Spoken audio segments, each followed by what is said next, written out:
without further ado, I will go ahead and throw it over to our couch for this race. You will be guided through this lovely experience by Alice and Fried Potato. Hi, y'all. I'm Alyssa. I am going to be doing some commentary tonight with these awesome runners, Possum, Morpheus, and Tybalt. Why don't you give us a shout out, y'all? Hey y'all, I'm Possum. I just want to thank Randomania for having me on here with my good friend Tybalt. I also wanted to shout out the Worlds Collide community, the Mystic Quest community, and the Free Enterprise community, specifically Gar, Scarcer, and Sorbius for also vetting seeds for us. Just overall wonderful communities to be a part of. And thank you again, Randomania and Tybalt. Thank you, Ali and Potato. Just thank you, everyone involved. Y'all are amazing. And I'm going to second that. Thanks to Randothon for allowing us to come on here and show off a bunch of different randomizers that we thoroughly enjoy and have a bit of a rivalry in all three.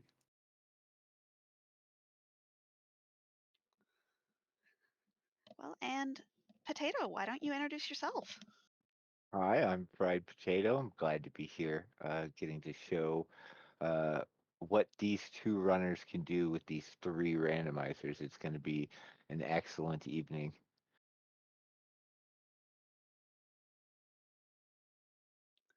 And I do believe we are starting off with some Mystic Quest.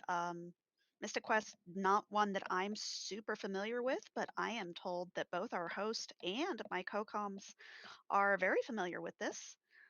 But who wants to count us in? I'll go ahead and give us a countdown.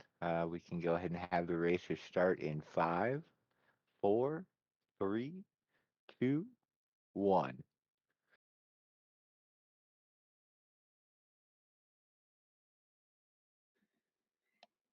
And with that, well, that's We a see Golbez. Golbez and Kefka, you know, previews of what we're going to have coming up soon. I'm sure both racers are very happy to start with those bombs that we saw in the initial inventory. That's going to allow them to do a couple things here at the start without having to move on too far away from where there's some objectives just easily obtainable.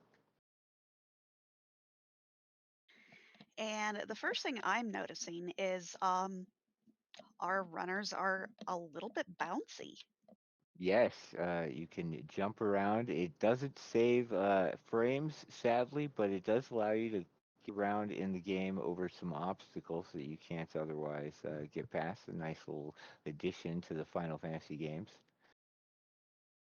And is that also in vanilla Mystic Quest, or is that just on the randomizer? Now, that is definitely part of vanilla, getting to press B to jump, something that I know the Free Enterprise randomizer added in of a sort.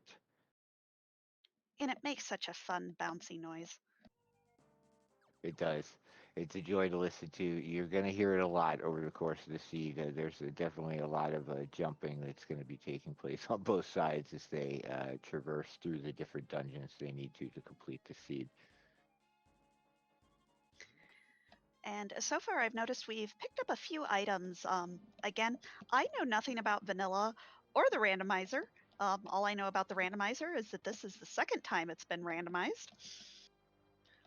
So I've seen a sand coin, a Venus pendant, and some other stuff. Why don't you tell us a little bit about kind of what the objectives are? Definitely. The runners are going to be looking to get a certain set of weapons, really a certain set of armor, and then some items that are going to allow them to access different areas of the seed. And that sand coin is one of those. It unlocks pretty much the next area, or actually in this case, the what would be the area after in vanilla your first venture up towards Fireburg to obtain more dungeons and more characters. The key opens a few locked chests, and then that pendant they're wearing actually allows them to resist certain statuses. And that is the top tier accessory, so they're going to be very happy to have that right away, along with all the resists that it can provide as they run into different enemies across the seed. Uh, Most definitely. Status ailments, are they more of a thing in uh, Mystic Quest than they are in, say, Final Fantasy IV? I don't know if more is the right word, but when you're limited to two party members, anytime you lose control of one of them due to any of the status ailments that come up in the game, it can really set you behind. And so it's definitely something you're going to want, especially once you get to the Dark King fight at the end. You're going to want to have as many resists and status immunities as you can possibly attain, easily at least. We see Possum here already clearing through the first elemental dungeon in the game up against Flamerus. He took those bombs with him, even though they're not the best weapon in the game. Definitely enough damage to allow him to complete some enemies here and then take down the boss. You have to complete all 4 of the different dungeons in the game to be able to get to the Sky Coin that allows you to access the final dungeon. And one thing I'm actually noticing, Tybalt has picked up a different character. We have Phoebe versus Tristram. Can you tell us a little bit about the different characters? Definitely. There's 4 different characters you can pick up. Tristram is the one most people start with early on in the game. Kaylee is also available there at the beginning in Foresta.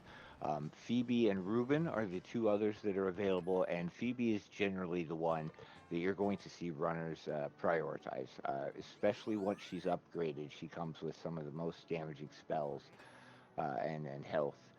So she puts out the most work for the bosses. Ruben may be a close second in certain situations, but tends to lack the spells, which allow you to clear multiple enemies at a time, which is kind of what you want to do when you're speed running a randomizer. Tybalt has just decided to take off towards this other area that was unlocked by that sand coin, the Aquaria area, and clear out several checks. It looks like there was a lot of blue tiles there, and blue tiles on the environment, the overworld map, indicate that you'll get a key item or something useful from them, as opposed to money, which are the little sort of teal eyeball ones, and the gray ones, which are just experience. Now, again, forgive my ignorance on the game. How much experience do you want? Is there, say, a grind like you would do in some of the other There definitely RPGs? is actually a little bit of a grind. Possum, who taught me this randomizer, tends to prefer to go into the final fight at level 22. Everything before that last dungeon can be kind of handled at whatever level you end up getting to it at. There are grind fights available sort of throughout that you'll probably see them take as they enter some of these other dungeons, whether by necessity because the enemies are on path, or just due to convenience, as we'll probably see in Pazuzu's Tower later on. But you want to be at least level 20. 22 is safe. There are some abilities that pretty much have a range of hit points you're trying to avoid, allowing them to one-shot your main character. Tybalt finds the river coin in the ice palace, which is going to allow him to unlock another section of the overworld. Really, you need the river, the sand, and the sun coin to get access to pretty much everything. There are a few other specific tiles that are locked behind key items. Once you have those 3 coins, or a combination of seals, which we haven't really seen yet, on the players, then you can get between the different towns and complete the different quests. And there we go, a crest on Possum's side that'll allow him to teleport between certain areas, as we're going to see right here. Teleport seems good in any speedrun or race. It definitely is. There's a neat little mechanic where Fireburg, the town that we saw briefly there on Tybalt's side, it has every town after Foresta has tiles in the shops that allow you to teleport to a different town. And so even if you don't have the coins to travel through the tower in the center to get to the other towns, you'll find that sometimes you're going to have to route through those teleport pads. There's 3 different crests that all unlock different sets of teleports that you need. One of them is required for the end game. I'm not sure if they've picked it up yet. There's been so much going on. That I haven't seen. but I do want to see if we have some donations from our host. Of course, of course. You know we've got some love from the community coming in here. We have a $5 donation from Wild Ham, FYI, the lovely dev who made the Final Fantasy Mystic Quest randomizer being shown off right now. Says, always fun to see some Final Fantasy rando action. Good luck, have fun to Tybalt and Possum Morpheus. Thank you so much, Ham. We have a $25 donation from Vitasia. Love all my rando friends and happy to support a great cause. Thank you so much for that donation. And we got $25 from Scar. It says, good luck, Tybalt and Possum. Have fun storming the castle. Huge thank you to everybody who's been donating in chat. Just want to remind you, we do have some incentives that are going to be closing as soon as they hit Sky Door to make their way to Dark King, so make sure you get those in. And fun fact for you guys on the couch, the different colored icons for the battlegrounds have actually been implemented by the rando. That's not vanilla, and that's to help people who might be color deficient to tell what rewards these battlegrounds are giving when you shuffle them. So, That's excellent. FYI before I leave. It's always nice to find out additional things about this. I'm fairly new to having learned all this. It's been exciting and definitely one of the fun randomizers that I've enjoyed adding to the ones that I play. So every little bit of information is exciting. Most definitely. And there is nothing I love in randomizers more than accessibility options. I think everybody should be able to play games, and being able to just something as simple as being able to see, and if it's going to give, if it's going to give trash, it's going to give good things, if it's going to give experience. Keep those accessibility options coming, y'all. I'm here for it. Definitely. The easier it is to play, the more people are going to play it. I feel like, especially when you add in those options that make things like that more accessible to everyone. And I do believe one of those donations came in from the rando creator, Wildham. Yeah, I remember, goodness, when this came out. Because before that, there was a rando, but it was much less kind. This randomizer has a lot more options than we're seeing here as well. I know that on the Discord, they frequently run with some overworld shuffle, which allows you to shuffle the overworld locations. And there's a lot of inimizer options as well. So there's quite a bit you can do with this randomizer to tailor it to sort of what you like to mix up and how you like to approach one.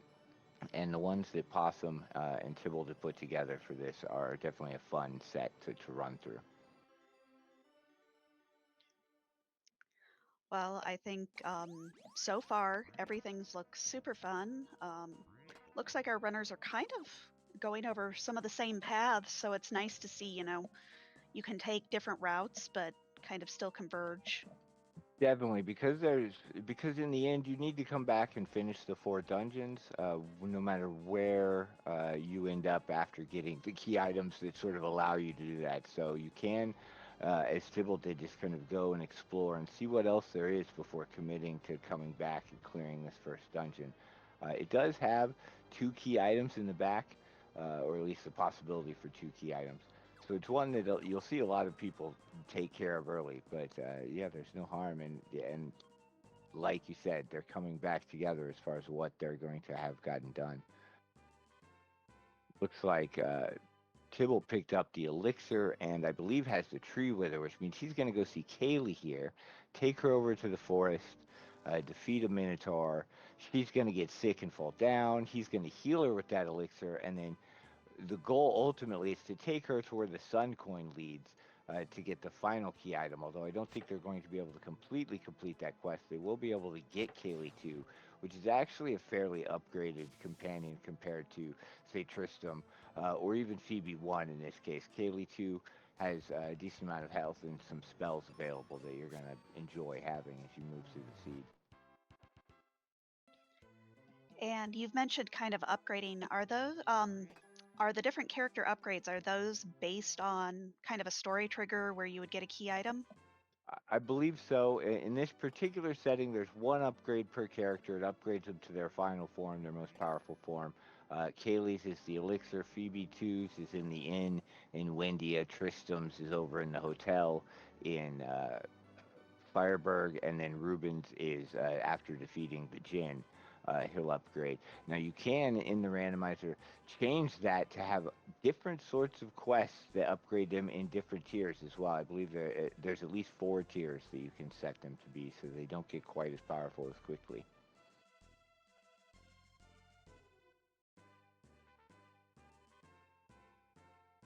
We see Possum buying some seeds here. It's really the only consumable you're going to see them probably pick up in these seeds. It allows them to restore the number of spells they can cast, which is really the biggest resource. All the NPCs come with the life spell, which when you cast, if you're alive or dead, it's going to heal you to full. So you'll see them do that a lot in between tiles. And then move on. And there we see the Sun Coin purchasable from a shop, which is nice. I definitely expect to see Phoebe 2 online for both of these runners pretty soon. And then they're going to start to clear the dungeons. They both have the Thunder Rock, I believe. We just saw Tibble pick up the Captain's Cap. Both of those items are required to get towards the end of the game. I believe we're still looking for the Dragon Claw, which is the top tier claw. And then there could potentially be some spells as well that the runners don't have that they're going to want to have, like Cure and Life for their Nami or their Alicel before heading to the Dark King. Look, if it was me, I would just wing it and really wonder what life choices brought me to any place without healing spells. There are some locations that if those healing spells end up, you very well could see these runners head to the Dark King without some of them. The tree in particular is one of the checks that is very, very long, sort of out of the way, and whenever a key item that you need to beat the seed gets locked there, you're a little sad. Now, is there any key item that could be in the tree that is hard required? Yes, I mean the mega grenades could be up there. I'm not sure the Dragon Claw can be there logically because of what else is required, but the mega grenades definitely can, as we've run into several times during practice, and you're always a little sad when they are. Is that kind of like in Link to the Past where you have to do a ped check to progress? Yes, except almost worse because you're definitely going around doing all of the other little things before you even consider going into the tree in most cases. You're just hoping it's not the tree, you're full clearing the rest of the seed, and then at the end you're finishing out the tree and whatever else it was gating.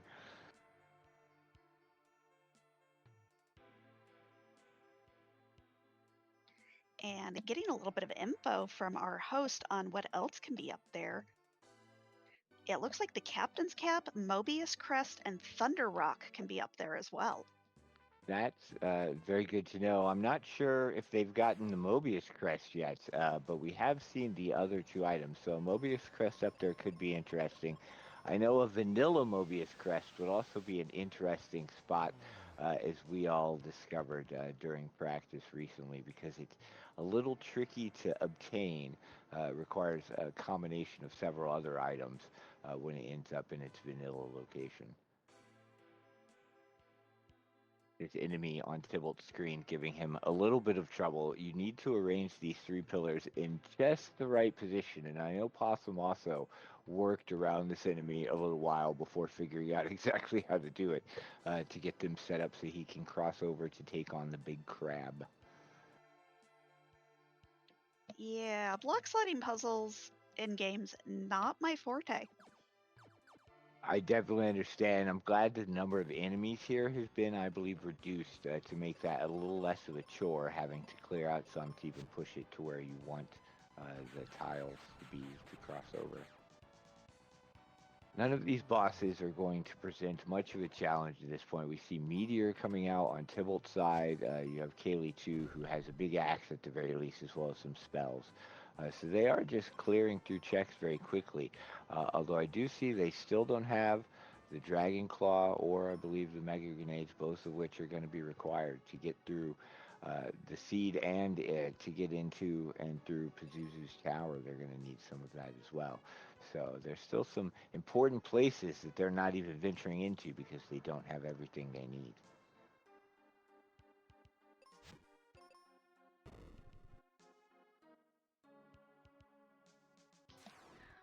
Well, and so as somebody who's only seen bits and pieces of Mystic Quest, I really appreciate the enemies like getting weaker and their sprites changing. That is precious to me. I love it. 100% agreed. It was one of the things that actually drew me in to start playing this and the randomizer was the art style and that sort of phase indication on the enemies. We'll get to see 4 different images once it comes to the Dark King fight, I believe, as he moves through phases. It's definitely an exciting addition and a nice indicator. Yeah, the enemy is nearly defeated, and you'll actually see on the Pazuzu fight especially, he takes several poses to indicate sort of how close he is, and you might see some different strategies come out depending on the timing of that and sort of the cycle of the fight. Now, I've heard of Pazuzu. Um, I think anybody who's ever played a video game or RPG has heard of Pazuzu and his tower and his trolliness. He could definitely be a rude bird. Luckily, the randomizer has some safety checks, I believe, built in to make it not quite as troubling as it was in vanilla. As long as you have an axe, you go around, you flip some switches, and lock him into the room he's at, and he won't be disappearing and causing the repeat. He only appears on one floor, the floor he starts at. And while you can bounce him to another floor, a lot of times you're just going to see people lock him in and take him where he stands. Yeah, if I remember correctly, that is probably the biggest amount of variance in the vanilla speedrun. The very little I know.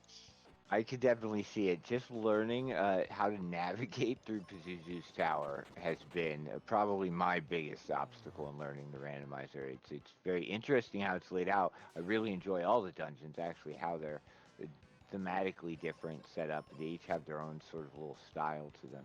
But Pazuzu's tower is definitely one of the ones that can be a little trickier to figure out. Well, and as someone is reminding me, he was one of the original RPG jerkbirds. Yes. When I think of Jerkbird, I think of Pazuzu. That is who comes into my mind. Yeah.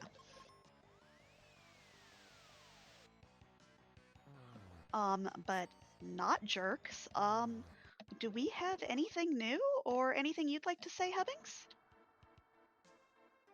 Just want to go ahead and plug this amazing event that we're here for. This is our 7th event on the Randomania channel, but the second marathon that is focused on raising money for charity. Again, that charity is NAMI. NAMI envisions a world where all people affected by mental illness live healthy, fulfilling lives supported by a community that cares. So definitely a great organization to be partnered with during this event. Want to give a quick update on our upcoming incentives for Harp Song and Zeroma Sprite. Right now, Mystic Quest is in the lead for Harp Song with $3.50.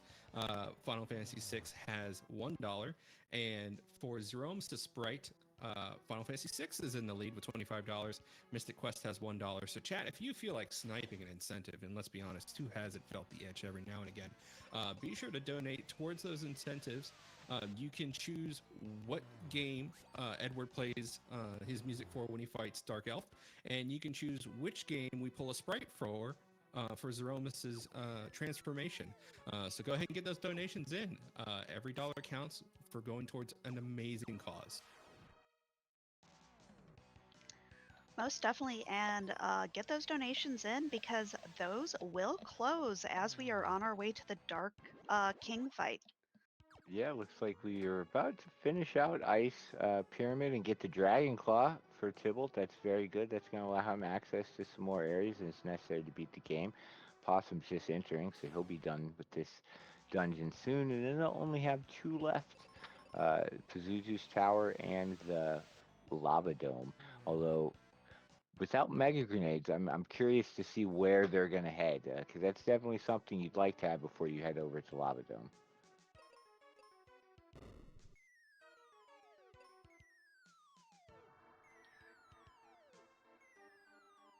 Well, and looks like, oh,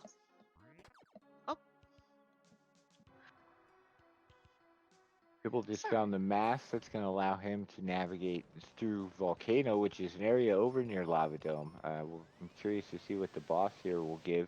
If it's something good, he could just move on and keep progressing through the seed. So far, it doesn't seem like it's thrown them any real curves.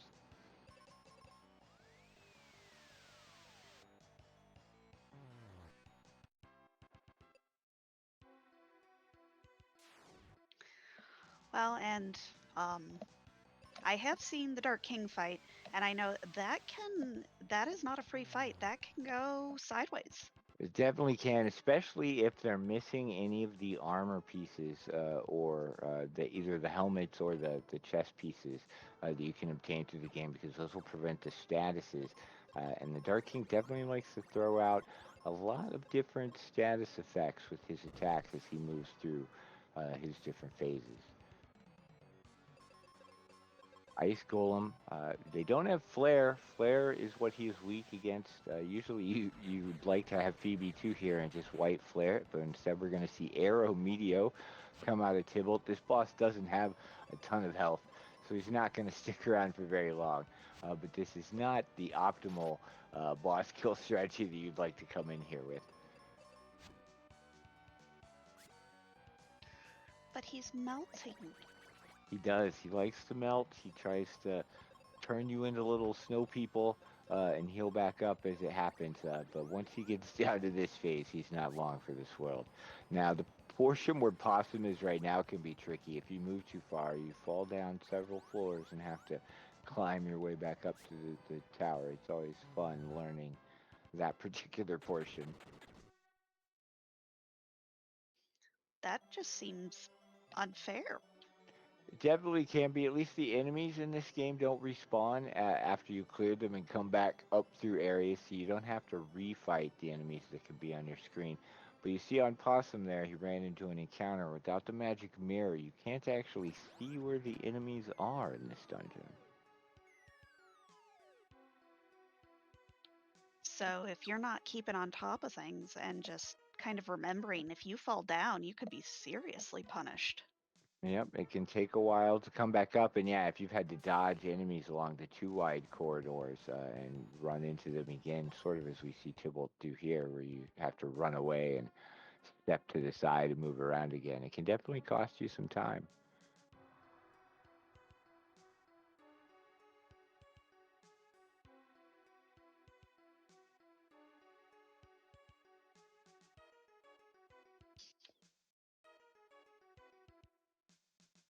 One spell the runners definitely are missing right now is Exit. Exit is a wonderful spell that they would both love to have. Without it, they're forced to backtrack out of all of these dungeons the long way and traverse over the overworld even the long way. Because with the Exit spell, you can leave from anywhere on the overworld and go back to the starting town. There we see Mega Grenades. That's a fantastic find. I expect both of the runners are going to head right up to Lava Dome to take that on and get the chests that are there. And then we'll probably see them move on to Pazuzu's Tower. There's not a lot left to this seed that they need to be able to complete it. Well, and is the tree dream dead? I believe the Tree Dream is dead. I can't think of anything they don't have that they need. Unless the Mobius crest is still floating around, that could possibly end up there. But definitely not the Dragon Claw or the Mega Grenades, which are two items you need in them. I know we've seen the Thunder Rock and the Captain's Cap as well.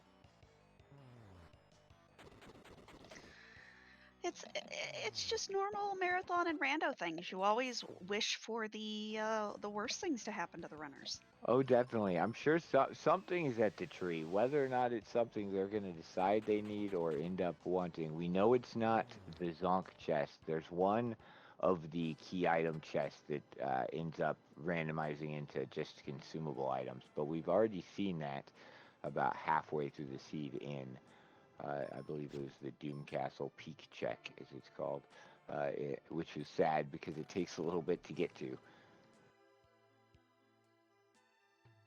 So here we see Tibble is heading to the mine to clear out Ruben's checks, while Possum is just heading up to Volcano to take out this chest and then probably fight Medusa, a boss that Tibble does not like to fight. So if the Medusa ends up having something important, it might be a while, unless Tibble has already done this, which I don't think he has, before Tibble acquires whatever it is. And you said Jen was one of our upgrade points. Who does Jen upgrade again? So this, if you brought Ruben here, you would be able to upgrade him, which I'm actually surprised that Tibble doesn't have Ruben with him, although he may just be coming for the Mega Grenade check, which is what you just saw there, which is another check, and maybe that he, well, no, he definitely hasn't already beaten a Gen. But now, in order to unlock Ruben 2, I think he's going to have to come back here with Ruben. So hopefully, what if there's an item behind that? It's not one he needs. I can't actually remember if there's an item locked behind that. That may have been the only item, was the one with the Mega Grenades. Now he needs to go back and talk to Ruben's dad. Oh, well, Possum just got the Mobius crest from the Medusa chest, so it may be a while before Tybalt decides to go do that. We'll see if he fades Medusa like he enjoys doing, or if he goes back and gets it taken care of because he knows Possum is also going to do it.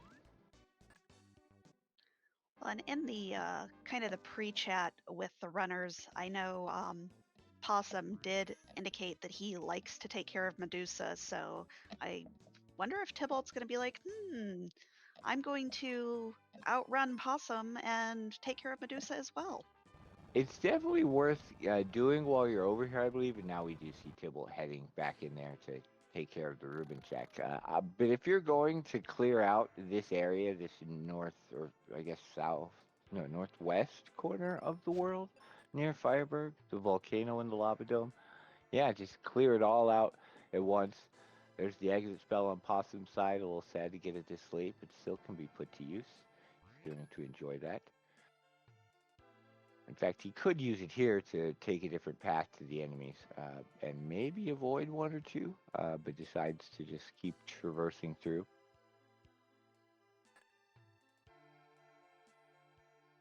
The multi-key looks like what Tybalt got from upgrading Ruben, which is usable here in Fireberg for an item that they may not have access to yet. There's a little shop in that lower section that is only accessible once you have the multi-key or come through the warp in this guy's basement, which maybe is a little rude.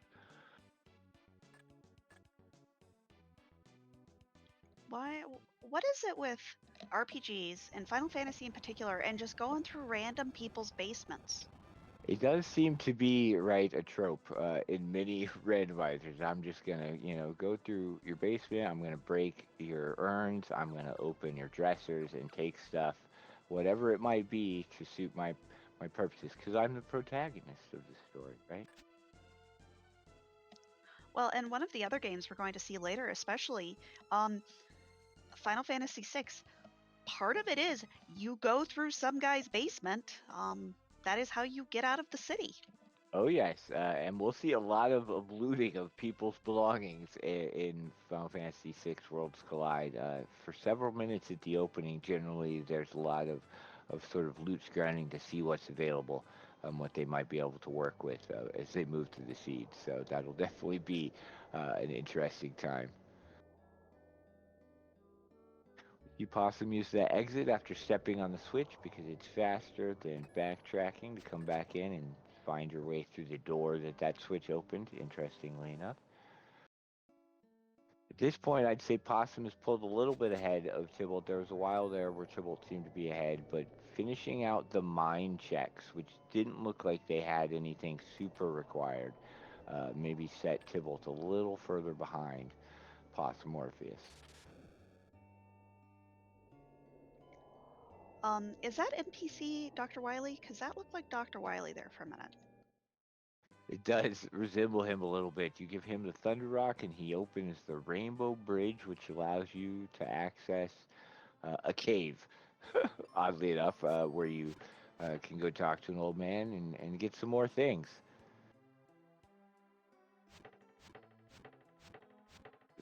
Tybalt is okay now. I thought Tybalt was perhaps going to go to the tree.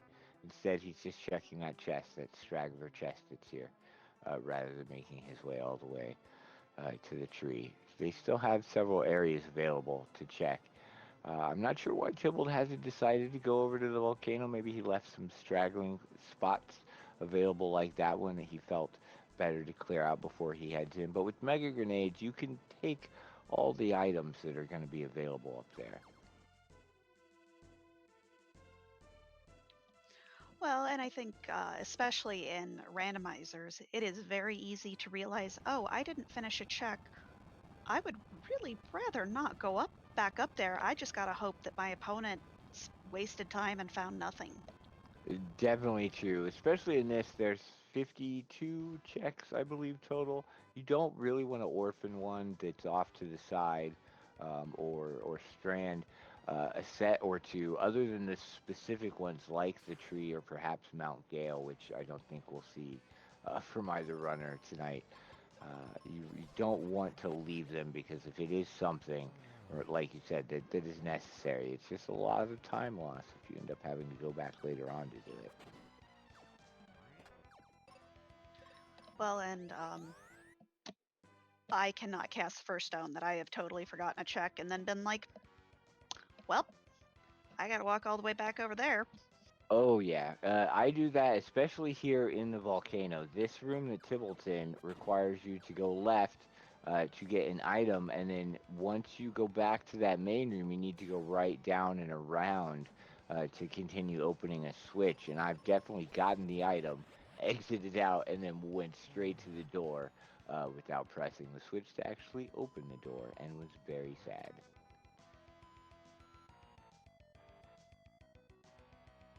People found the magic mirror in the volcano. It's unfortunately not something that's going to see any use now, since they've already completed the ice pyramid.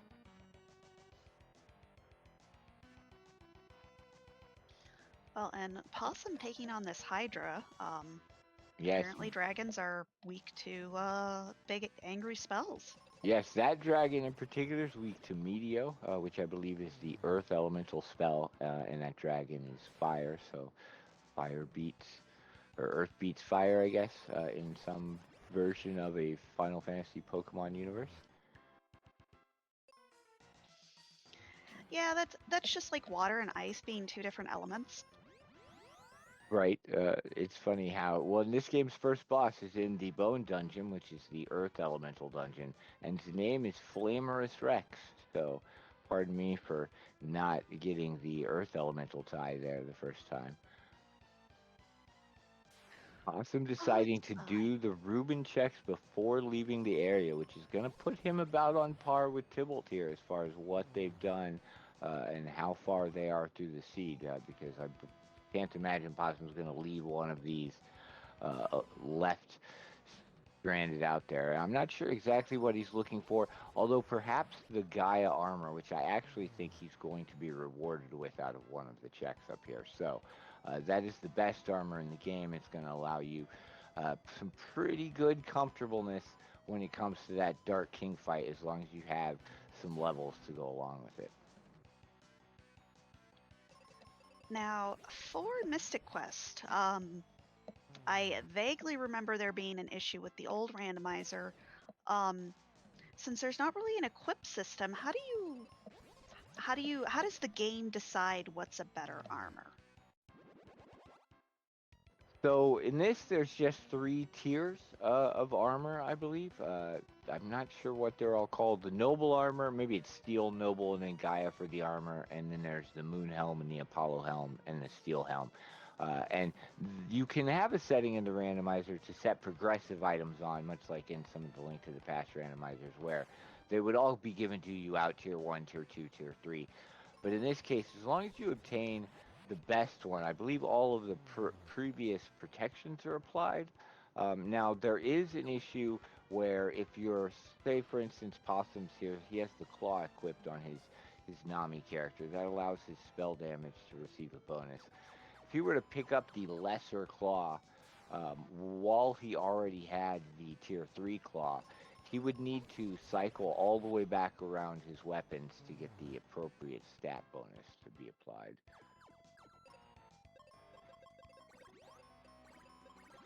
As our host, I believe, also just said in chat, yeah, you've got to, if you get something weaker than what you have and you want to use the stat boost, each of the weapons has their own sort of purpose. The sword gives you speed, the claw gives you some spell damage. The bombs are just bombs, really, but they're very good bombs. So bombs just blow things up.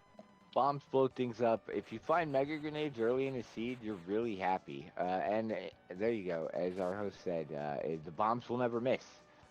So even if you're blinded, which is a status effect that can cause problems, we might see that in Pazuzu's tower potentially come up and need to be cured, depending on what encounters they run into. Well, Green Day always taught me almost only counts in horseshoes and hand grenades. Exactly. And with our host, I believe we have a question about what our bid wars are looking like. Can we get an update there? Oh, I'll be happy to answer those questions. So, in the lead for Harp Song, we have Mystic Quest in the lead with a $3.50 total, and Final Fantasy VI has $1. So, really anybody's game at this point. Some people can throw in a couple of donations here and there and change that lead, but those songs, I believe, will be chosen. So if Mystic Quest wins, they'll choose a song from Mystic Quest for Edward to play. If 6 wins, they'll choose a song from 6 for Edward to play when you get to Elf. For Zerome's Sprite, Final Fantasy VI is in the lead with a $25 total. Mystic Quest has $1. So again, if you want to turn the tables on those, if you want to see Sprite from Mystic Quest for Zeromus, get your donations in now.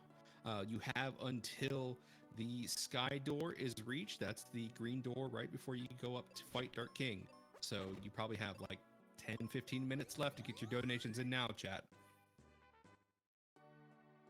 Definitely. The only thing left they have to do before they're going to head over that direction is clear out Pazuzu's tower and obtain this coin and then the sky coin that they're going to be given since it's their 4th dungeon.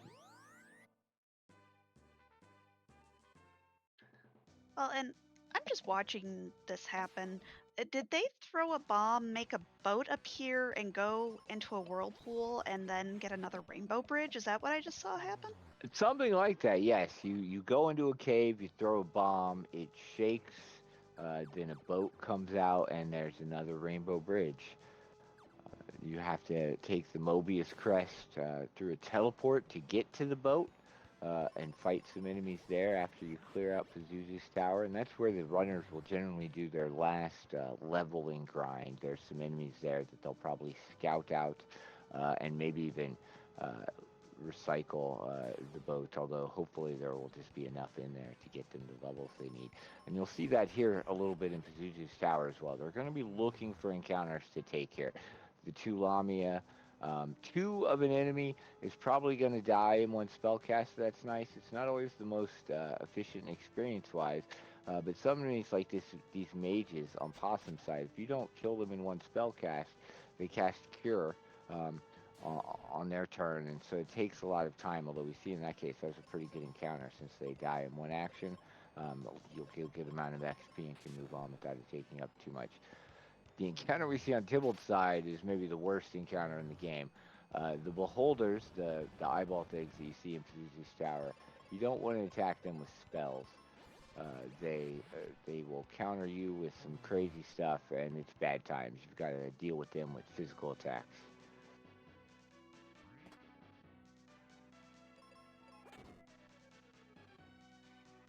See them both working through, flipping the switches, hunting for Pazuzu. It looks like Possum Morpheus has found him. I'm not sure if he's ready to take him on, or if he's sus to go past him, flip the switch. It looks like him and Tybalt are actually in the exact same place. And do we know what floor this is on? Because if I remember my lore correctly, isn't floor 7 the best floor? They're currently on floor. Pazuzu's on floor 5. I'm not sure which floor is canonically the best or even the easiest. I'm still trying to figure out sort of what the best one is. Uh, 6 is the best as our host, I believe. Yeah, then you only have to lock floor 5, perhaps, on your way up, because you can only go up the odd numbered floors to begin with and come down the even numbered floors. So seeing him on 6 means you lock the other 2 and you're 1 floor away rather than having to go long distances through the tower like you might have to sometimes.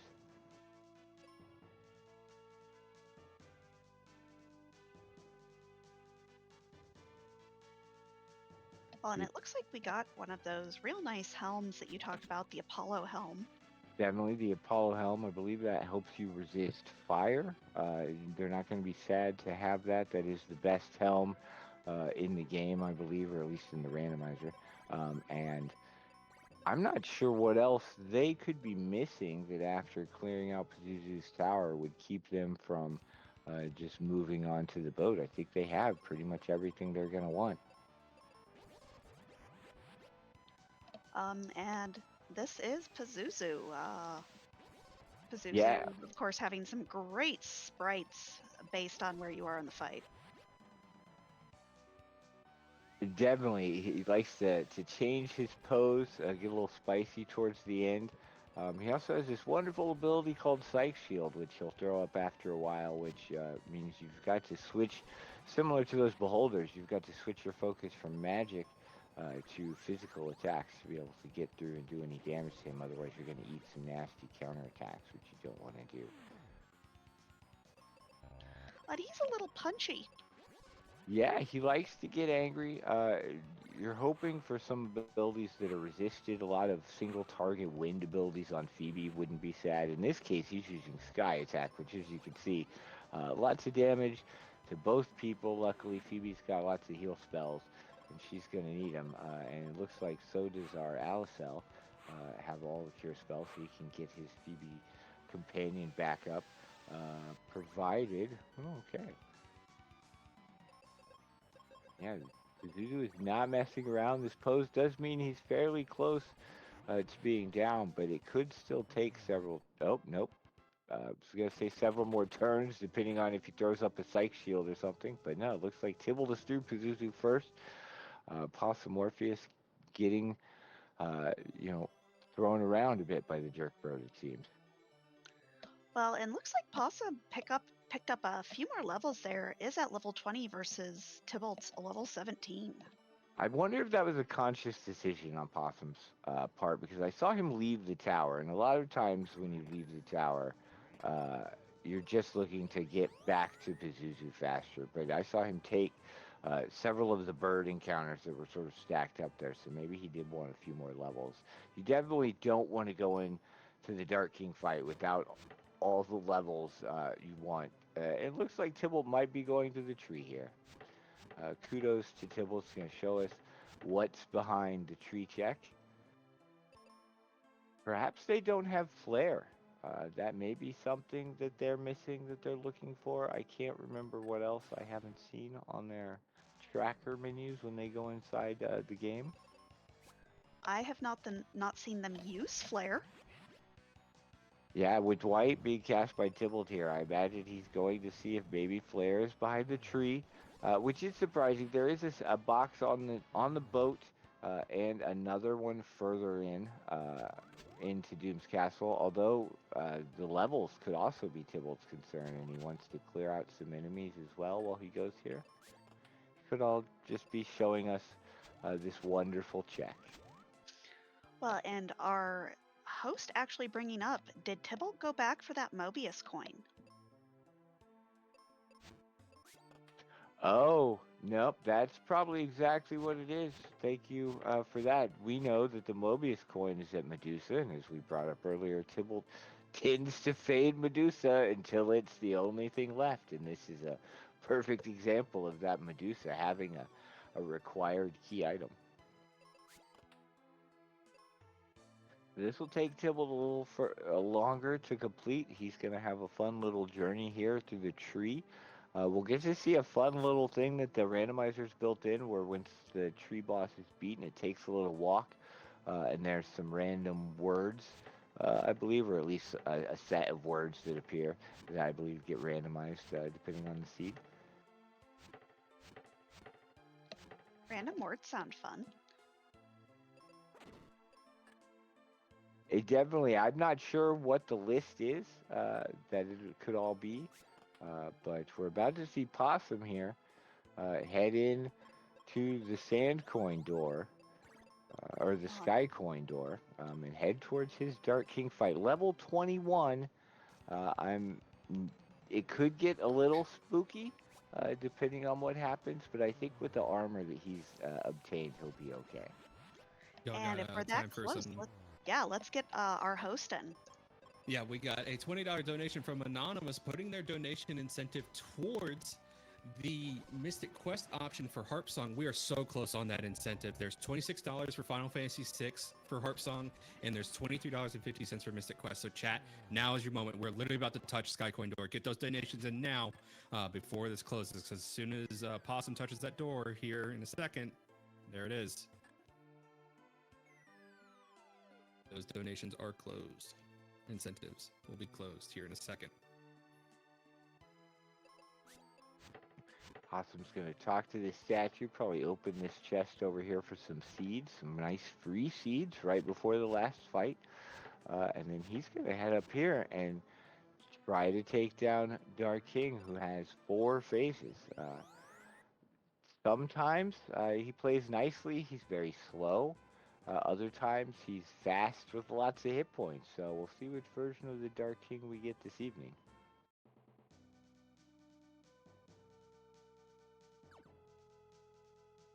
And while Possum's taking on the Dark King, Tybalt is showing us the other check that I mentioned earlier we might never see, which is Mount Gale. There's a boss here with a check, and since he's avoiding Medusa as long as possible, he's going to come here first. It's going to reward him with the spells, probably, that Possum doesn't have, to maybe make this Dark King fight a little easier once he gets to it. Well, can we just discuss this Dark King sprite where he's got his arrow and his bow in the same hand? That is not how you archery. He likes to use all the weapons in this phase. We're about to see him transform. That phase can be a little scary, but this one is perhaps even scarier, as Agent Black, I see, is on screen. Going to spit out some webs here, and depending on what they do and who they hit, it's going to require Possum to change his strategy up a little bit. Well, and since I don't think this is what I remember from any of the vanilla runs, is this something that is randomizer specific? It definitely is. You can get a randomized right at the end, and one of the things that I like about the randomizer, I'm not sure if we'll see it here because of the way it's set up, but because your character sprite is randomized separately, you may have the same seed, and we may get to see 2 different Dark King sprites.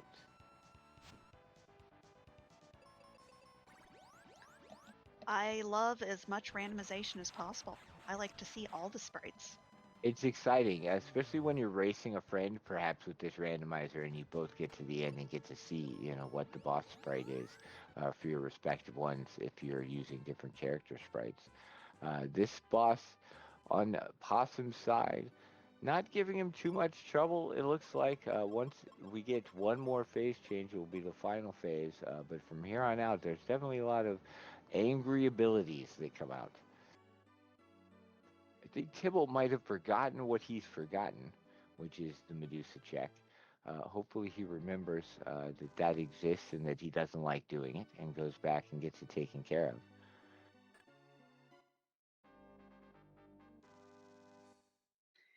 And it looks like Tybalt's grabbing a bunch of different random characters. He's cycling through, I think, to make sure he didn't not talk to them after getting their upgrades, because if you haven't done that, there might be a key item there that you were missing. But he just went and checked, make sure he doesn't have the Mobius crest. I definitely understand that. There's been times where I have missed picking up the key item that I thought I was looking for. It's a where's my glasses situation. And you're running around and turns out you had it all along. Well, and Agent Black here being a little bit mean, petrified Phoebe and then immediately killed Nami, but Possum getting those characters back up. Definitely good using of you cycle a lot of times between the auto and the manual abilities for the companions, because if you're below 50% health or they're below 50% health, the auto will prioritize healing. And so it can be a smart thing to sort of allow them to heal who they think. It can be great in a situation where you haven't hit the 50% yet, but the boss is going to do that before Phoebe acts. Because then she'll adjust, and if both of you are weak when it's her turn, she'll heal you both. We see Tybalt heading to where we know the Mobius Crest is. He'll soon be rewarded with that and his ability to get to the boat, which is what he's lacking right now. And Possum Morpheus is on. I believe this is the final phase of the Dark King fight. Shouldn't be too much longer, but it's more of sort of the same, the cycling through. Depending on who the web hits, he has to recover or decide to just push more damage.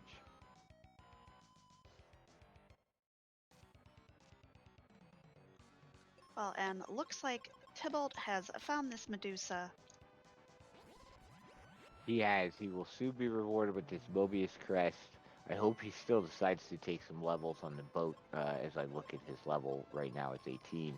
Having Flare is nice, but I don't believe a level 18 Dark King fight would be super successful. I think eventually, potentially, but it would a lot of trial and error. Some of the abilities at that point are just going to be able to one-shot your main character, and that makes it very difficult. Looks like GG on Possum Morpheus' side. Dark King is down. And that looked like a 54, like 28. And for those tuning in, how this is going to work is this is a relay. So Possum is immediately switching over to Free Enterprise and going to start with a cane. Excellent, Kane. This is Adamant Cup group flags, I believe. So T Wildish, right? Yep. For loot. Best flag set we've ever made, y'all. I'm a big fan. Looking at these objectives, we can see we're gonna need a darkness crystal for sure to beat it. We've got 3 locked behind the moon, so that will be fun. I'm excited to see where he goes to loot and what sort of goodies he finds early on.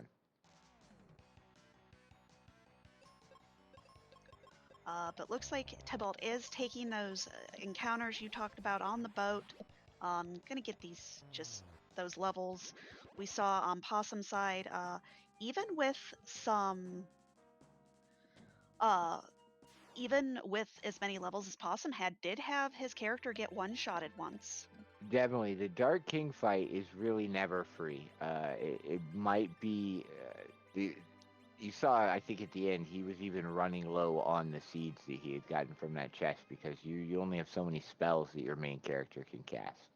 So you're constantly having to take a turn to sort of allow yourself to take actions further on, and just that mixed with everything else can set you on this sort of interesting cycle where the fight can go on and on and on. So it is never free and never fast, unless the Dark King decides to play very nicely. But Possum is off with that first with Free Enterprise. And we see a Tella and a Kane. Definitely not a bad pickup. No, I would like maybe to head into Watery Pass, loot that out, and use that exit, although maybe an early bedward check as well, since I believe the free key item is on, and having Tella means that's about the best time you're going to want to do that as we see Possum head over there. Imagine remembering that the free key item is on to do Adamant Cups. Oh, especially, right? How many flag sets do we run where D-Mist is on, and she's always hiding out somewhere with something you need? In this case, we're nice, and you get it up front. And it's just a flame whip, so value, I don't know. Yeah, that's pretty sad. That's why is that even? One thing to note about the Free Enterprise flag set, I actually know a little bit about this randomizer. Unlike the last one, we are running this on the beta flag set, so there are some tier changes from when this was originally run back a couple of years ago now. Right? I'm not even sure what all of them are. I know is chat, I believe, mentioned life pots much more expensive. I know there's been some looting or some tiering changes on the loot. Bahamut, I believe, is a notable one that has gone down and is perhaps a little more accessible. The Bahamut Summon for Rydia. Yep, life potions are now 10 times more expensive and cost 1,000 gold, and that makes me sad. But Possum finding a Sork robe early on and Watery Pass, that is a huge pickup for any caster he finds. Right? He also found a Soma drop that he can use on the Kane right away. Just get it out of the way, give Kane that MP that we love to do so much. No. No? Would that be better used on someone else? The game gave you a Tella. And you know what Tella does really, really well when he has 100 MP? Cast Medio. Well, that too.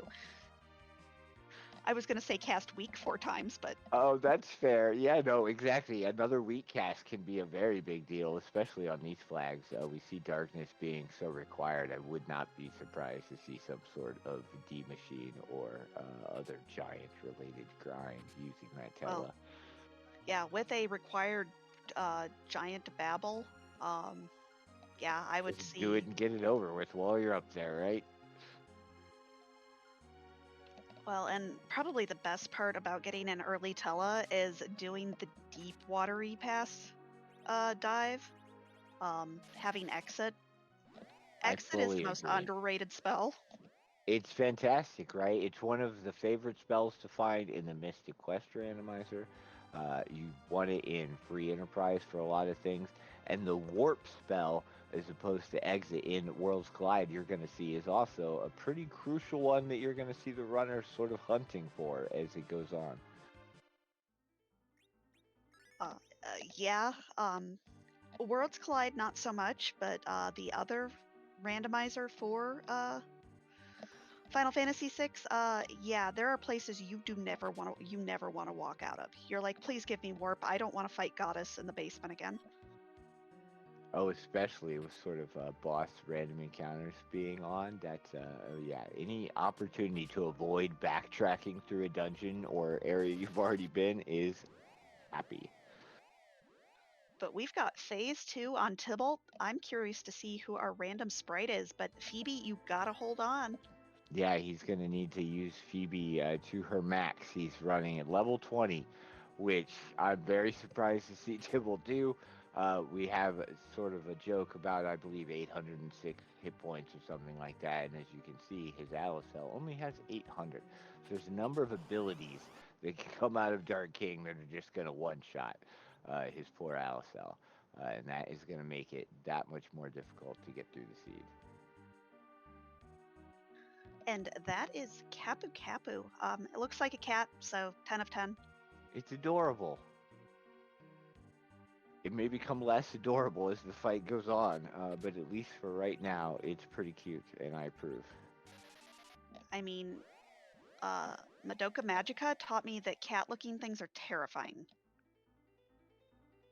They definitely can be. I mean, you don't want to mess around with the cat in real life either, right? I mean, I have 2. But I don't want to make mine angry ever. Like, they're adorable and sweet and to be pampered. Yes. And sometimes you just have yelling matches with them. Fair. We're going to get a peek at the first other character, hopefully, for Posomorpheus over here as he gets set up to go into Mount Hobbs. Power Staff, Sork Robe, Diamond Ring, Tella's not the worst. Rune Ring also very good, prevents certain bosses from giving you a bad time. Well, and one little caveat of Adamant Club flags is, no, that just looks like a cat that's hungry. That's the face my cat makes when she's hungry. That is adorable, very hungry, it wants to eat. Probably both characters, although Phoebe is going to do her best healing to make sure that doesn't happen. Sid. Sid is maybe one of my favorite characters on Free Enterprise. Nice to have a boatload of HP and good equips. And he's a fantastic anchor, although with the Adamant Cup and only having 4 party members, I'm not sure who will be sticking around. I can't imagine that all 3 of these party members will make it to the finals. I have had Adamant Cup races where I've had this exact party and maybe a Yang. No, I did have a healer. And that was the best I got. And that is a very feels bad.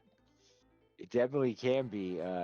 If Tella is your white mage, you're in for, some spice as you try to get through a seed, and especially once it comes to Zeromus.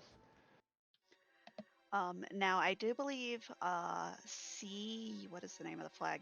I should know this. The one with all the characters showing up at least once. I believe that is on for Free Enterprise. Wow, I really do sound like I know what I'm doing. We don't have distinct on it all, so I think it does, force them all. See standard, no free, That's the word I'm Cecil looking for. Fusoya. There's so many versions, I can't remember how they all work. It looks like Tybalt is through Dark King, is going to load up the Free Enterprise seed and get started on this. And we see Edge's parents on Possum's side. They're not going to be here for very long. This is not where you want to see these. Yeah. No, you'd prefer, a boss that later on is going to be dangerous to show up here and be a pushover rather than one that's always a pushover to just show up at one of the easiest spots. And to give you that key item that you can do nothing with right away is a little sad. The Luca key. Luca key. I mean, if you can ever find a way underground. Definitely. I mean, there's no warp glitch, so at least it's required to check that spot. We don't have a demist hunt, but that key item, it could be vanilla darkness, right?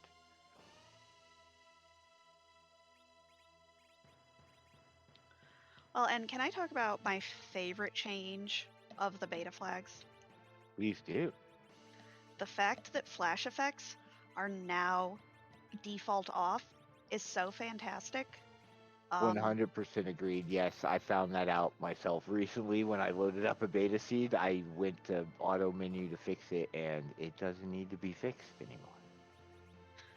It's one of those accessibility options we talked about in a little bit earlier, especially in certain areas. It can be for anybody who's photosensitive, it can be very, very rough. So again, accessibility options, y'all. They are great for randomizers, and I am here for them.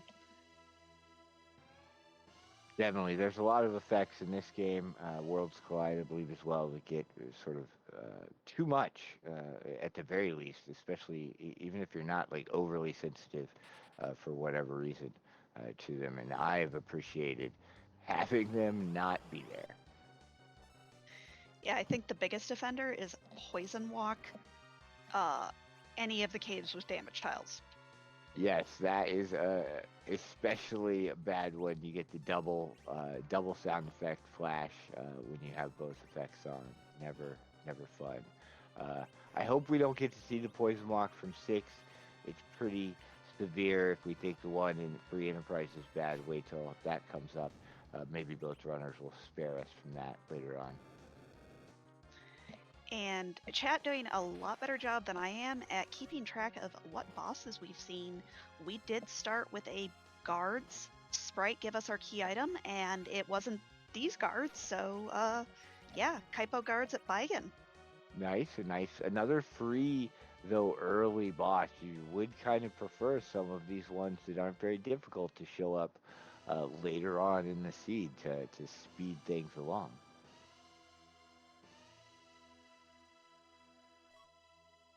The pan. That's a good thing you checked for Bull first, because the pan, not having the pan sometimes leads people not to go to Fabul.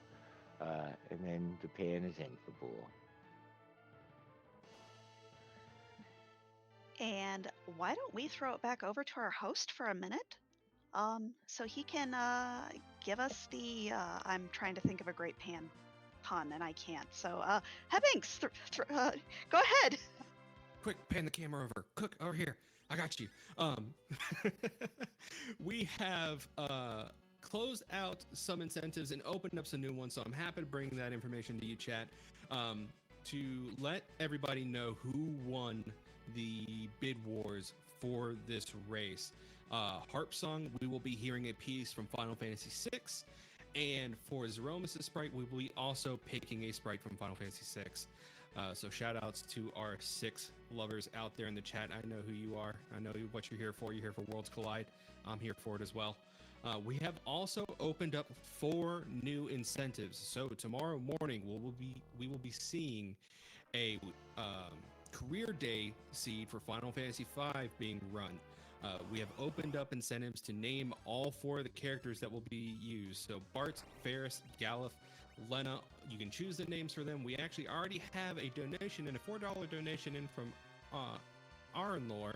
Says, is that an incentive I see unfulfilled? Not anymore. It's a bid war. So get your donations in chat. You have until tomorrow morning. First run of the day tomorrow. 8 a.m. East Coast time is when you will be seeing Career Day. And I will go ahead and toss it back to you, Potato and Allie. Thank you so much. The seed is very interesting so far. We've seen all sorts of free bosses up front, which means the second half of the seed is likely going to be very interesting and potentially a big struggle for these runners to get through. Well, and Mamba in the back attack spot. Can we not? Can we not? That could be a little rude. Luckily, they've got Sid with a whole lot of hit points, so it should make it at least doable, even if he's the only one at the end who survives. Well, and Possum using that power staff to berserk that Sid, so Sid's just going to hit things real hard with his hammer. What he does best, give him a big hammer and let him go to town. Slowly, usually, but at least he's hitting stuff. I didn't see Possum have any Jade items to quickly take care of the second half. I know, yeah, just a vampire, nothing multi-target to help get rid of all of these bombs.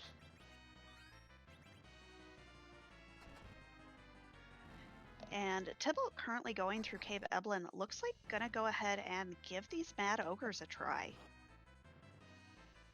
That's interesting. He must have picked up enough gear that he feels like he can get through them. Kane wasn't taking a whole bunch of damage in the back row, but I'm curious to see if he'll be able to get through the other 2 without getting bopped.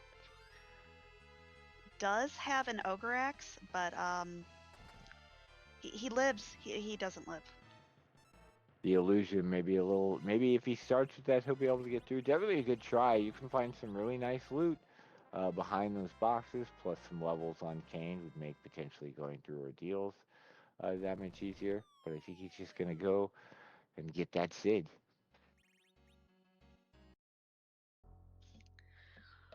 Well, and technically you could probably kill these with a solo Tella. Don't ever count on Recall luck? Tella. Yeah, don't ever call on recall Tella killing everything. One day someone will post the seed where that's how they got through the whole thing, and we will all. I had it happen to me once in a 2v2. That's fantastic. The recall, He stoned everything in the Evelyn Castle. I was like, nobody is ever gonna believe this. That's fantastic.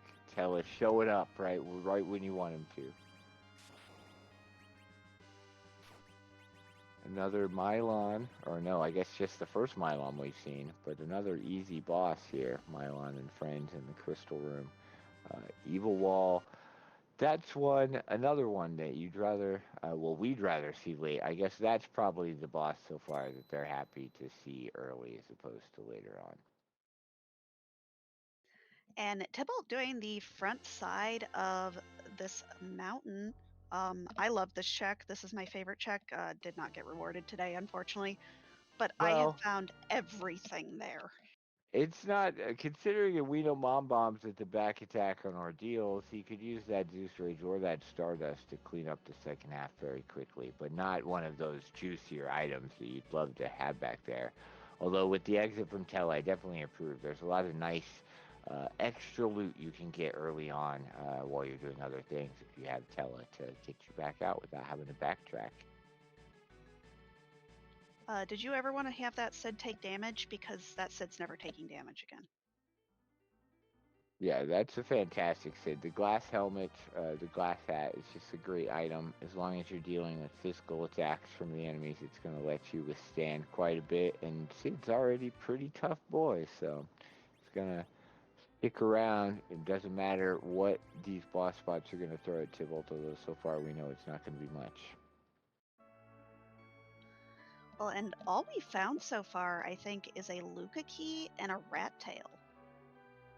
Fantastic. So underground access still looming. I'm hoping for a hook just to give the runners something more to do than just immediately dipping down under there. Another free boss. Gosh. Yeah, I don't look forward to their moon, because this moon is going to be terrible. Yeah, they've got 4 required things on the moon. 5, perhaps? I can't remember how many altars versus Clear the Giant. But yeah, lots of bosses they're going to have to fight later on that are going to be in some very high scaling spots. Well, and Rubicant, we barely saw any leg. Rubicant just had a really bad day. Upgraded Tela gonna do some work. Oh, I got my wish, the hook. And so far, we have not seen a real healer. So unless I think we find a healer on exactly the hook route, they're doing this with a tele healer. Yeah, it could be lots of consumables being used. Maybe they're hoping here at least there are 2 more easy bosses along the hook route to allow them to get through with this potentially subpar party. At least right now, all of these characters, with the exception of Tela, really benefit for some levels that you still don't have. Well, and as you mentioned kind of a little bit earlier on, oh, I forgot they found the hook, the rat tail, so they could have a magma key. But as you mentioned earlier on, our runners do have both Fusoya and Cecil as restricted, so they could find a Fusoya or a Cecil in that spot. Fu would open this entire thing up. You yeet the other old man. He's useless. Yeah, Fu would definitely earn a spot in the party very quickly and be sticking around. And at that point, you have no further real use for Tela, um, provided that you've taken enough bosses to give him his spells, I believe. But even then, uh, right before the hook route, he's got a lot of health. You're just gonna use him to sort of leverage finding him there to get underground quickly, most likely. Now, I do remember part of the meta for Adamant Cup was you didn't want to put um, your words. When you had a hook route, you either didn't want to grab your rat tail or you hoped you had both tails already because you don't want to move this hovercraft. And an adamant is one of those things, an adamant armor is one of those things you do really need to go back for. That's very true. That item being available on this flag set was definitely interesting, and it's the best armor in the game by such a large amount that it is worth prioritizing over lots of other things.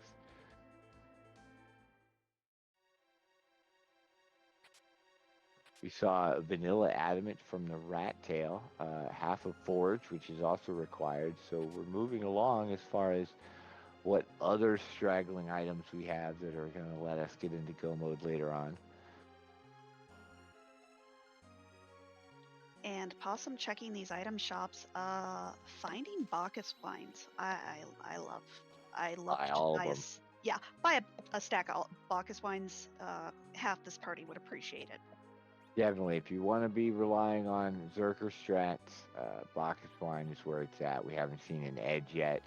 as we don't want to deal with stealing them. So let's just go ahead and buy up as many as we can. We don't need the exits that are there because we have Tella, and immediately rewarded with a nice spear for Kane. So.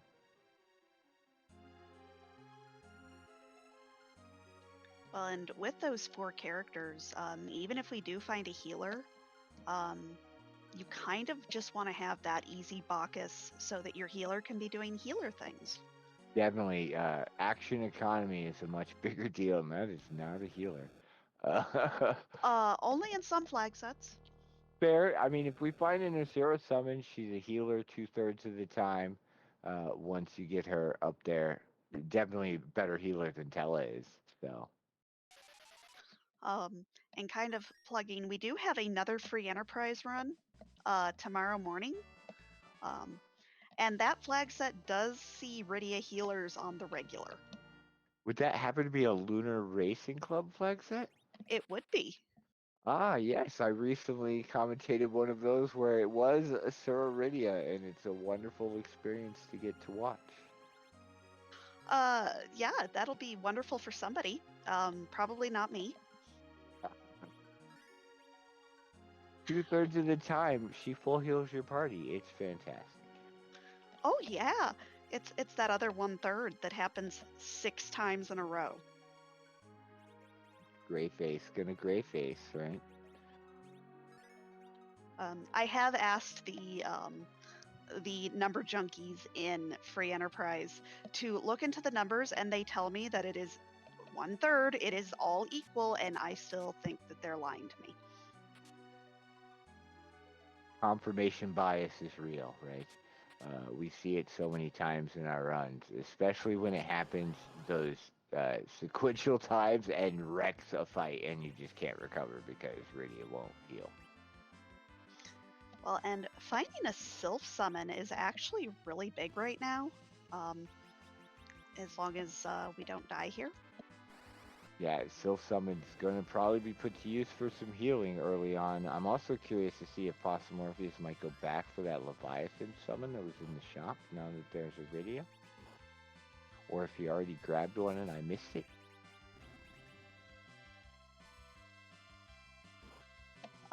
I will say this is one of the sneakiest, worst chests in the game. I hate this chest. They like to put you to sleep very often, I feel like, and it can certainly ruin what you're trying to accomplish. Plus, they hit pretty hard.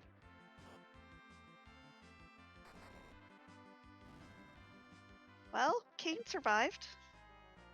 Kane, that's fantastic. Oh, and well rewarded for certain. There's the adamant armor. Now Morpheus is going to have a lot less to worry about as he moves through. He'll be able to make sure one character, at the very least, pretty much survives anything that is going to happen to him. And unfortunately, Tybalt only finding a crystal ring. Wow, that's a sad sentence because a crystal ring is a fantastic pickup, but not what you're looking for in these potential tier 8 chests. Definitely, yeah, you're happy to have it. It's great for agility manipulation as well as some other things. Speed up is good, but you really want to find one of those adamant armors, or 2 or 3, or maybe a big stick for a potential Cecil coming up, or an edge.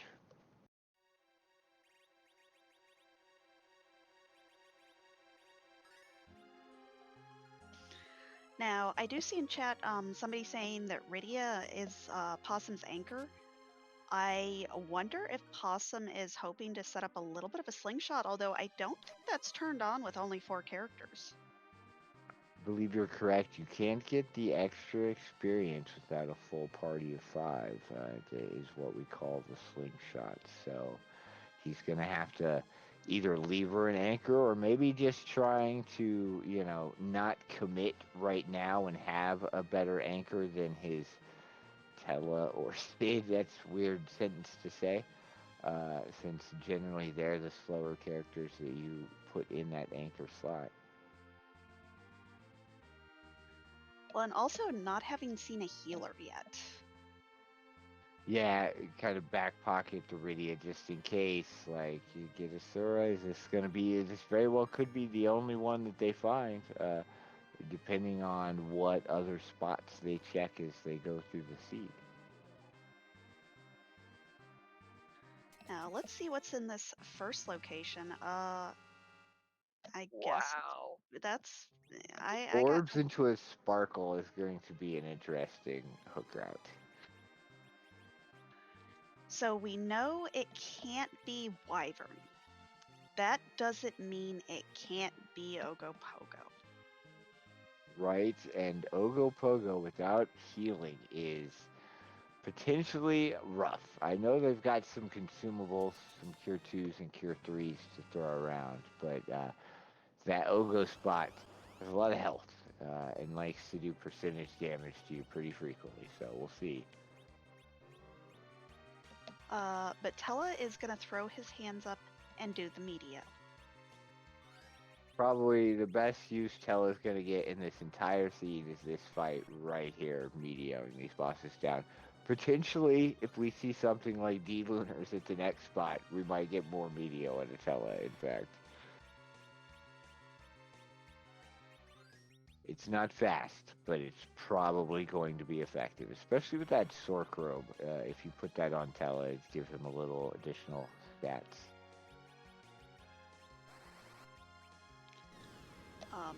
And for those who might not be super familiar with Free Enterprise or the base game itself, Meteo is one of the most high power spells in the game. It also has a cast time of 10. 10 is very long, and Tella is very slow. There's definitely been times where I've queued up Medio from Tella and finished the fight before he cast. I'm sorry, it's 20. Oh, that's so much worse. It's too long. Twice as long as slow. Not slow the spell, just And a question from chat: how does anchoring work in Free Enterprise? that's a lot of math. But ultimately, the boss's speeds are relative to uh, your middle character slot's speed in some fashion, and so by manipulating that, you can manipulate the boss speed. A lot of times you're going to want a slow character, your slowest character, in your center slot to bring the boss speed down, and then allow your other faster characters more actions. And as you said, there is math involved. It's so much math. The very basic Allie doesn't do numbers at this time of night well. 2 point relative agility, how fast your characters are going to be based on that middle anchor character slot. Also, are we words play words? Are we berserk locked? We are. We got everybody Okay. berserked up with the appropriate speed anchor, I believe, and we're just gonna sit here swinging with zeros until Plague dies. Okay, so we have a perfect example. 2.5 times your anchor's agility will give you a relative agility. So, Iridia is level 1. She is very slow. We have zerked up, which means we are putting actions into the queue faster than the tick down can tick down and kill us, because that takes an action. So we're just throwing actions in faster than we can die. My favorite way to deal with Plague is to just zerk as many people as necessary and just let them go to town. And then you can sit there looking at zeros and just kind of laugh at him. No, see, party not too angry to die. That's tomorrow. That's Final Fantasy V. We're just too fast to die. It's like speed, where you can't go below 55 miles an hour. Was that Golbez at the top of the tower I think we saw from Possum? That's an interesting fight there. Very slow. Not a spot you really want to fight him at. But it is free adjacent. For sure. I feel like Golbez in a lot of spots, especially with a good anchor situation, can be fairly free. And he doesn't have the magic damage there to really kill you with the spells. So you could probably get situated after the Shadow Dragon's left and take care of him, especially with lots of health like Sid's going to have. Well, and having that adamant armor means that they will not, whoever it's equipped on, will not be affected by the entangle or the death effect. So, yeah, just throw Star Veil. It's fine. Yeah, use that adamant, which I still think Posmorph is the only one who's found one yet. But yeah, utilize that adamant to prevent those nasty status effects from kicking in and allow you to do things you would otherwise not be allowed to. Turning in the pan, what are we going to get?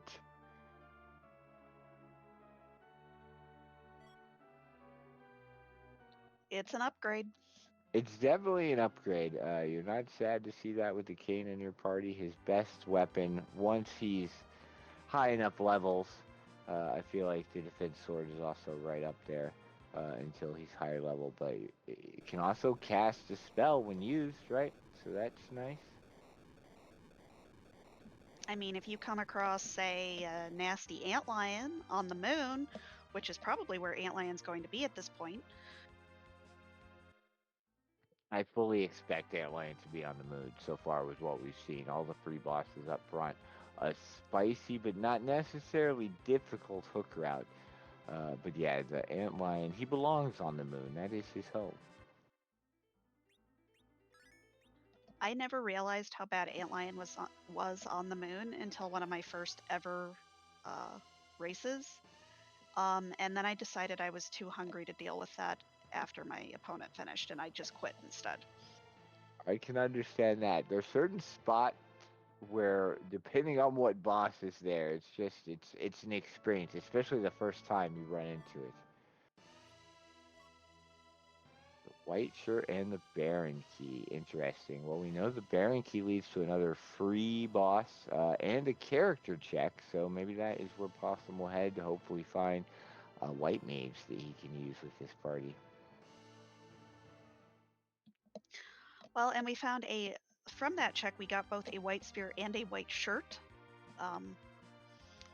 Definitely all things that you don't want to get moon dust or soup on. Right, things that need to be kept clean. That's why Sheila was probably protecting them. Well, Yang certainly isn't going to take care of that and keep things clean. Yang feels like the kind of person to just kind of put dirty dishes in the sink and leave them there. Agreed. He's not thinking about those sorts of things. He's looking for his next fight and ready to get back out there. You leave dirty dishes in the sink, you're definitely looking for your next fight. Cosmorph is hitting up the Baron shop. It's one of the gated shops, so has a chance for some nice items in here. We've already seen the Bacchus and the Leviathan, so I'm not sure exactly what we're going to find, but he feels it's worth a peek. Might be looking for that curse ring, or just picks up a dwarf axe. Might want to, well, of course, wants to back row that cane. Do you kind of want to give an explanation of the back row glitch? Sure. Final Fantasy IV is a perfectly well programmed video game. There are certain weapons that let your characters do full damage from the back row, and once you equip those, if the back row glitch is on, you're back rowed forever. It doesn't matter if you switch to a different item. You'll still be able to get that full damage in to the back enemy, which is useful to protect yourself, as well as based on certain formations like that Mylon Fighter CPU. There are actual positional importances to that as well.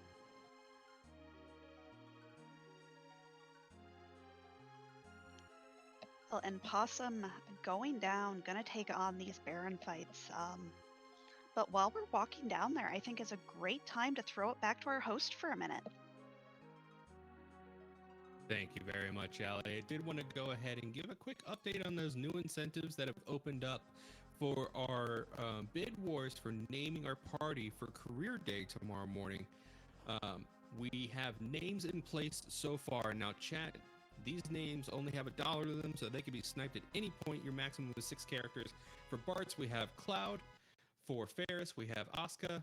For Galif, we have Scar, and for Lena, we have Nehru. So if you don't like those names, or maybe you like those names so much you want to bump them up some more, make sure you get those donations in. We'll see what's going on with that when we get there. And I'm seeing that my audio is clipping. 1 second, Allie, if you could take back over. Absolutely. Possum is here fighting the Kaipo guards. We did know that this fight was here. Still keeping that Rydia down. Again, probably going to go ahead and make her our anchor, unless we get into a situation where we're like, no, I think we need her alive. Yeah, one of the interesting things about Admin Cup groups, or Admin Cup in general, with the 4 party member restriction is you've got to be able to make those adjustments. You know, you may intend to use them as an anchor, but then depending on who you get or what fights are in the way, you may have to change your plan, and we may see really suddenly getting levels, or if we need to, a certain spell to get through a fight, or certain statistics that we just don't have. This is a pretty rude fight, a pretty rude spot to see this fight. I would have to pull up the chart, but I'm guessing she is probably untouchable by spells here. I believe this is one of those spots where she is untouchable by spells, at least while she's spinning. Luckily, the seed was generous and gave us that starting cane. So we're not too worried about this spot, but this is a spot where I have been blocked on seeds without the requisite ability to unwhirlwind her. And when we're talking about untouchable with spells, Valvalis, just like in the vanilla game, gets a pretty high magic defense because in the vanilla game, you're supposed to kick her out of her spin with Cane. There are places where she can only be hit by nuke.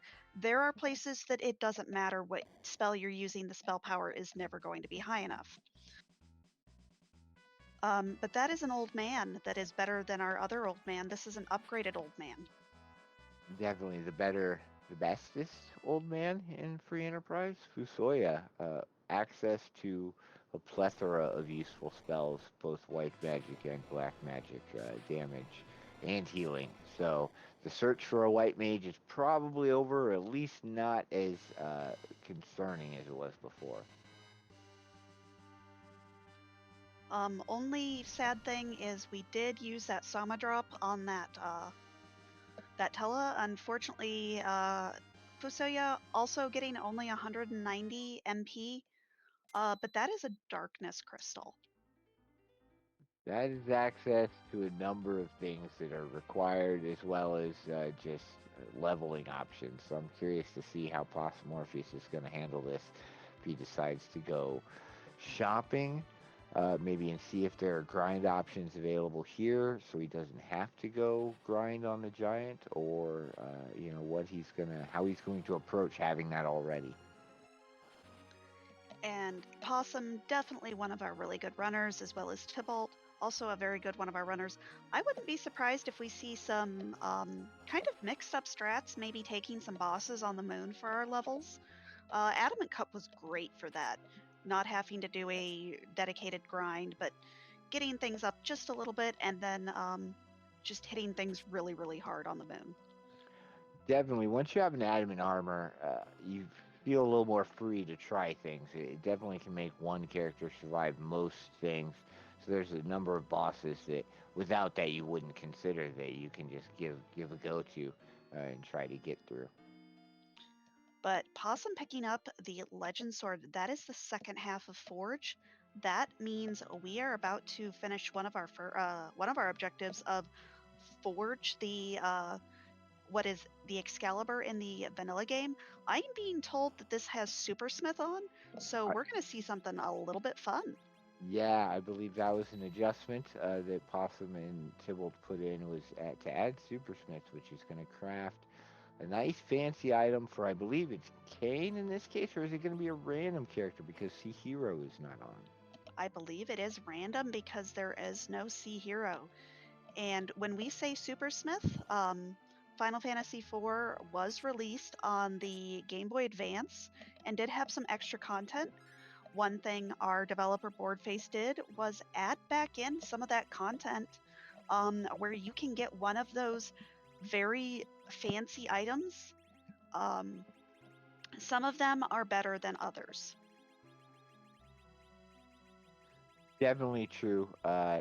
Scrap metal is in the pool, and it's always a little sad to see it. But then there's things like Abel's Lance for Kane, which is a fantastic item. I hope it's a Lightbringer, but I always hope it's a Lightbringer.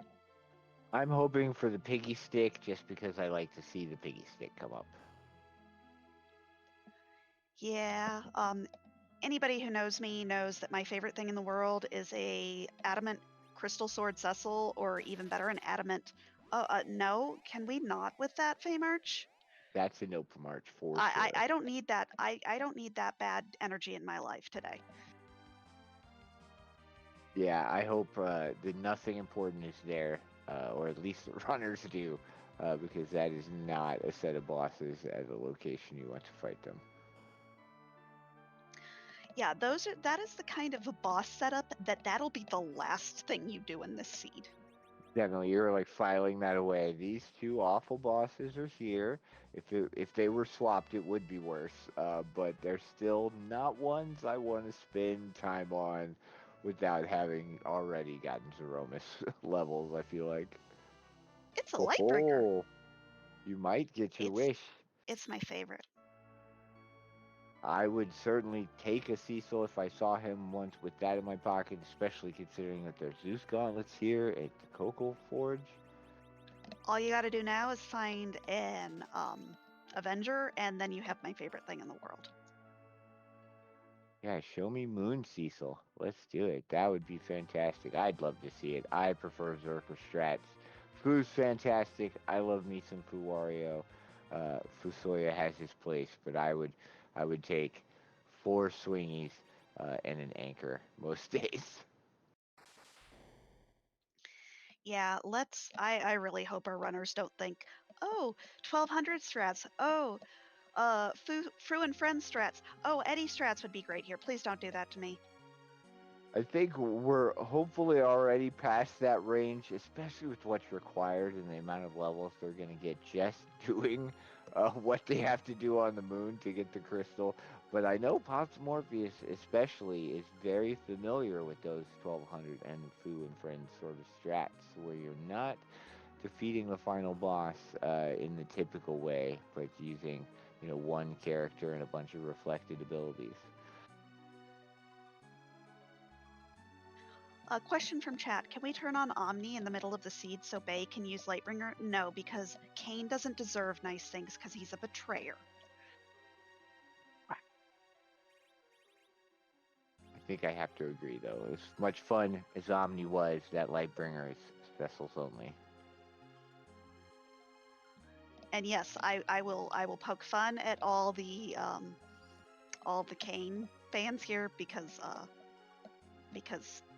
no, he betrays. He betrays me. He betrays the people in the game.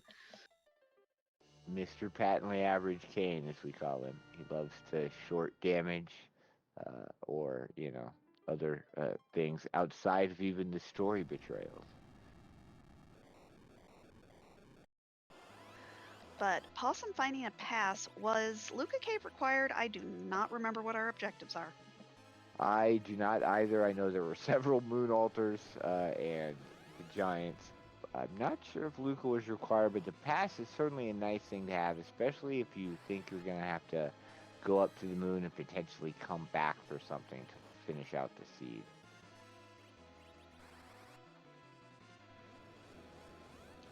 That's very fair. If you have to go back down to the Earth, or even if you have to try Zeromus more than once, it is so much faster to do it from Troya than trying to do it from the moon. Yeah, it's a much quicker trip. You can have that saved right outside and hop back in. I know that the Twin Harp is an objective, so we haven't seen that yet. So if Possum's next intention is to go up to the moon for any reason, well, and it was a required objective we see, so perfect. The pass, a required objective, easy moon, or easy Z access, all in one. Yeah, I didn't think that Possum would have beelined this check if it wasn't required, but um, these are runners that are far better at free enterprise than I am, so I don't question sometimes.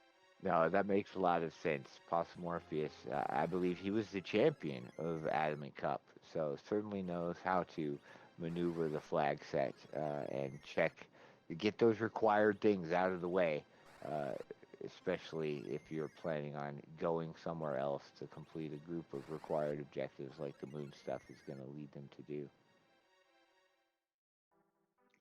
And he was the undefeated champion of Adamant Cup. Um, one thing our runners did tell me in the pre-interview phase, those words made sense, I promise, was that they actually picked randomly what flag set out of all the tournament flag sets they were going to run. So this wasn't just Possum going, let's run the one I did really well at, which is That's what I would have done. fantastic. I did not know that. Yeah, I probably would have leaned into like supermarket sweep if someone were to ask me to do something like this in a relay against someone. Um, what you're good at, but Possum definitely probably not sad to get the Adamant Cup then at that point. Although he's no slouch, neither of them are at any of the flag sets I've seen them run. So But Tybalt having a little bit of a harder time with this CPU. Unfortunately, taking a wipe there doesn't have the Tella to just throw angry rocks, or maybe does, but didn't throw angry rocks. I think the Soma drop was in the middle of Watery Pass, so perhaps Tibble did not locate that Soma drop and doesn't have the MP on Tela. That would definitely be like that strategy that Possum used was definitely effective. Yeah, looks like trying to keep that Tella down as an anchor, not having the Soma drop. Oh, that's a little spicy in that spot. And Mist, who is peeking their head up behind the Dwarf King. It's a turtle. Oh yeah, that's a fairly healthy turtle there. They don't. Well, they have Palom, so I think either way they'll be okay. Palom and Fu to throw out some lightning if need be, but gonna see a wave, perhaps. Yeah, as chat pointed out, Tybalt's also missing that adamant armor, which was another thing that allowed Possum to get through some of this that much easier, and isn't using the Rydia as an anchor, so has that Tela down. Perhaps that's just another reason he hasn't thought to use the Meteo, or again, without that Soma drop, it's not even a possibility.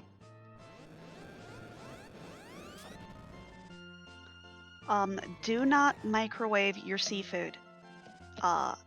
For everybody that you work Oh, with, please do not microwave your seafood. that is like century flashbacks. Yeah, please do not put fish in the microwave. Just, no.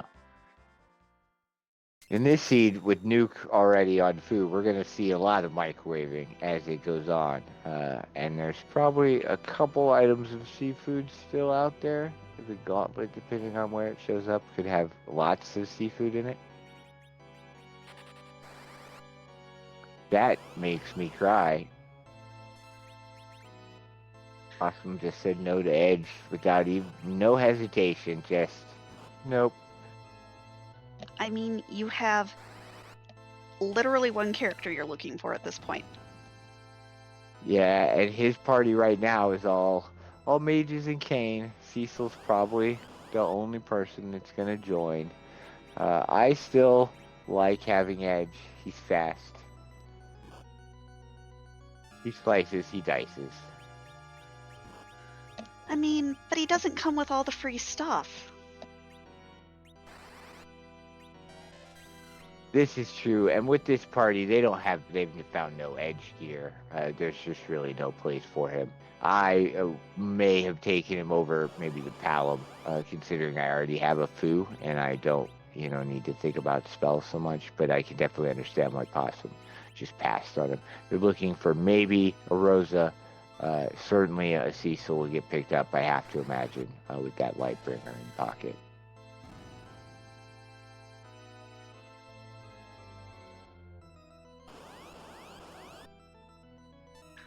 Question from chat. Thoughts on Rosa over Kane as we've gotten Val removed? It's definitely, if you want another white mage, go for it. Or even in Possum's party, like he likes to run lots of mages. Rosa is a fine addition, and Val's gone off the table, and you have Fusoya, excuse me. So lots of health. Anyway, even if you're gonna take that base level, Rosa doesn't have to focus on getting her some levels. You can probably do it without too much of a problem. We saw Sirens in the shop, I believe. So you just grind your way up to whatever levels you want. And on Tybalt's side, did get through that CPU, is on this plague, going for a little bit of a different strategy than Possum did. This is a very standard play. You knock a character down, you bring him back to life. Plague resets the count. This is what you traditionally see, especially if you didn't find lots of Bacchus wines in the shop. Definitely, right? Having all those Bacchus wines ahead allows you to kind of forego thinking about some of that other stuff. Otherwise, you'd certainly be hunting for some sorts of berserk. No warp glitch, and we've already seen Lucas, so just try to leave Dwarf here to get the reward and see what we get.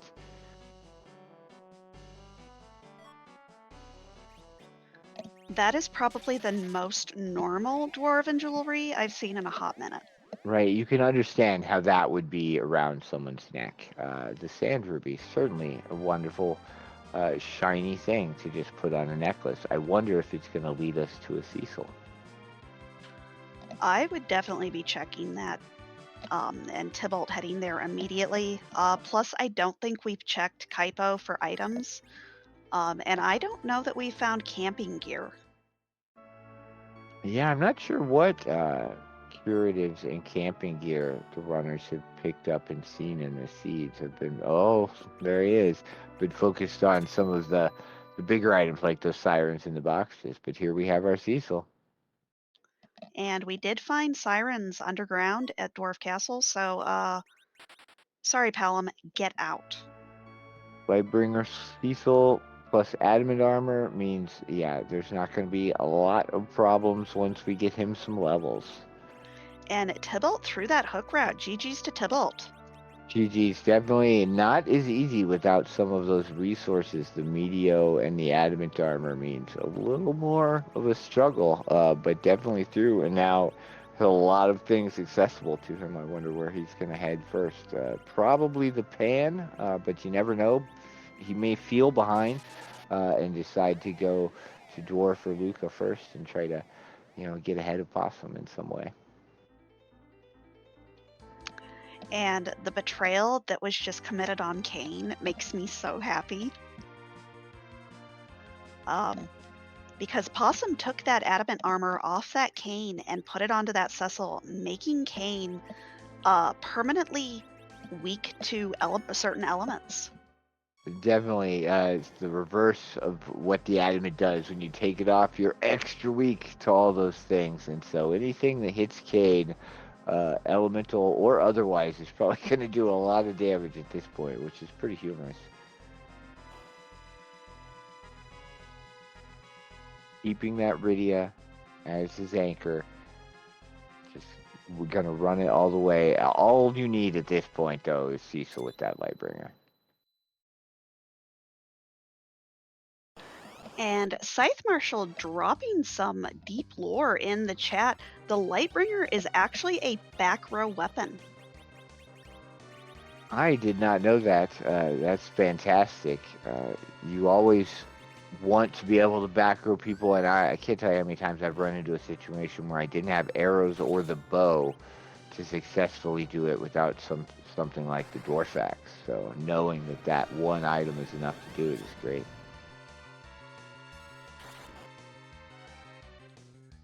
Well, and unfortunately, Demist, not the best first boss to see after you get a holy elemental weapon. Yeah, you're not going to get any extra damage here. The game just says no. Let's give you a slow boss here to get through.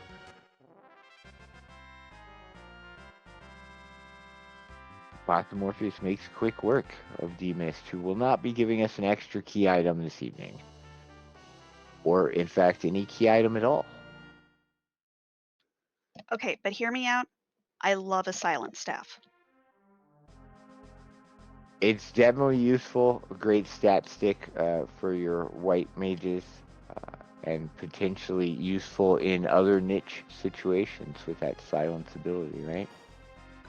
I've definitely used it on the guards by accident before. I just smacked them because I didn't have anything better, and then they were silenced, and then they couldn't piggy me. It's great to avoid that piggy counter. So on Pos Morpheus' side, I believe we have Keyless Tower, the Fey March, and the Moon available to us.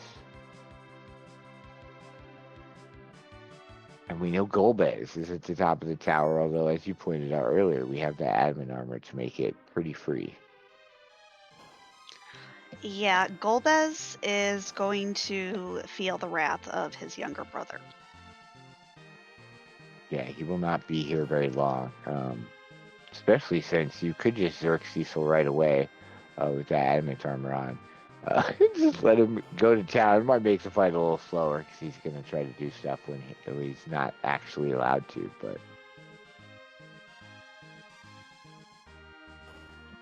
Yeah, I think with how slow this spot is, and with the talking, and that Rydia anchor, that'll be like a 5-minute fight. yeah, it's going to take a little while. I think even regardless, just sitting through the speeches is going to make this a lot slower than you would like. But that is what happens at this spot with Golbez sometimes. This is one of the slower spots I feel like to run into Golbez at for a number of reasons. Scythe Marshal letting us know that this spot has got decent speed, but Golbez is still going to waste all of our time. So while Golbez wastes our time, why don't we throw it back over to our host? Thank you very much, Allie. Wanted to go ahead and just remind everybody while we're here. I've seen some new people join, which is awesome. Thanks everybody in chat for checking out the marathon. We're here benefiting NAMI. NAMI is the National Alliance on Mental Illness. It is the nation's largest grassroots mental health organization dedicated to building better lives for the millions of Americans affected by mental illness. What started as a group of families gathered around a kitchen table in 1979 has blossomed into the nation's leading voice on mental health. Today, we are an alliance of more than 600 local affiliates and 49 state organizations who work in your community to raise awareness and provide support and education that was not previously available to those in need. And I also wanted to touch on what my mic was fighting me about last time. So in case chat, you missed it, we do have some incentives open for tomorrow for the run of Final Fantasy V Career Day. You can choose the name of all 4 party members. So right now we have $1 on each of the names that have been donated for. The name for Bartz is Cloud. The name for Ferris is Asuka. The name for Galuf is Scar. And the name for Lena is Nehru. So if you really love those names, put more money towards them. If you want to get another name on one of your favorite characters, donate before that run starts tomorrow.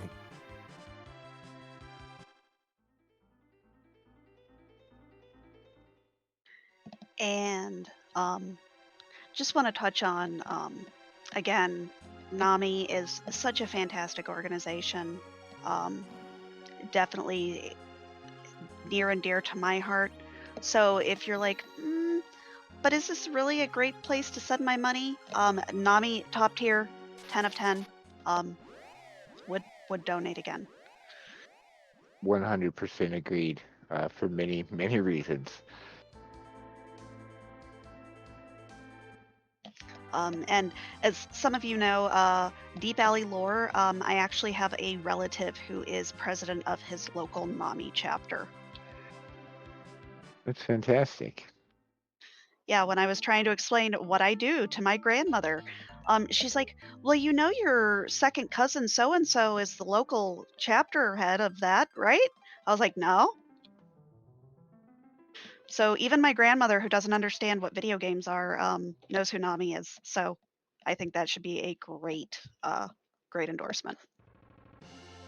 Definitely, I agree. It looks like Possum Morpheus deciding to head to the moon. I didn't even see what Golbez gave. I believe he reset, so it wasn't a key item, or at least not an important one.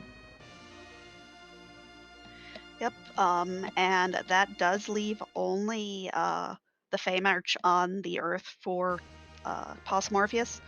Again, I agree with that decision. Yeah, Fade March as much as possible, and especially with the number of objectives you have on the moon, you might as well, especially if those bosses seem rude, which they definitely do, might as well go clear out what you have elsewhere that's required and see if you don't ever need to go back there.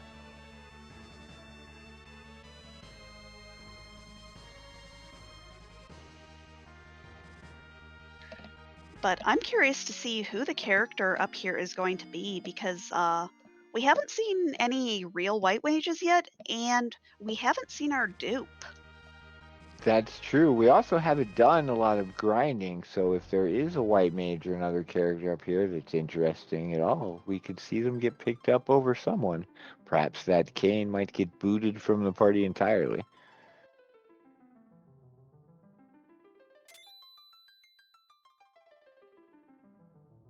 No white mages this seed. You only get the sages and Rydia.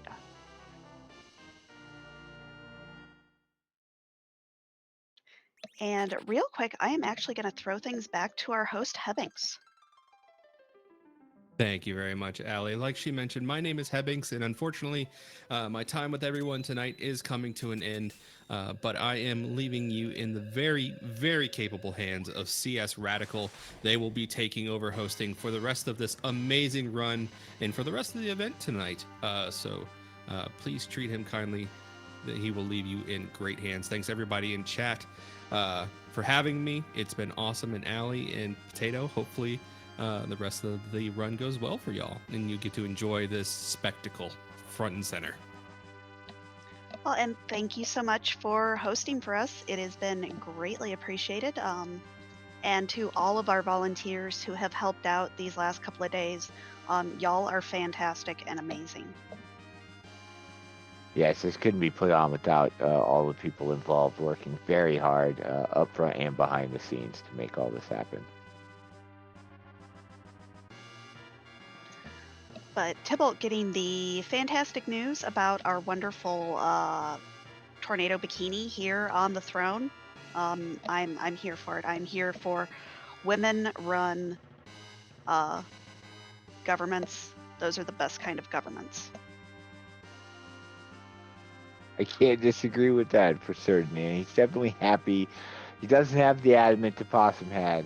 He doesn't have the foo. But he does have the cane, which is still going to make this fight pretty easy. So hopefully not upset about that. Is going to get the bad news that the spell power at this spot is too high for Quake to go off. So gonna need to start jumping with that cane. Yeah, you can't attempt to damage her while she's in the whirlwind form. Not with spells at this location, at least. You're not going to have any real success. Sometimes the timing of getting your spells to land after the jump comes down is a little tricky as well. Also, this is a water hag. It is a very angry water hag. For all we talked about difficult bosses on the moon early game, this isn't one of them. Aside from being very punchy, it's only going to punch a couple times before the fight is over. Fight, Edward. Fight! Best thing to do if you ever play your own free enterprise seed, name Edward something silly, and you will see fight yeet. Fight! Yes, I love that aspect of it. When you rename the character for the water hag. But Tybalt finding the upgraded old man, just like in Mystic Quest, as we learned, we can upgrade our characters. We are we're just going to take all the old men. Interesting. I would guess using Tella as his anchor probably late game. It definitely gives him a lot of utility options. Yeah, that's just a lot of old men.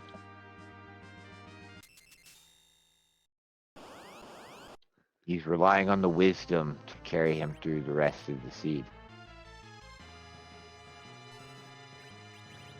The elements fight here at, I believe, the Ribbon Room is not going to be terribly difficult with that Lightbringer and Fusoya in your party. A couple swings from Cecil will probably push it to its final stages and get it over with very quickly.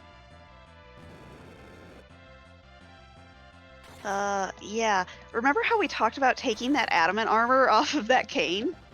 Yes. Deserved. That's why it's funny to me. It's so deserved. I remember doing that once towards the end of a seed and needing to bop the person who had previously had it on and doing just an absurd amount of damage. It's fantastic how the adamant is so good and makes you so weak when you take it off.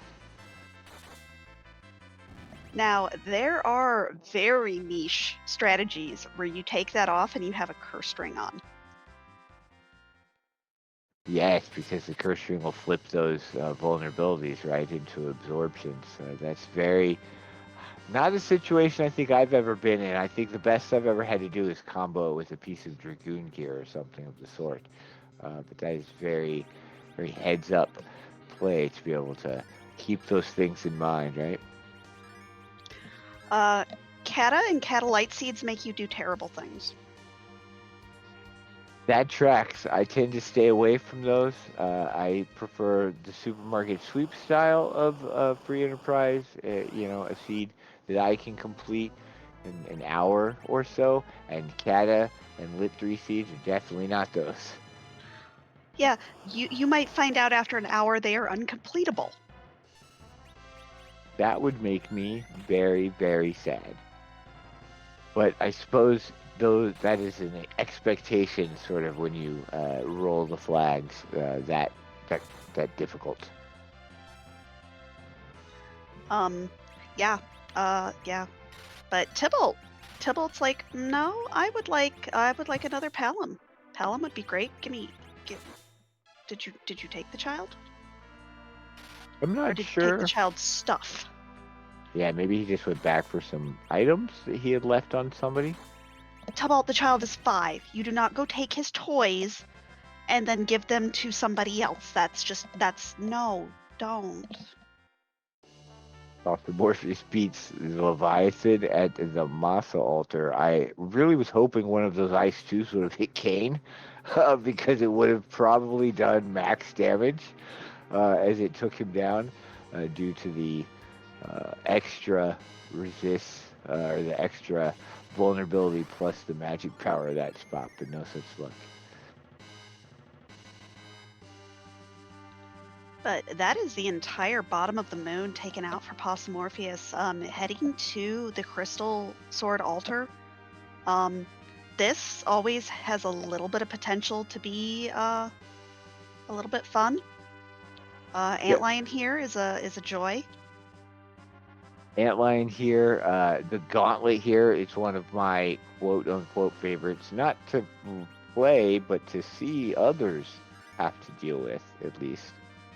Unfortunately, we've seen Gauntlet both there of is those. why I'm not allowed to vet seeds anymore. There. It's How was the I worst supposed to know they gauntlet weren't on the going to do that? moon. Oh, that's going to be punchy. Very, very punchy, but also very, very free with that adamant Cecil. Ouch. Ouch. So much for a difficult moon, as we spoke so much of earlier. Although with an adamant armor, only so much is going to be difficult anyway, so. That is like going into the fridge to get something to eat and finding out that all you have is like store brand stuff.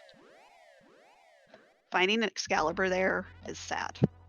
Yeah, especially with what we have already, and no edge to throw it at anything to maybe get a little use out of it. If only Omnidextrous again, and we could give that to somebody else, or maybe have Cecil wielding 2, it would just be fantastic. But Tybalt giving us a hairdryer's check. Again, I this is a check that can have an adamant armor. It could have a crystal sword. We know that a crystal sword isn't better, but adamant armors are still good. Definitely, and I mean, you've got room for at least 3 in your party, and I don't believe Tybalt has found the one or another one anywhere else, so it would be a welcome reward. Unfortunately, just a crystal sword. I Words don't you know don't if I've ever expect ever, to say. yeah, that's what I was about to say. I was like, what a sentence to say. Unfortunately, just a crystal sword. That's the feels bad. Although, as we'll learn in Worlds Collide soon enough, all the items from Free Enterprise from Final Fantasy IV, most of them exist in some form, and most of them are terrible. Yeah, when you go into Final Fantasy VI with like, oh, well, the crystal armor's great. The crystal armor is not great. No, the crystal armor, the Excalibur, the crystal sword, even they're not the items that you want them to be from this.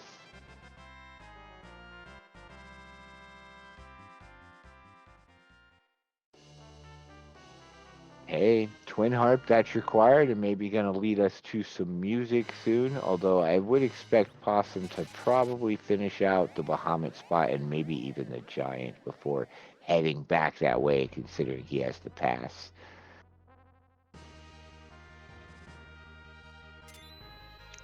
And question in chat, how is Tybalt going to catch up?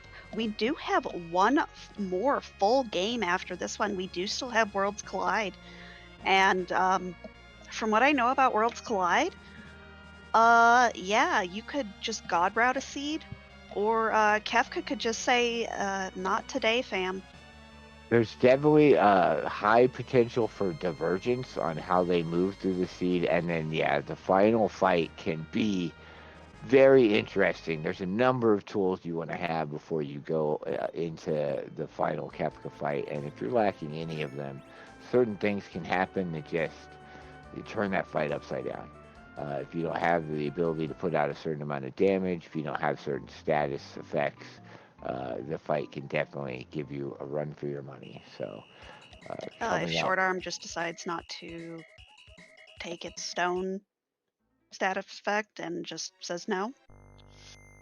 yeah, there's Dread, a horrible ability to see. Yeah, puts the character to stone. You see it so rarely. I'm not prepared for it, and if you're pushing, it's one of those fights that teach you patience. Because you can't push too much damage, or things will happen to characters that you can't fix before you move on to the next tier. And if they're not alive when you move on, they get replaced by somebody else or nobody. At least you get to pick your characters at Worlds Collide. Sort of. I mean, we could see what they have available. You get to pick which ones you bring into the final fight, but that's provided that you get any good ones along the way at all. But we actually have a bit of a joy for y'all. We are at the Twin Harp check, and since y'all paid for it, we're gonna be quiet for a couple of minutes while y'all get this wonderful harp music.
That was Dancing Mad on Possum Morpheus' side as he takes down the dolls.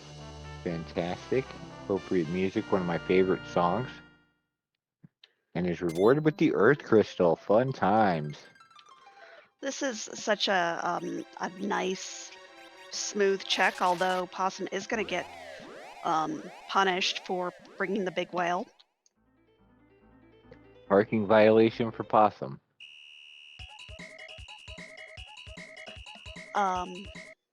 But yeah, Dancing Mad, of course, the final song of Final Fantasy VI. Does Worlds Collide have music randomizer yet? I believe using the seed bot at the very least, you can roll with random tunes, a couple different variants, some where it keeps it pretty close thematically, and then one where it's just chaos tunes. It's always difficult for me. Final Fantasy VI's music is so iconic to the game that anytime I'm playing with tunes on, it's a bizarre experience for me. It's wonderful to listen to more video game music, but because the 6 music is just what I expect in every area, it always throws me off. Yeah, I'm a big fan of the music randomizer. Again, Worlds Collide is not the 6 randomizer I'm the most familiar with, but the name that the flag set used for music randomization for 6 is either it is Johnny D. Mad or Johnny A. Chaotic, and I love those. That's perfect. I love Beyond Chaos as well. Definitely an intense randomizer that you can have a lot of different experiences with.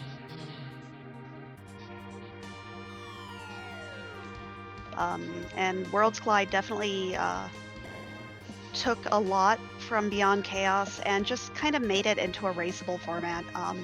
I love Beyond Chaos, but it is not the best game to race. But Worlds Collide took a lot of that stuff, took some stuff and made it their own, and I think it's great. Definitely. It's always wonderful to have sort of the ability to play different styles of randomizer for the same game. I feel like both Beyond Chaos and Worlds Collide kind of fit different purposes, different sort of dopamine purposes for me. So that I'm glad to have both available. And question from chat, where are they on objectives? I have no idea. I know that Giant is required, though. That is like the one thing I remember. And Tybalt going with that Sand Ruby, gonna pick up his Cecil. That is awesome. I love that he's also getting a Cecil. Especially with that Lightbringer, he's gonna enjoy being able to swing that big weapon, the Super Smith weapon, and clear through some of these remaining boss spots that he has to get through.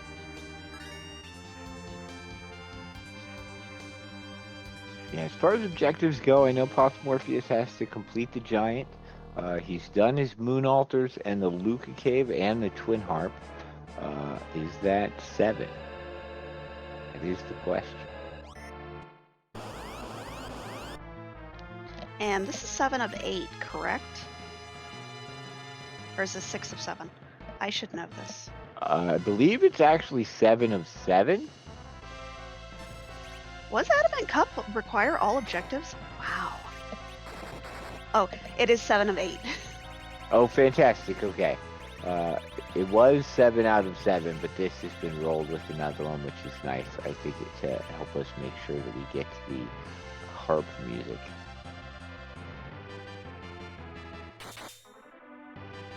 That would mean that if Possum Morpheus gets through this, he will be in go mode, and with that pass, doesn't even have to travel that far before he'll start going to take on Zeromus, probably.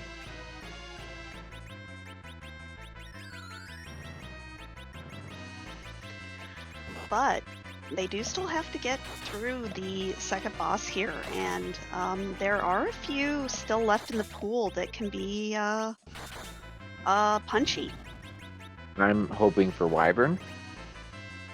With some, I'm not sure if Wyvern can open with anything other than Mega Nuke, but I hope it's something interesting, or just Mega Nuke and gives them, a pause.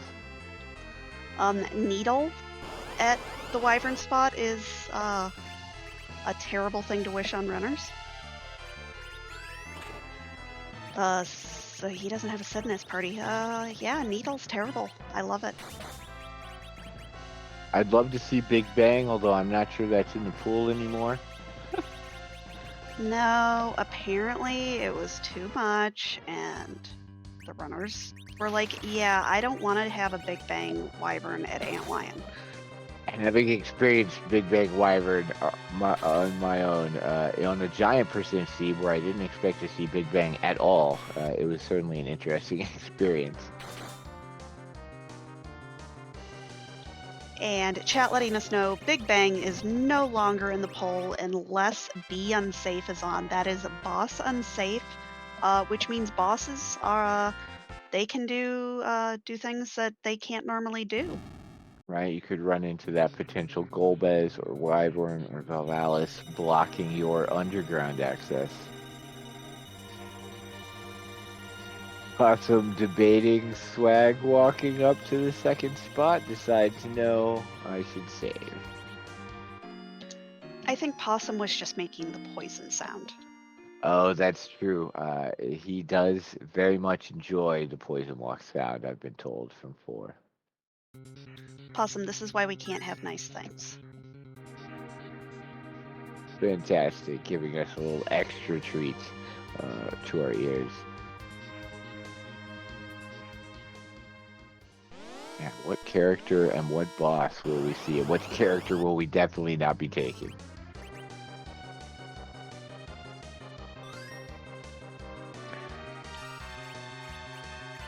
If we didn't have the tools to deal with this, this could be a lot worse, but I don't think it's going to be.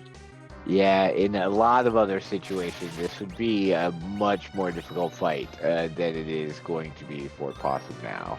He has so much damage and the ability to just put a wall up on Asura if you need to get through, but a couple more turns and this should be over. Yeah, that Lightbringer doing more than the Cure 3 puts out, and I think at this point, it looks like is going to put that wall up just to be safe. Definitely, why have it last any longer than you have to? There's only a little bit more health, I think, to get through here. One more swing from Cecil might be enough to take care of it. Down she goes. Bye, Asura. And this will give Possum, I believe this will give Possum the crystal, based on what we went over before.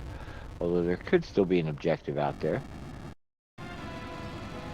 Oh, we already found that outline. Hey, it's a Rosa. It is a white mage. We haven't seen one of those yet.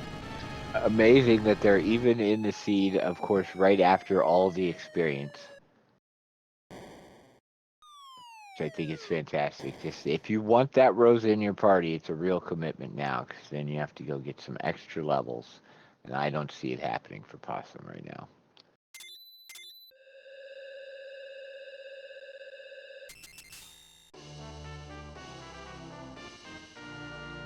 Yep, I have a feeling that we are going to very quickly go and poke Zeromus with a very sharp and pointy stick. Morpheus is going to take the swag chocobo. Once you've entered the whale and left again, there is a black chocobo in this forest which you can access and take right on over to Troya and save right outside. In theory, maybe a little faster than flying the whale over there manually.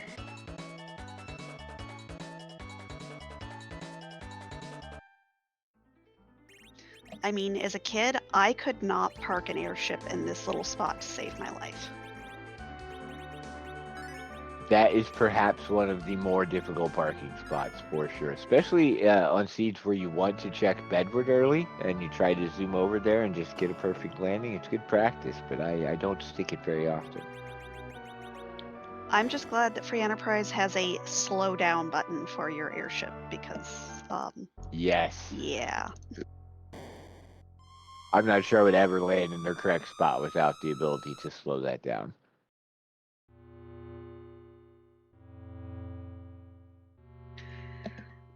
Since we are in a marathon, I think we do have to explain kind of what's about to happen. Do you want to kind of take the explanation? Sure. Zeromus is too big and script unwieldy to put anywhere else. So rather than move him around, we let him cosplay. He's going to have one of, I don't even know how many different sprites are available now, um, as his option. And each time you play a seed, you could get another one. And there's a question I think we generally ask. I'll let you do the asking. Whose butt are we going to kick tonight for Nami? I hope it is Magimaster. He is one of the bosses I run into in Worlds Collide all the time. It gives me trouble. So getting him taken out before we even get into the Worlds Collide seed would be fantastic. Well, and we did have a bid war for this sprite, so we do know this is from Final Fantasy VI.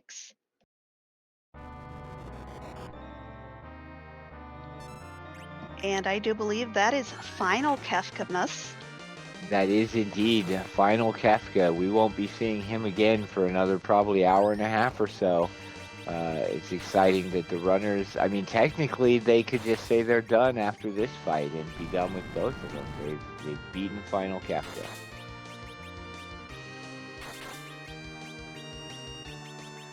Well, and so many of our sprites done by Scala Kitty, one of our former admins, and just all around fantastic human beings.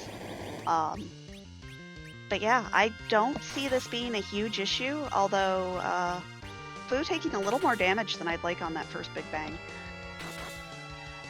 Definitely. Oh, Sessa's just doing 99k. It's fine. We're fine. We're not seeing a second Big Bang.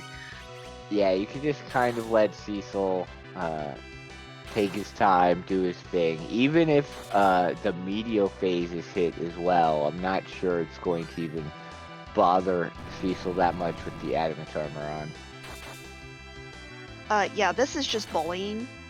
This is what Kefka is going to do to these runners in about an hour and a half, 2 hours. We can hope. The runners are hoping to have a sort of similar experience, bring in a lot of heavy-hitting abilities and be able to just end Final Kefka without any nasty counterattacks, although we'll see. I think he's dead. GG, again, Possumorpheus. That is dead Kefkomus.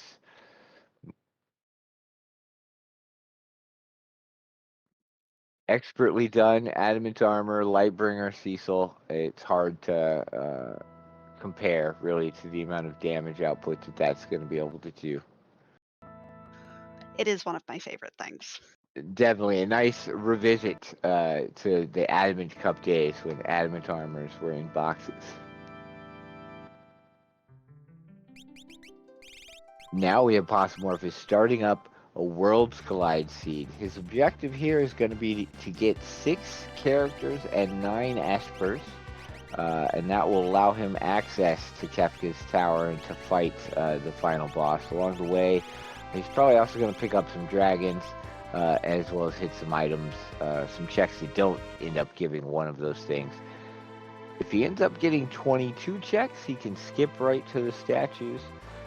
So we'll see kind of how he approaches this. The normal start is a lot of looting, as he's going to want to see what some shops have, see what items are in these treasure chests, and what he might have to push through the seed. Imagine getting to go into the beginner's house. That is wild, y'all. Yeah, no encounters here. He's not going to run into danger, just trying to get around Narsh or anything like that. Not for a while, at least. Yeah, Beyond Chaos, the one I'm familiar with, if you have randomized Kefka's tower on, you cannot go into that house because that's where they get some of the tile sets from. That's fantastic. We see with the lock start, Possum's going to step in here and get the choice of one of 2 things. An Esper, potentially, or in this case, it's a Valiant Knife. And interestingly, Possum takes the weapon as opposed to the required Esper, and that's for a number of reasons. That item is available, that Esper, once he gets Terra behind the Welt check. But the Valiant Knife is a defense-piercing weapon that scales up based on the amount of missing HP you have. So it can be pretty useful to have one of those. Might allow you to get through some bosses that you couldn't even damage otherwise. Well, and picks up the Curse Shield. Curse Shield a lot more useful than the Cursed Ring. Yes. Now the Cursed Ring from 4 is fantastic. The Cursed Ring in Worlds Collide only really teaches you X Zone, so it does have a potential use if you need some form of instant death and don't have anything else available to you. But the Cursed Shield, I believe it said 10 battles. If you wear that, if you have a character wear that other than Gogo or Amaro for 10 battles that give magic points, it will turn into the Paladin Shield, which is the best shield in the game, and it teaches Ultima. Yeah, the Paladin Shield might actually be better than the Adamant Armor. Yeah, I would agree, mostly because it teaches Ultima. Otherwise, they're probably fairly similar. Like, you have the Paladin Shield on a character, and not much is gonna even be able to damage them. Very similar to the Adamant Armor. The extra bonus, at least in these flag sets, of having a source of Ultima is nice. You don't always need Ultima to get through a seed, and sometimes even with Ultima, you're not going to be using that because you have other faster options.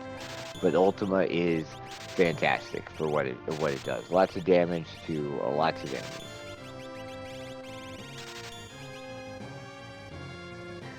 Yeah, Ultima good. Ultima good. Ultima, very good, and there's some other weapons, the Illumina specifically, which might as well be kind of Ultima on a stick that if Possum finds, I could definitely see him trying to use very, very frequently. I mean, an offering seems good, but I don't know if it seems good for Worlds Collide. I don't know if that's good.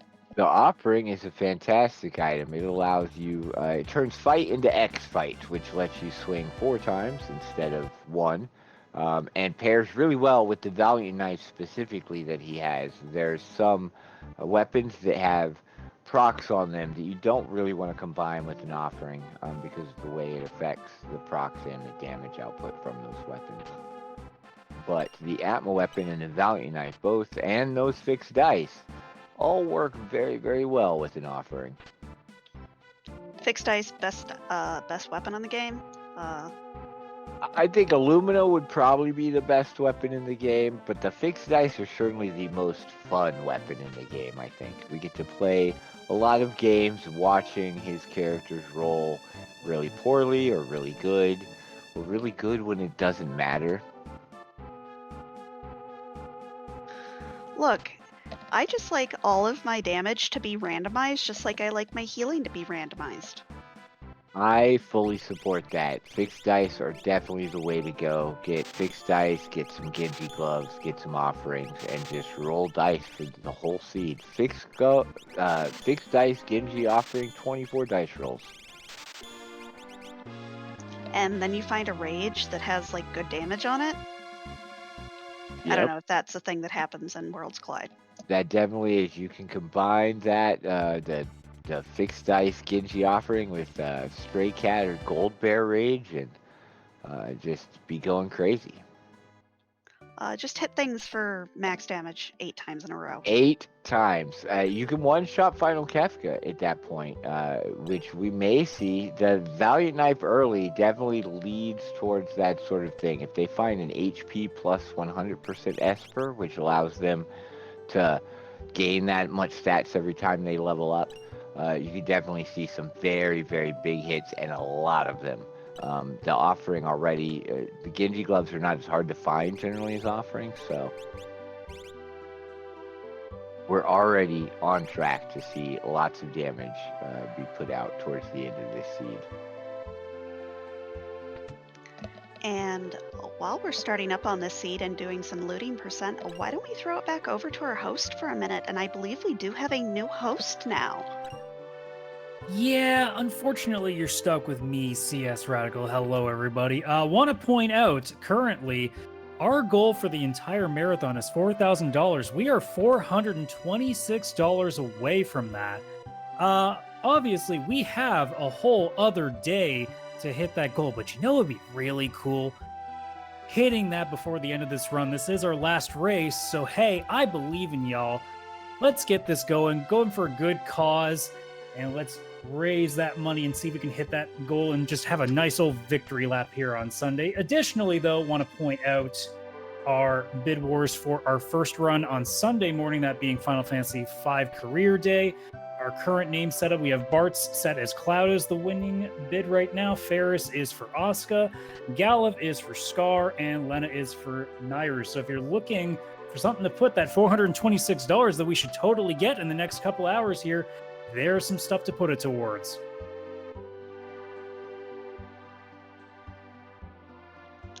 Awesome. I believe in y'all. Also, there's nothing funnier to me than a Canadian going y'all. Sorry, I'm going to make fun of you. I like to think. I'll allow it. I think that I have rubbed off on too many people. Nothing wrong with that. Is a safety bit good in Worlds Collide? It can be good. It prevents some instant death abilities. It's definitely not one of those relics you're generally keeping an eye on for to equip right away as soon as you find. Not like the offering or, say, a hero ring might be something we're looking for.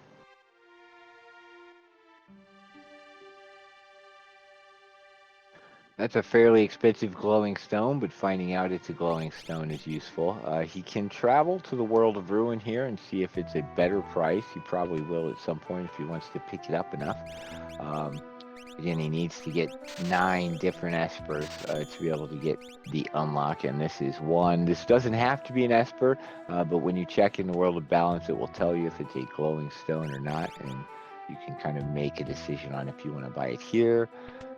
Gamble on the World of Ruin being a little more affordable. Now, if you do go to the World of Ruin and then you see it's more expensive, can you come back and get that same price? Tybalt, Yes. What are you doing? Tybalt, those are pink puffs. He's trying to end it all, trying to get that adamant armor drop. He hasn't found one in a chest. He'd really like to have one for Zeromus, so he's trying. Tybalt, this is still not free enterprise. If you get an adamant armor, we are not shutting this channel down either. Also, I think that was cheaper. It was about 10,000, 14,000 cheaper, and you can return to the other world and buy it at whichever you find out is the cheaper option. I believe it can randomize from 1 to the max value, so when you see it, you sort of get a feel for if it's likely to be more or less cheap in the other zones, so you don't even waste time a lot of times going. At 40-something thousand that it was in the World of Balance, I definitely understand flipping over here to try to pick it up a little cheaper.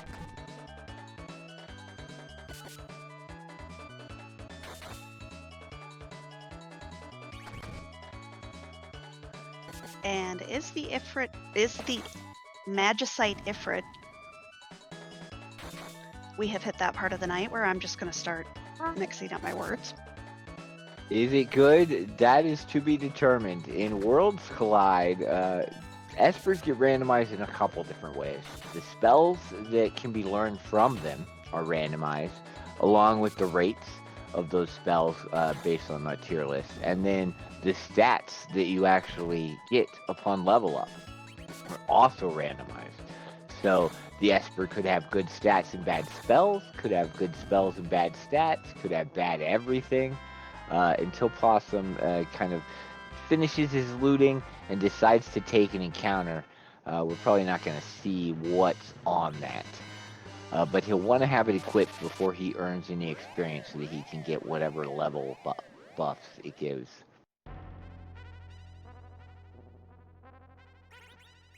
And Tybalt did pick up an item, but did not pick up an adamant armor, so looks like going to finish up his objectives.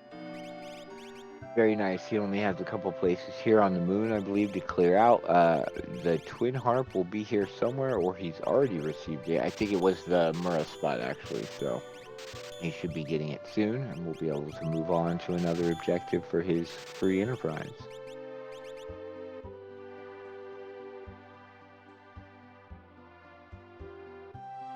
Osmorpheus should be about done looting. He may decide to go to the Colosseum from here. The Colosseum is a place where you can bet items and potentially get a good item back, although you have to fight an enemy that you can't find out what it is ahead of time. So it can definitely be a little risky. But instead, it looks like he's going to go for some Gao checks. Gao has 2 checks. Both you can do kind of right here. If you have dried meat and less than 4 people in your party, you just take off your Moogle charm, wander around on the belt, and after you defeat a normal formation enemy, you have a chance of getting either a character or an Esper from that check. And then the cave here that goes down to the Serpent Trench is another Gao check. You just ride that through to Nikia, fight some enemies. There's no boss at the end of it, and you can also be rewarded with a character, an Esper, or an item. Merton is a healing spell. It definitely is. Merton is maybe the best spell in Worlds Collide or Final Fantasy VI. I think if you have the right protections, it is faster than Ultima and can damage the enemy while at the same time healing your party. And we are greeted by disappointment in a meat suit. That is Setzer. Well, we know Setzer can equip the fixed dice that we found because that's a vanilla equip, so that could be good. He also comes with Sword Tech, which is a very useful ability in this, even though his statistics don't necessarily lean into that being good. There are some utility options out of Sword Tech that you love to have. The number of checks, though, available are very thin. Setzer also only has 2 real checks that can give any sort of forward progression as far as characters go. Calling an Inn, which is where Possum's headed right now, and then Daryl's Tomb, which is in the World of Ruin. You can also use Setzer to summon the Doomgaze spot fight in the World of Ruin, but that can only be, I believe, an item or an Esper, so...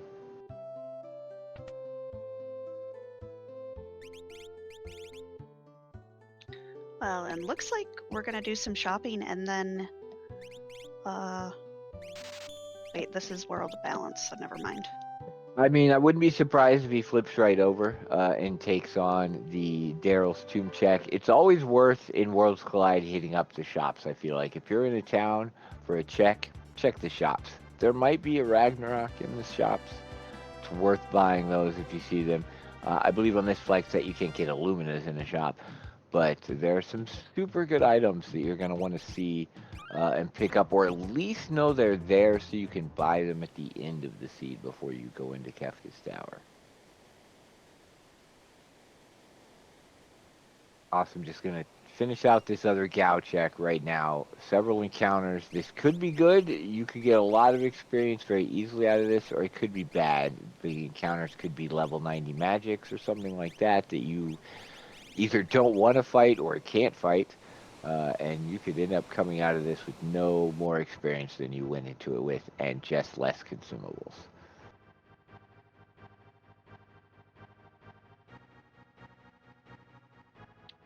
But it's shiny. Shiny, shiny, shiny, shiny, shiny.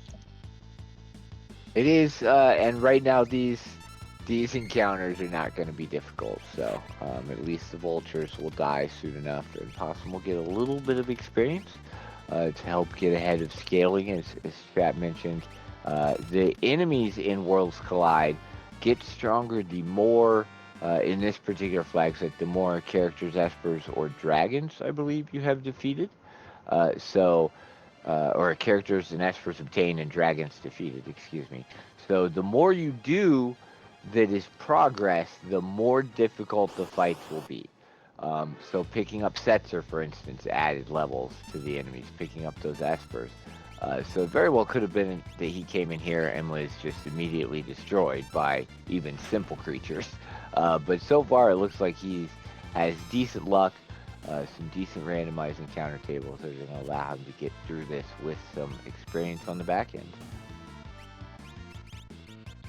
Also, Tybalt getting a little bit bullied by Dr. Luge, got exploded and took out that Cecil. Definitely not the party member you want to have go down with what equipment you have.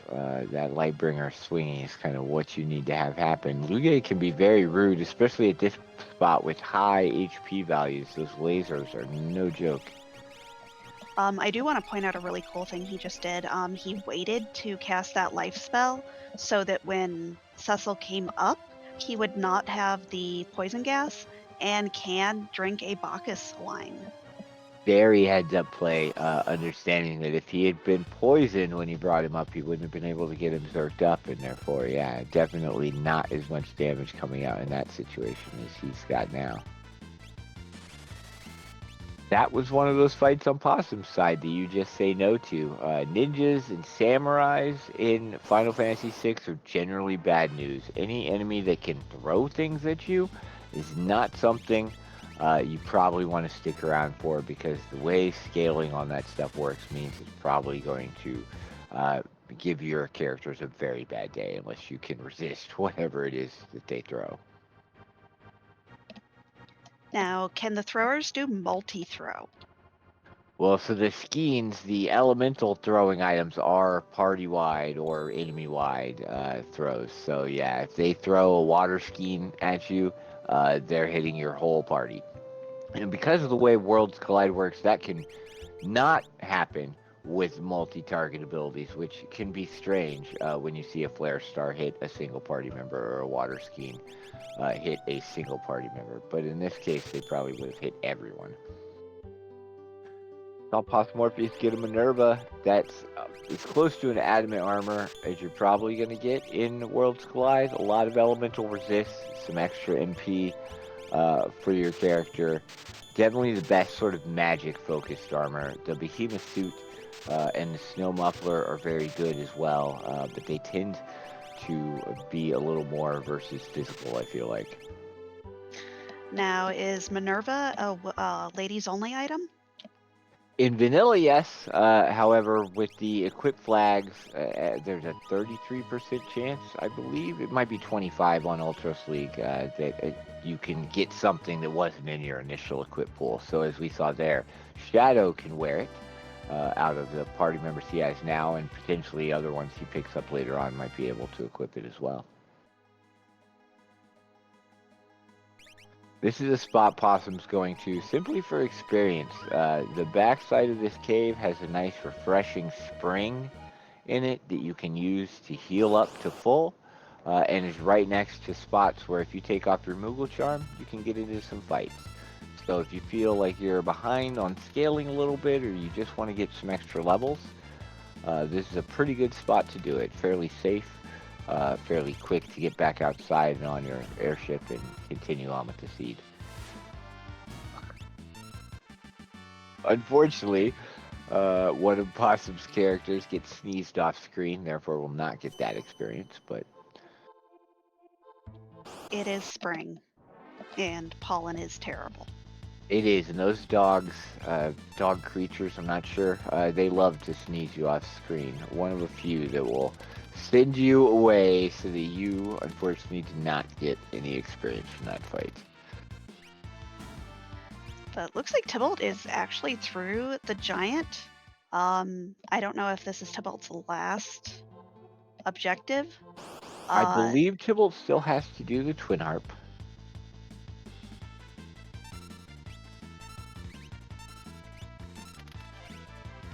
Yeah, which is I think where he's heading now. I think he'll be done outside of that, though. We'll get another reprise of Dancing Mad while we have Final Fantasy VI going on the other side, perhaps.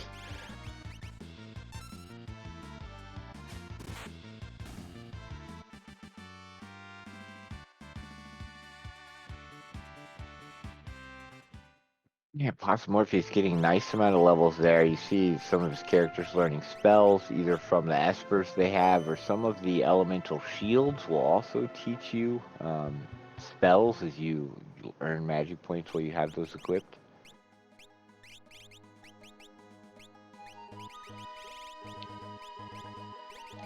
I mean, any spells and any of those bonuses can always help.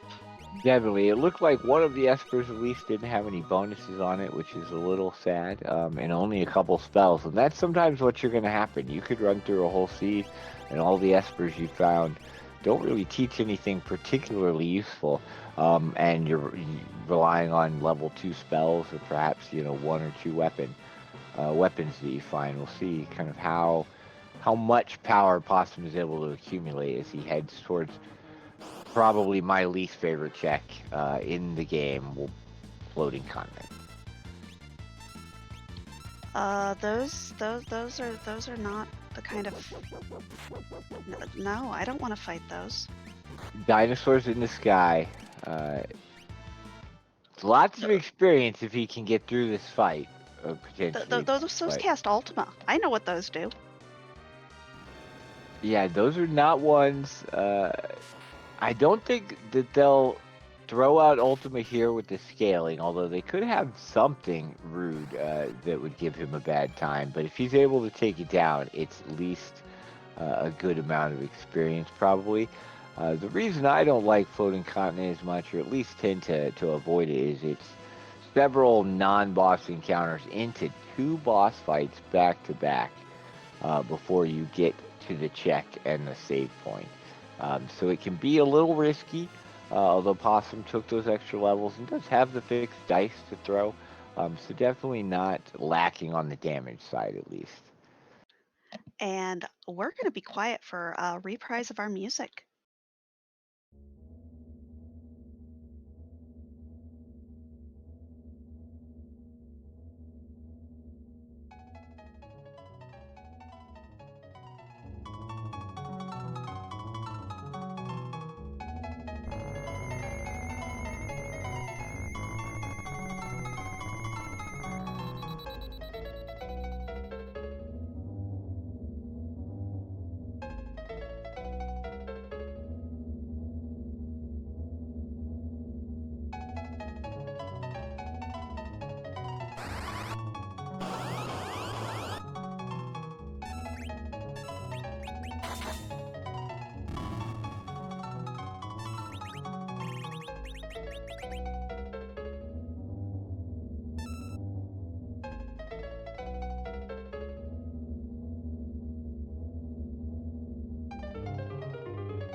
And Tybalt finishing off that dolls fight and getting his Earth Crystal. Appreciate the Mediocast giving us a few extra seconds of music there. Awesome Morpheus through one boss of the 2 that he's going to fight, Senior Behemoth. Sometimes scary, kind of good to see fairly early. His abilities can scale up to be things like Goner, which is not an ability you really want to see ever. You probably will see it on the final Kafka fight, but when another enemy can throw it at you, it's a little spooky. Goner's a great spell, especially if Kefka does it 3 times in a row. Both of these runners are hoping to see it at least, or at most once, I'm sure. 3 goners means you've run into Kafka with one of those parties that just is not able to output the damage you'd like to. Guardian, another potentially scary fight at a pretty good spot for Possum scaling. A lot of HP and can scale up to hit pretty hard and take a long time to get through. But Fixed Dice doing work, getting Possum through that fight without too much of an issue.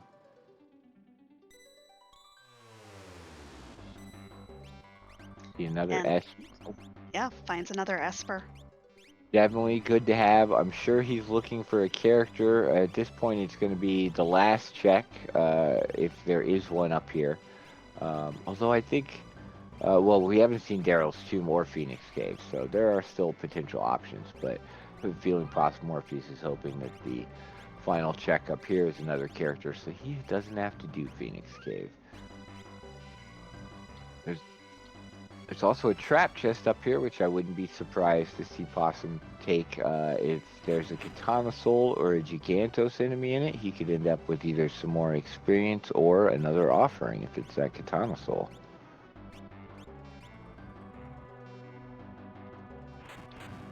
I mean, more offerings means more things to hit things really hard with. Definitely. Instead, it's just all over. Easily dealt with a single Revivify or Phoenix Down. I believe gives Tiger Fangs, Tiger Claw, Tiger Fangs, money. Not an item. Maybe we'll see it equipped, but definitely can be sold for a good amount at the shops to afford other things that are better.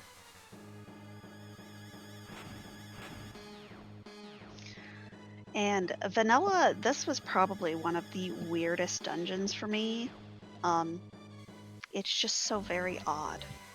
This was a stopping point in my childhood vanilla playthrough. Very random encounters are very prolific up here, I feel like, and not fun. And then I know as a child that there's this prompt that's about to come up on Possum's screen here shortly that's going to ask if he wants to return to the airship or not. And I can't tell you how many times I accidentally returned to the airship, and then you have to do the whole thing over again. So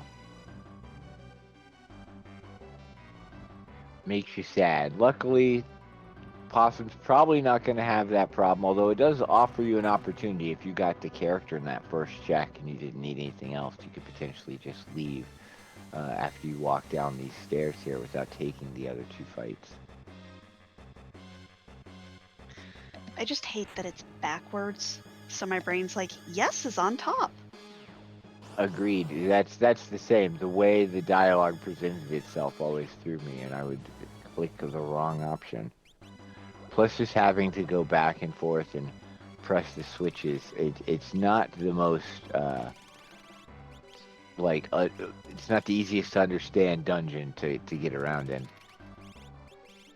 We see Tritalk here. This boss could potentially be problematic, but with Fire Schemes and Fixed Dice, Possum can still do damage to it. Without some sort of defense, piercing, or fire ability, he wouldn't have been able to really do anything against that boss. This is also why I like Fixed Dice.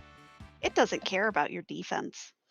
Now, that between that and the Valiant Knife, there aren't any bosses out there I don't think the Possum can't damage, so that'll be nice, although the speed at which he's able to get through some might, be what the problem is later on if we see a Magi Master in a mean spot or something like that. Okay, why hasn't Beyond Chaos implemented that? Nobody wants to see that. Oh, the entire cutscene? Yeah, nobody wants to see that cutscene for the 50th time. It's definitely nice, and something sometimes you forget about when you go back through, if you've played a lot of Worlds Collide, just how many quality of life things like removed cutscenes there are, just how much time that saves. Yeah, Imperial Camp with the waiter, with Kefka, a lot of things just are slow. And luckily the best ones are still left in. We still get to see him towards the end in all his glory come down without skipping too much of that, which I appreciate.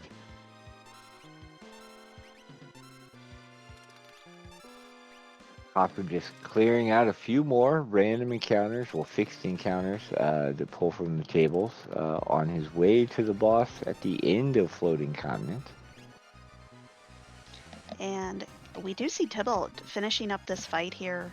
Probably just a couple of Absolutely hits away. destroying. Yes, 7,000+ damage on your Cecil. You're never sad to see that.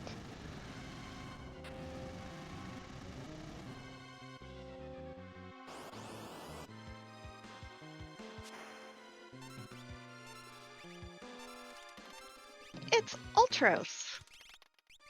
It's Ultros from, I believe, the Opera House. Is this version? All 4 Ultros fights are in the randomizer and can potentially be run into, which is always fun when you either get a chain of checks or a location with multiple checks that are all Ultros.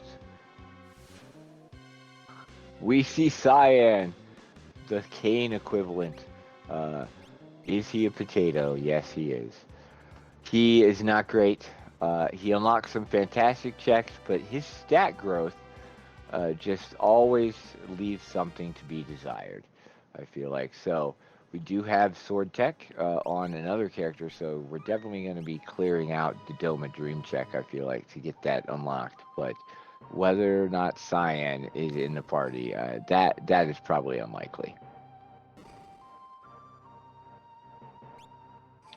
Well, and it looks like we've got Go-Go,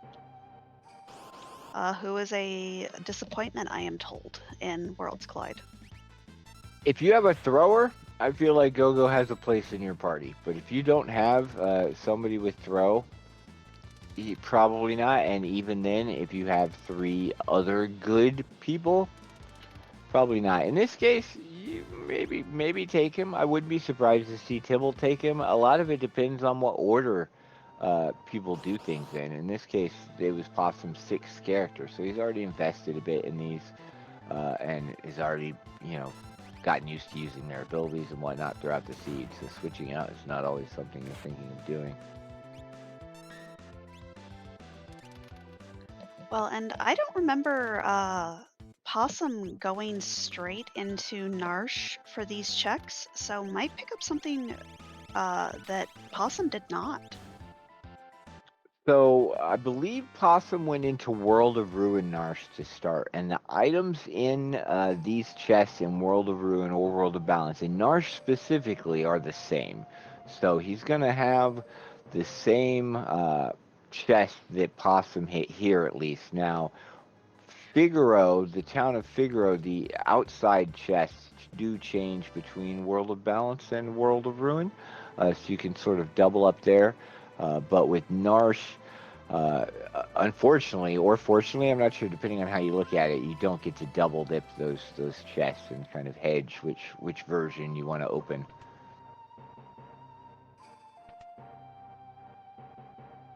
I wouldn't be surprised here to see Tibble do a similar loot route opening to what Possum did, uh, hitting up the weapon check from Locke. May come after he's already looted instead of right away as Possum had done.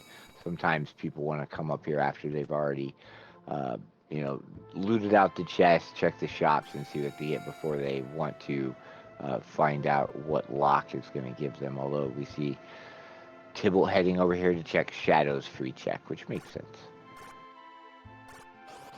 Pet the dog, get an offering. Can't be sad.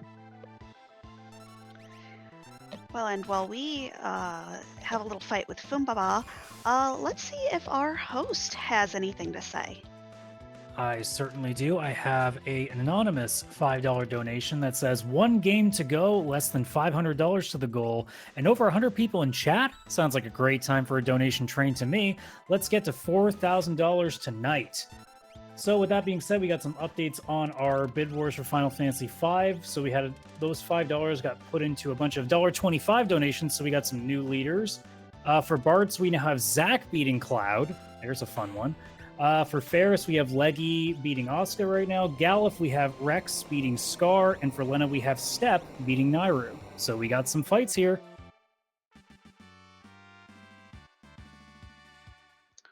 Awesome. And looks like, found another Esper. Definitely. The Doma Dream, the first check is either going to be an Esper or an item, and Ragnarok can be a fun Esper to use. It has an ability that can turn certain enemies just into a neat little item. It doesn't work very often, but when it does, it can save a lot of time because you don't have to do any damage to them.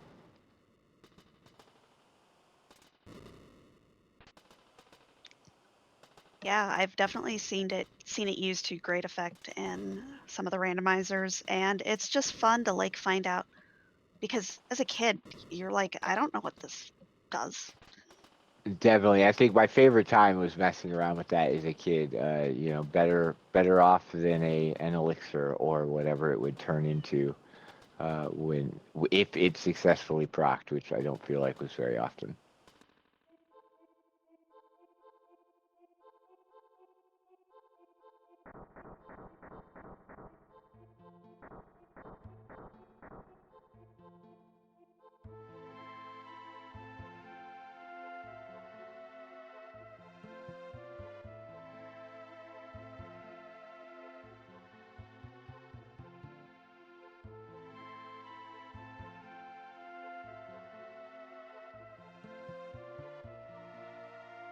Like Tybalt's just continuing the loot route. He'll probably be doing this for several more minutes to try to gather up all the dense locations. Figaro is one of the most frequently hit up ones. There's just so many shops and loot available right away, especially if you clear through the basement area. And not forgetting to check this skip shop is nice. You never know when this is going to have something that you really want and can't find elsewhere, like perhaps dried meat or warp stones, or I don't know. I've seen the occasional seed where it did have an Illumina in it, and so checking it, very important.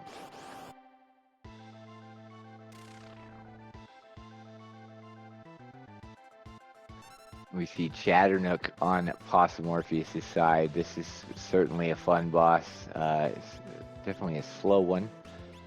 It's going to sit here and wait for it to change into its alternate form before you attack it. You don't want to bother attacking it when it's in the lady form. It doesn't like fire damage, so yeah, probably going to be throwing some fire schemes. And This was such a strange boss to me.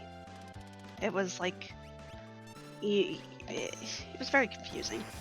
there were a few bosses as a child in my vanilla playthrough that definitely confused me, either as far as mechanics went or just the theme of them.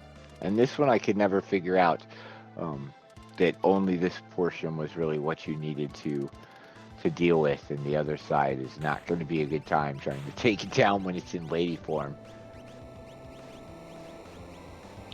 Well, those fixed dice doing terrible things to the boss. We don't have to worry about it switching back and forth. Definitely not, and you love to see that. You don't want it to flip back and forth any more than it has to. Luckily, there's been some improvements on the randomizer. I believe there's a flag that makes that also transition less often, because in vanilla there's a chance for it to switch and then immediately switch back, which means you're proccing or you're hitting your damage on the wrong one, even though you queued them up at the right time, and it's very frustrating. And I do believe that I saw somebody learned Ultima in the middle of that. I wouldn't be surprised. We've had the shield for a little while, as well as Ultima can show up on other espers or just in the natural magic pool. So, what'll be more interesting is how often we see it used. It does cost 254 magic points, I believe, to be able to cast it even once. So without something like a gold hairpin or a crystal orb or an economizer, it's probably a once or twice, maybe 3 times in a fight if you're lucky. Use consumables, you can get a few more casts, but it is not as easy to use as some of the other spells.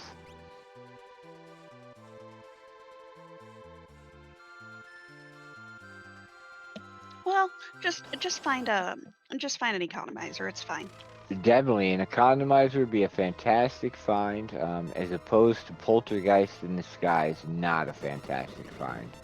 Morpheus does have his 6 characters, I believe, so he's just looking for espers now. And Search the Skies is a guaranteed esper item, I believe, so definitely a good choice. Although this isn't a very fun boss to run into, but that's what the button is for. Ultima and those fixed dice are probably going to make pretty quick work of it.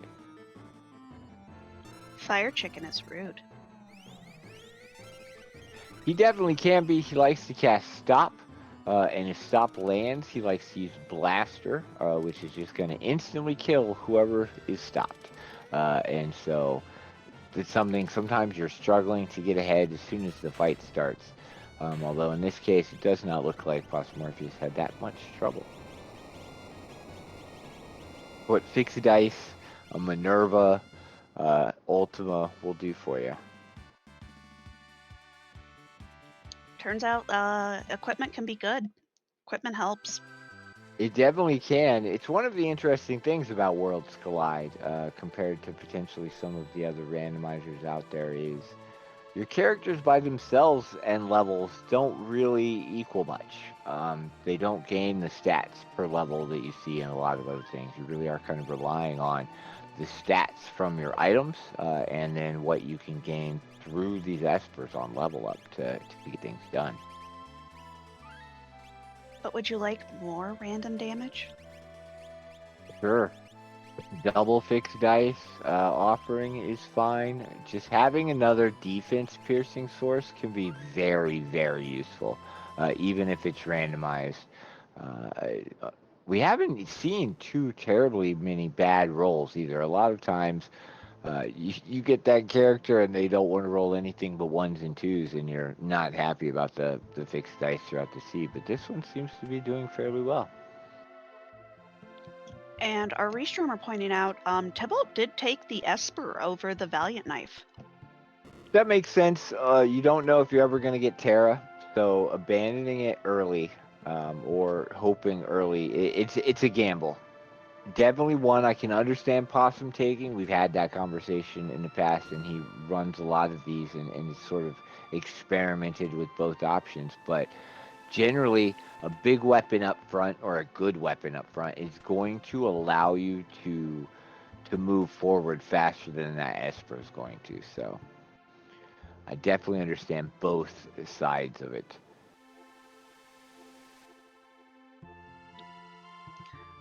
Okay, back to Final Fantasy tropes. What is it with riding turtles? I have never in my life thought, let me ride this turtle. I don't know. I didn't know turtles made good rafts or boats, or at least not as good as the games seem to make them out to. But yeah, this check in particular has a little bit of turtle riding going on. Pugs are my favorite. Pugs are awesome. If we had the ability to steal, we could maybe find some more Minervas here. We could get one off of the drop from finishing the fight, although it's not super likely. It is still more likely than getting an adamant off of Pink Puffs, however. Can I pop in for 2 seconds, you two? Go right ahead.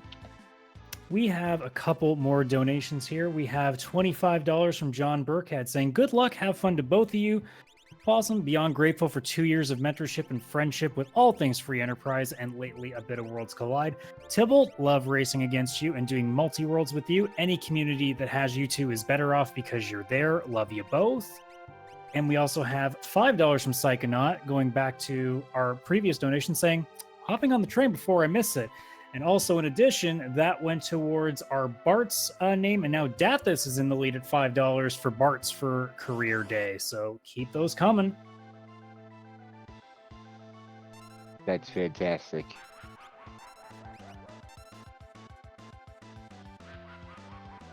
Narapa, do you really have to go through every condemned? Did you miss the part of this being a race? That's funny, yes. You're always hoping when Narapa comes up that you can get the ATB in before he starts that condemned cast, because it does just eat time away from you. He's not a very difficult boss as long as you are not relying on exclusively magic, because he does come with auto reflect.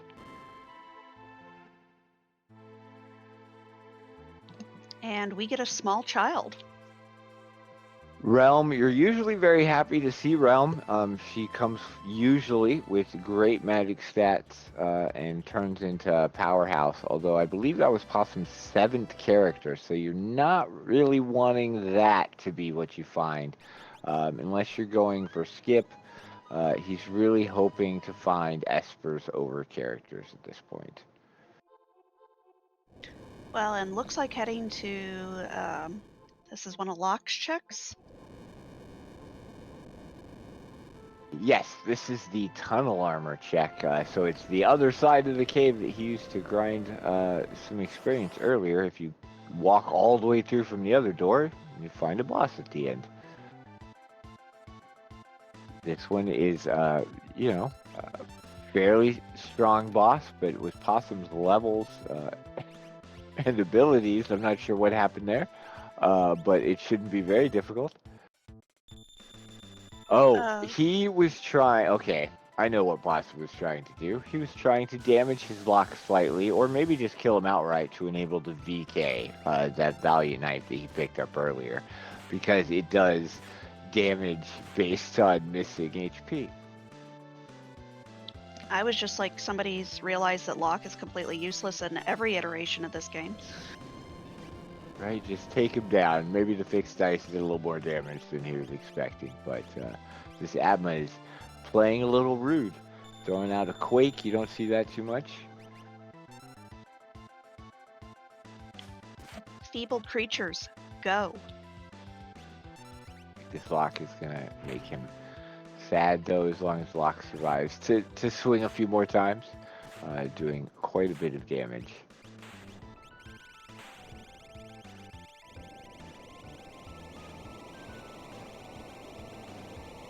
Poor Tybalt getting the bad news that World of Balance is not your answer for the Shining Rock.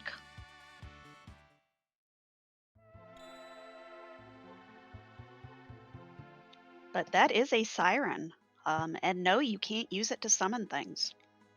No, but you can use it to mute tier 2 in the final Kefka fight. Something very useful.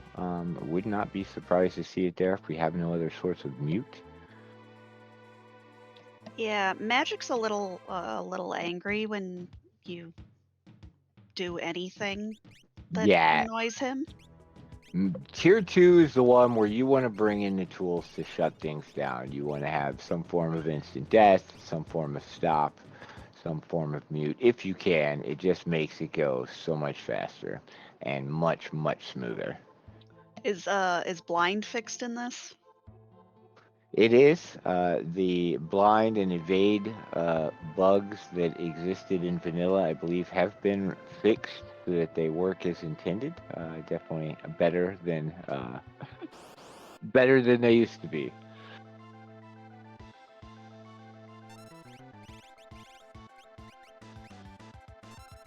It's one of the reasons in Illumina is such a nice weapon is you don't have to worry so much about being blinded when you get said Illumina. It still seems to do its job fairly well. People looking for some random encounters finds veterans and Daedaloses. Not if he gets through this, it'll be fantastic. I believe they're going to be a little beefier than he was expecting as far as total hit points go, but could be a lot of experience. And the rage that the Daedalus unlocks is Merton, I believe. So Merton, I have so much love for Merton after some terrible Beyond Chaos things. You learn exactly what is runicable and what isn't. I'm sure a lot of that has to get flexed in the Beyond Chaos. Runic is a fantastic ability too. If you end up with that early or even late, it can get you through some fights that are otherwise just absolutely a menace because of the abilities that they throw out. Well, and some bosses are auto-runicked, which means nobody's doing anything. I'm glad Merton, that is not in Worlds Collide. Merton is not runicable. Fantastic. Then Merton is the best spell. It really is. I love Merton strats. When they come online, it really does lend itself to a very zoomy Kefka climb usually, because most of the fights are multi-target. And Merton, if it's healing your party as well, then that's just one less thing you have to worry about, focusing that energy on healing. And as Gar is pointing out, Merton isn't runicable, but Ultima is. I'm glad that Ultima is runicable because, yeah, the tower climb exists. Also, that's a dragon. We supposed to be killing those? How many of those we gotta kill? They're not required. However, they do give 50 magic points, a whole bunch of experience, and an item drop from the same sort of zonk items that the other checks will give. So it's usually worth picking up the ones that are along your way if you have the resources to get rid of them. The weapon or item you get may not be useful, but at the very least, the experience and the magic points will be.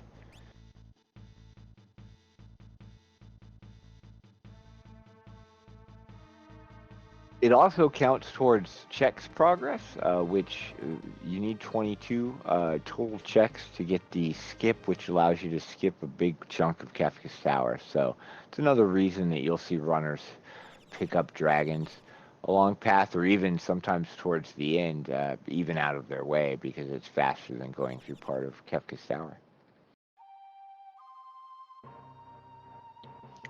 That's a Doom Dragon. That is not a dragon we're going to probably take. If Tybalt kills it here, that'd be great. Otherwise, I wouldn't be surprised to see him run. That Doom Dragon can cast Fallen One, well, fantastic. Which is an ability you don't really want to have to deal with, because afterwards anything will kill you. Like Fallen One into Goner? Yeah, Fallen One into Gunner is definitely a combo you could see and be sad about. But in this case, it looks like Tybalt's Dice user survived, was able to get it down. Doom Dragon is a fairly nice rage as well. It uses Northern Cross, which a number of bosses are also susceptible to. And so you can prevent them from taking any actions at all.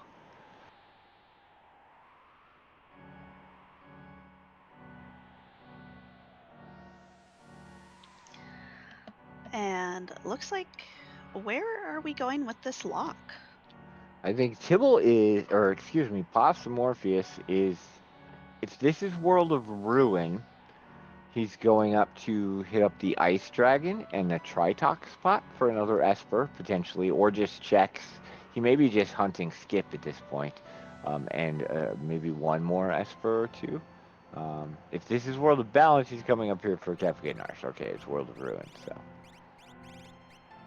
Another dragon, another potential Esper, and some experience. Definitely, this is where I tend to find myself towards the end of Siege as well, because if you don't have Umaro to have some other reason for coming up here earlier, it's a great spot for a dragon and another boss. And with Warp Stones, it's easy to get away from.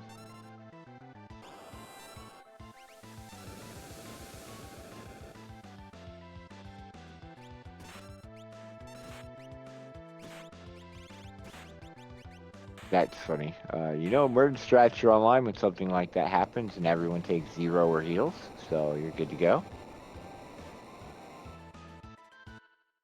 I'm excited.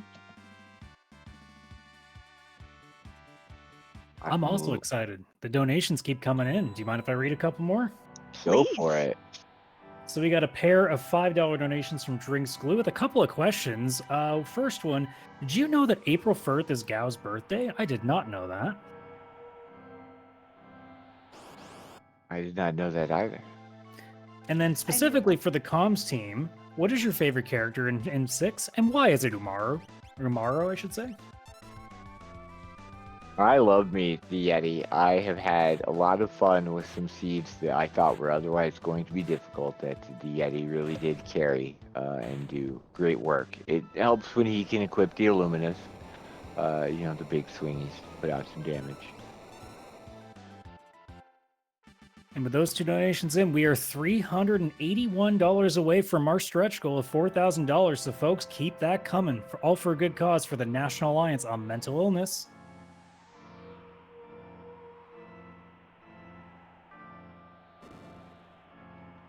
Palador seems like a good thing to find. Palador is a very fun Esper. I wish it had more use.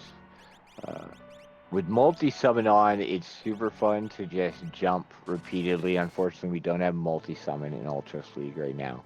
So you've got it once.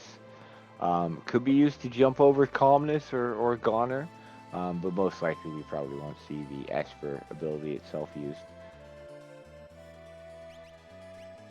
And it looks like our runners are going to do a little bit of a high five. Both of them here at the Opera House. Gonna go bully a dragon.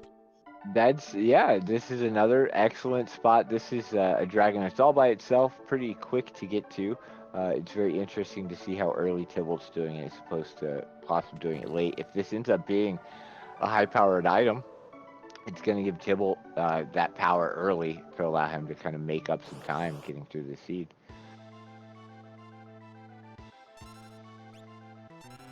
Some runners like to wait until they have Espers with those spells that they know they want to learn. Sometimes they want to take it early to hopes for the item or the levels. There's lots of reasons, and it's always interesting to me when dragons get taken in a seed. Well, and Possum having a significantly easier time, but that was a Ragnarok. I think that was one of our top tier items we were talking about. It definitely is probably the second best. Outside of Illumina, like Ragnarok's right up there. It has a proc ability. It'll proc flare when it hits, and they also have characters that can use it, which is the most important part. For Tybalt to have that fairly early in his seed is definitely going to allow him to make up some time overall. It's probably a little more consistent than the fixed dice. Up to a point. You never know kind of what you're going to roll with your dice, whereas the Ragnarok, you can equip the gauntlet or equip a hyper wrist and kind of know a little better what sort of damage output you're going to be getting.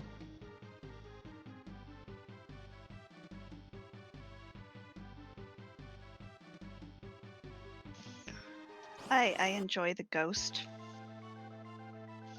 Oh, and it's our friend Umaru. Yeah, Umaro in a different cave, in the Esper cave today, and not for very long. Locke with the quadruple VK hits, making quick work of him. We see the spicy chicken on Tybalt's side getting to do his favorite stop blaster combo. And looks like Possum has gotten the KT skip complete. He has. Now, I'm not sure if he's gotten the 6/9 Espers to actually get into the tower or not, because you can actually get the skip before you've otherwise hit the requirements to get into the tower, which is always a little funny. And I think based on where he's going, he does not yet have the required characters and Espers to get all the way up to Kefka. So he's probably going to come down here and do the Owzer's Mansion check since he did unlock Realm earlier. Once he has that, hopefully that will put him into actual go mode. Oh, might be trying to get some quick and dirty glowing stone still available. It is an option, apparently, but I think, yeah, I'd take the fight and the checks first, and then if this isn't an Esper, maybe hit the auction house on my way back. The auction house, it seems so convenient, but it is not. It is, even if you get it first try, I feel like it's still like a time sink that you're better off doing something else, getting experience with it or an item alongside it. Now, I know in the vanilla game there is a queue that you can watch for. Is that still in this game? I believe that has been fixed. Like the random or the RNG has been messed with in such a way so that you can't game that, I believe, by watching like where the NPC is outside, right? Yep. before you enter. I don't think that is a feature in Worlds Collide, so that both runners have the same RNG at the beginning of the auction house checks, rather than something they can manipulate. I mean, that definitely makes sense. Right. Otherwise, the auction house would potentially, if there was a way to manipulate the RNG so you knew you were going to get it, it probably still wouldn't be an every time check, but I think it would be a little more frequent. And Morpheus sees Celis there. Not what he's looking for unless he's a character away from Skip, but Celis does have a single very fast check available to her, so he's probably going to take that. Maybe do the auction house and hope for an Esper, but probably going to go check out Celis's basement cell before he goes moving anywhere else to get the quick stuff out of the way.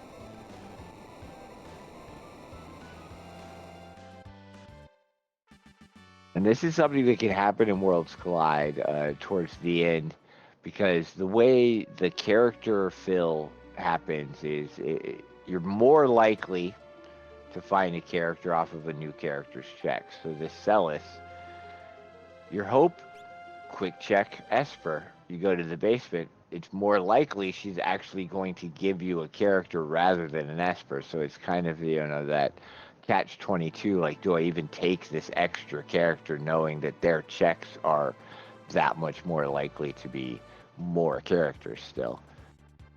That said, she also has Magitech Factory, which is 3 checks, the first 2 which cannot be characters. So lots of options for Possum here.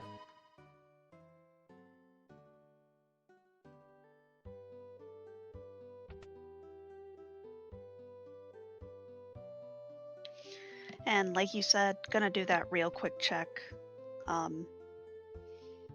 It makes sense. Could be, yeah, if this is his Esper, he's probably in go mode. If it's his character, he's got even more decisions to make. But decisions are terrible.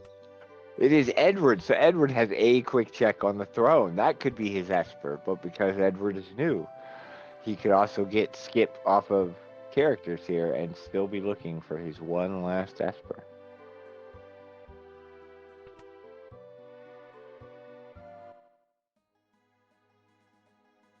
Tybalt's decided to go to Floating Continent early. Not bad. I can't remember what was there, so I'm not sure if it's going to reward him with the character that he's probably looking for or not. But And when you get a character, do you have to have them in your party to do the check?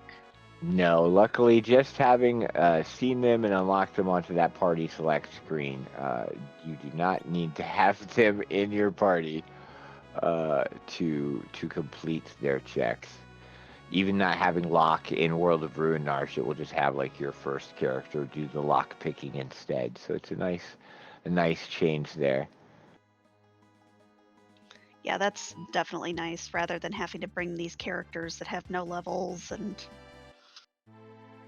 Definitely. Another nice thing also is that as you move on, characters join at your average party level. So you're not stuck with these new characters with good skills being picked up late in the seed and needing to be ground up to the level to where they're useful. You get them, and as long as you have gotten some decent levels, they're also going to share in that, which is definitely nice and keeps you from having to grind at the end of seeds. So kind of like in Pokemon, where you can share experience. A little bit. It's only shared between the 4 people in your party, but if you did all your leveling early and then find your other characters, they're all joining already with some levels under their belt, which can be a good thing and a bad thing, as we mentioned earlier. Stat ups on level are important, and if you're too high level without having had an Esper equipped, sometimes your stats aren't as good as they could be.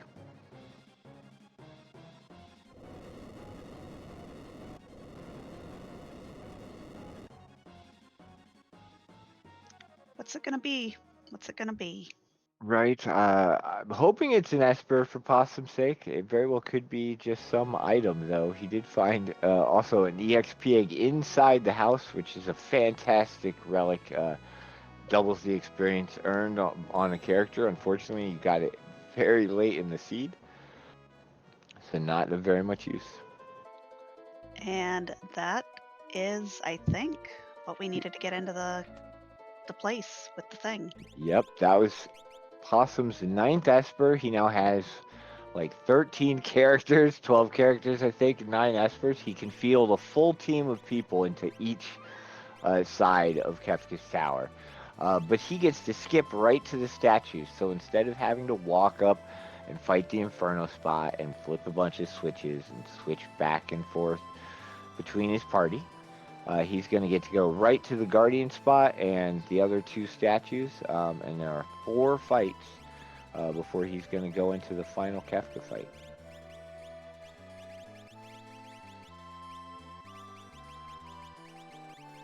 You see here he's configuring his party. This is definitely one of the points where you start to kind of think about how you want to approach things. You generally want to have somebody on each party that can handle the fight, no matter what it is. It looks like he put Locke in one lane, Gao in another, and Spectre in a third, which is a good spread based on the abilities and equipment that we've seen earlier. But you can run into a situation where you just have the wrong party comp for what boss decides to show up here at these statue spots. And it can make you sad. If you have to leave, you don't get to skip again, unfortunately. So if you haven't saved before you went in, and you take a boss and decide you've got a warp stone out, you're coming back in the long way. Oh, goodness. It's a one-time skip. So you will see a lot of times runners either to get skipped, sometimes they'll partially come in to Kefka's Tower to kill the middle lane or some bosses. In this case, Leader is a very nice boss to see up front. He's not going to do much except give them a save point. Well, if we can ever do any damage to this lock. That is hilarious, trying to damage his lock to deal more damage to the Leader. Probably would have been just faster to attack the Leader out front because Locke didn't want to take any damage, it seems like. No, don't quake your whole team.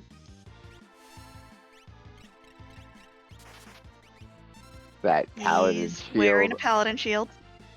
That's fantastic. Locke says, no, you're not going to do any damage to me. I'll hit him for 1,300 8 times, and that's enough. I understand the reasoning, though. You want to put your Paladin shield on that person so when they are low, they don't die. But getting them low is apparently a whole process.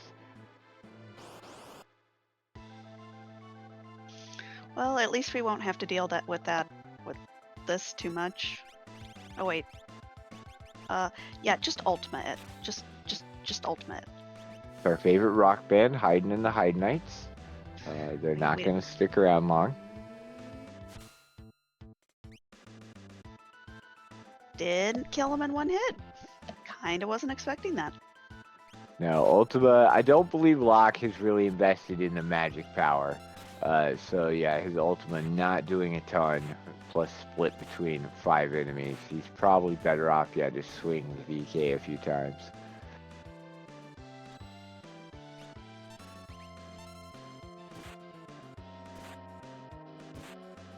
Tybalt's making quick work of this floating continent as well, it seems. It looks like he just got an Esper with the button on it, as well as his Paladin shield, I think should be unlocked soon.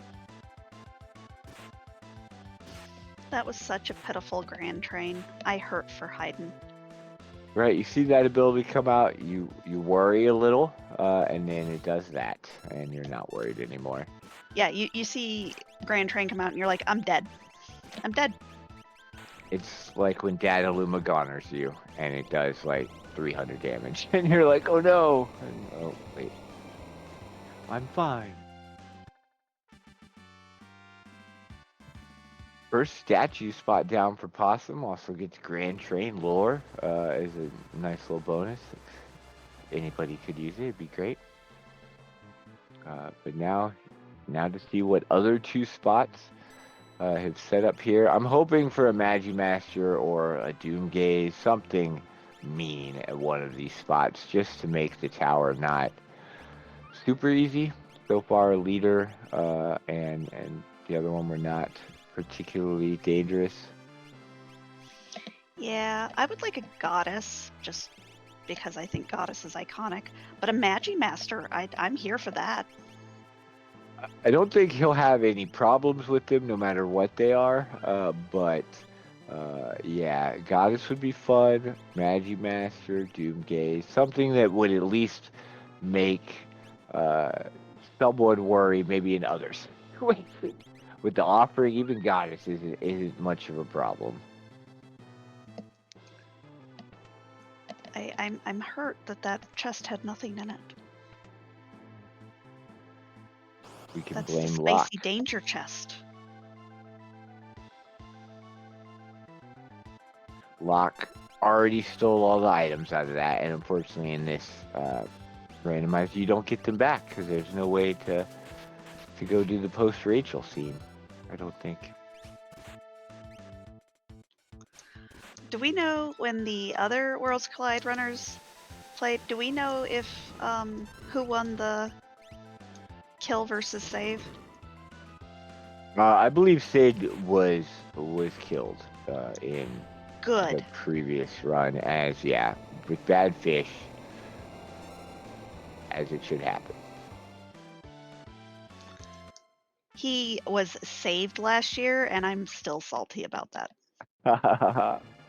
I can understand people wanting to save him, especially like if you're a big fan of him in vanilla, but no, The man's a Just- war criminal. just sit there for 2 minutes and let him pass.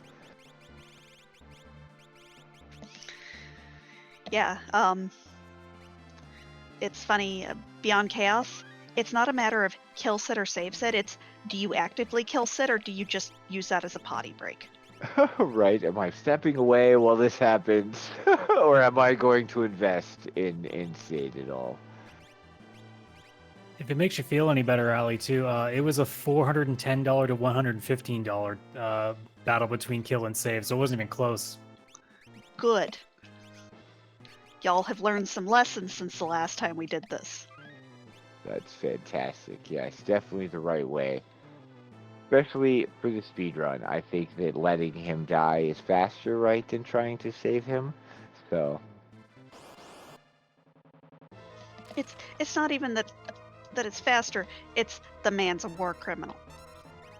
I thought I was going to have to get my flow chart of the best Sids to the worst Sids. I have a chart. who is the best Sid? Final Fantasy IV Sid. He is the most wholesome and best Sid. Fair enough, I approve. I'm not sure I could name a more wholesome Sid, so. I mean, the Final Fantasy XIV Sid's pretty high up there, because he's also, like, fights for good, and he is very attractive.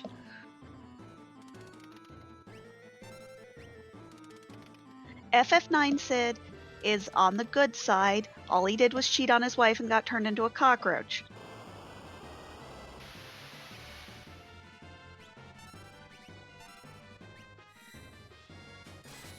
That is funny. Wasn't it an Oglop? Yes, it's their world's name for a. Actually, I should say a palmetto bug, because they're too big for cockroaches. That's fair. That's funny. That's some knowledge there, though. We got at least one statue in the statue spot for Possum Morpheus, the Doom statue.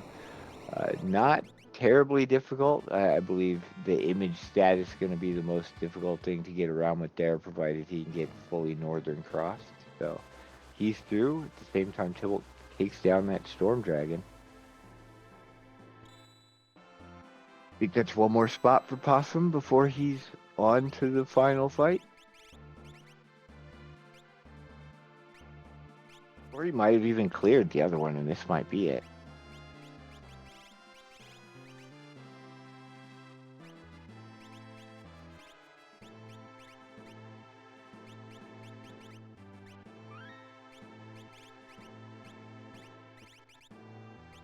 Yeah, it looks like he is done with the statues. Now he's going to set up his final party, do some Esper and item equipment, and get all set up.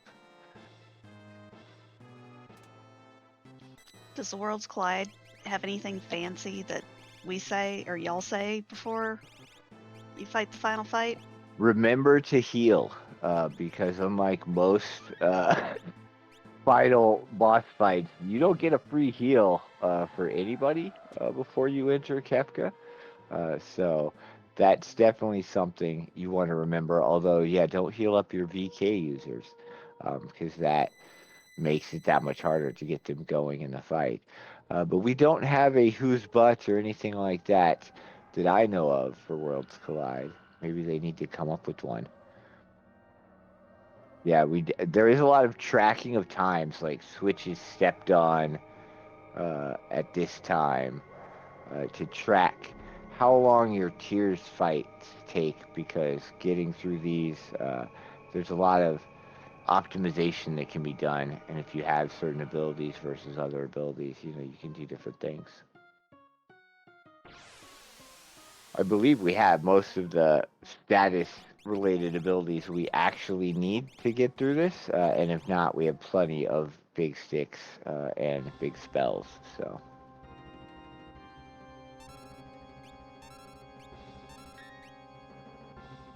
we're gonna unleash some instant death here on the first tier to take care of short arm, and then we're probably gonna focus on killing the head or floating the party, so that we don't have to worry about killing the head second.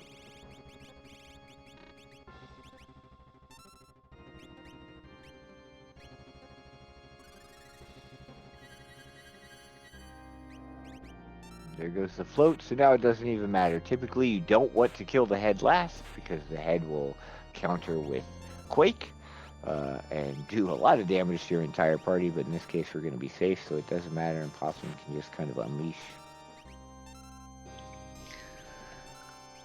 Well, and definitely don't want to leave long arm last either, because hyperdrive hurts.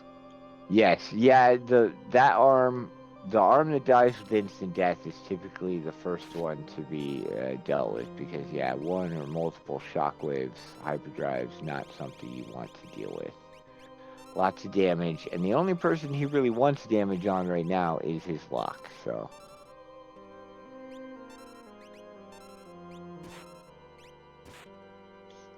So, funny story about Worlds Collide, I have played exactly one seat.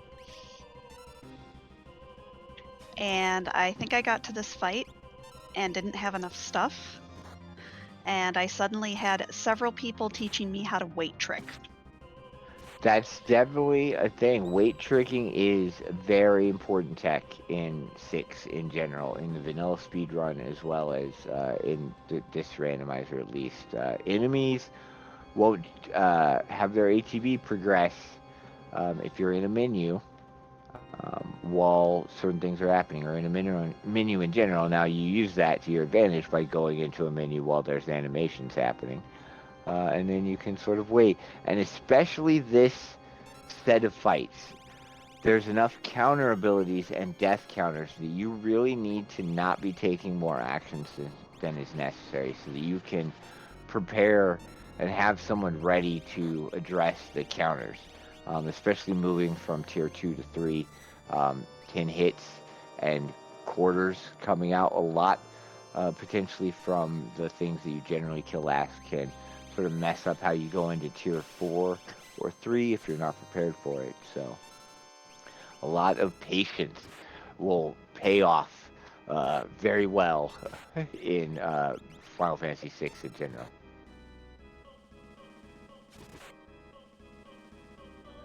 Well, it was pretty funny because I was in the practice room at Limit Break, and suddenly I had like 3 people behind me helping me get through that very sketch Kefka fight. That's fantastic. Lots of resources out there for anybody looking to pick this up or play any version of 6. I feel like it's one of the biggest ones out there. But we did see that siren come out, and now magic should be completely neutralized. Yep, magic is muted until it death counters. Its death counters will still pop, even though it's muted, and that's one way you can use to sort of tell that you're not going to eat just a fake quarter. Is that it's actually going to animate, and you know you're moving on to the next phase. Lots of nasty abilities can come out of this middle tier, although we have a lot of elemental protections and other just beefiness that are allowing us to sort of get through this without much of a problem. See the And 10 that's hits hit counter down. now. Yep, and it's not gonna cause too many issues. It looks like we have plenty of defense to block that, or plenty of people who are in the back row just not taking a ton of damage to begin with.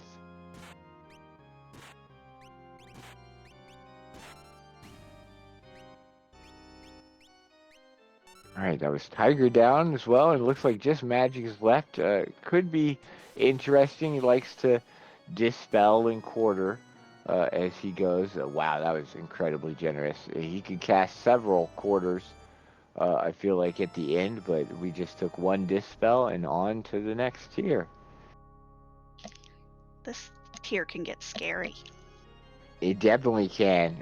Lady at the top has 9999 HP. Not too much of a problem, but definitely you want to deal with her first because she can res the dude at the bottom, who likes to cast Meteor when he gets low. So a little tricky. You want to be able to sort of push him through and past that Meteor phase right into calmness. With whatever damage you have. So I fully expect Possum to try to set up Locke to just be able to swing one attack action and just finish off that fight if he can.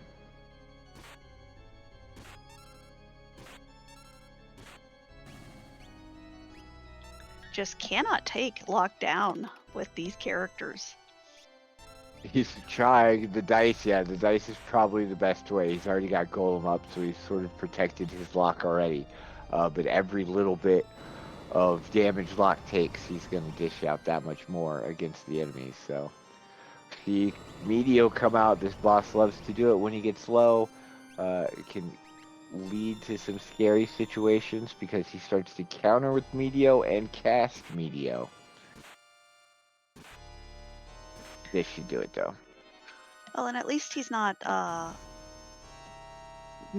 countering between strikes. That would be awful. Thank goodness that things like offering don't let that happen, because that would mean that using an offering to get through this just was not a viable strategy. But we saw there Possum reduce Locke's hit points and just swung a whole bunch, which is about what's going to happen here. Once Fallen One comes out, Locke is going to do ridiculous amounts of damage with his swings. I wouldn't be surprised if this just takes one or two sets of actions or turns from Possum before this is over.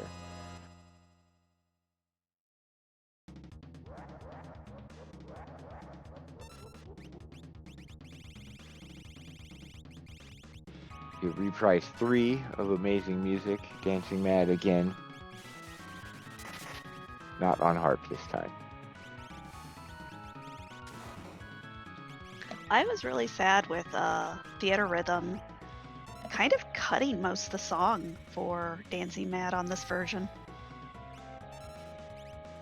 That should not be. This song is so good. Gotta listen to the whole thing. Well, Curtain Call left the whole thing, and then the most recent one cut it down by like 40%. That's too much. Oh, speaking of too much, Possum has done too much damage to Final Kefka and is getting countered with an Ultima. Luckily, his Locke, the only real thing he needs at this fight, survives, and the extra damage he took is just going to make this worse for Kefka. GG, Possum Morpheus, done with Final Kefka. Total time for 3 randomizers looks like 3 hours, 52 minutes, and 20 odd seconds. That's fantastic.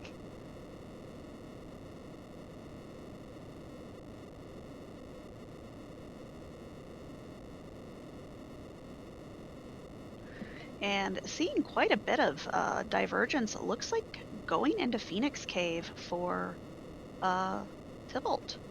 Excellent. There's another dragon here. Perhaps he's going to look to take that down on his way through. There's also a number of items that can be looted. I'm not sure if he's still sort of hunting for any sort of big weapons for characters or anything like that, but there's potential resources in here as well.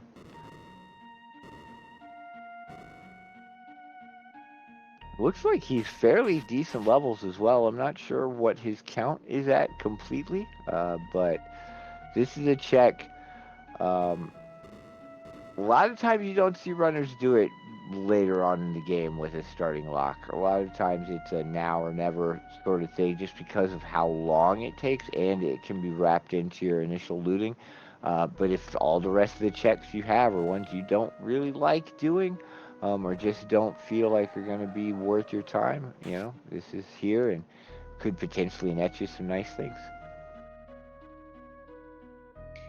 And I think we might be joined by our winner tonight, Possum Orpheus. Hello, friends. GG's. GG. What a run. Yeah, it was, obviously way underestimate, but really hard to predict with 3 different randomizers, so apologies schedule-wise. But it means everyone gets to cross my fingers, go to bed a little early. Going to bed a Once little early would be everyone great. finishes.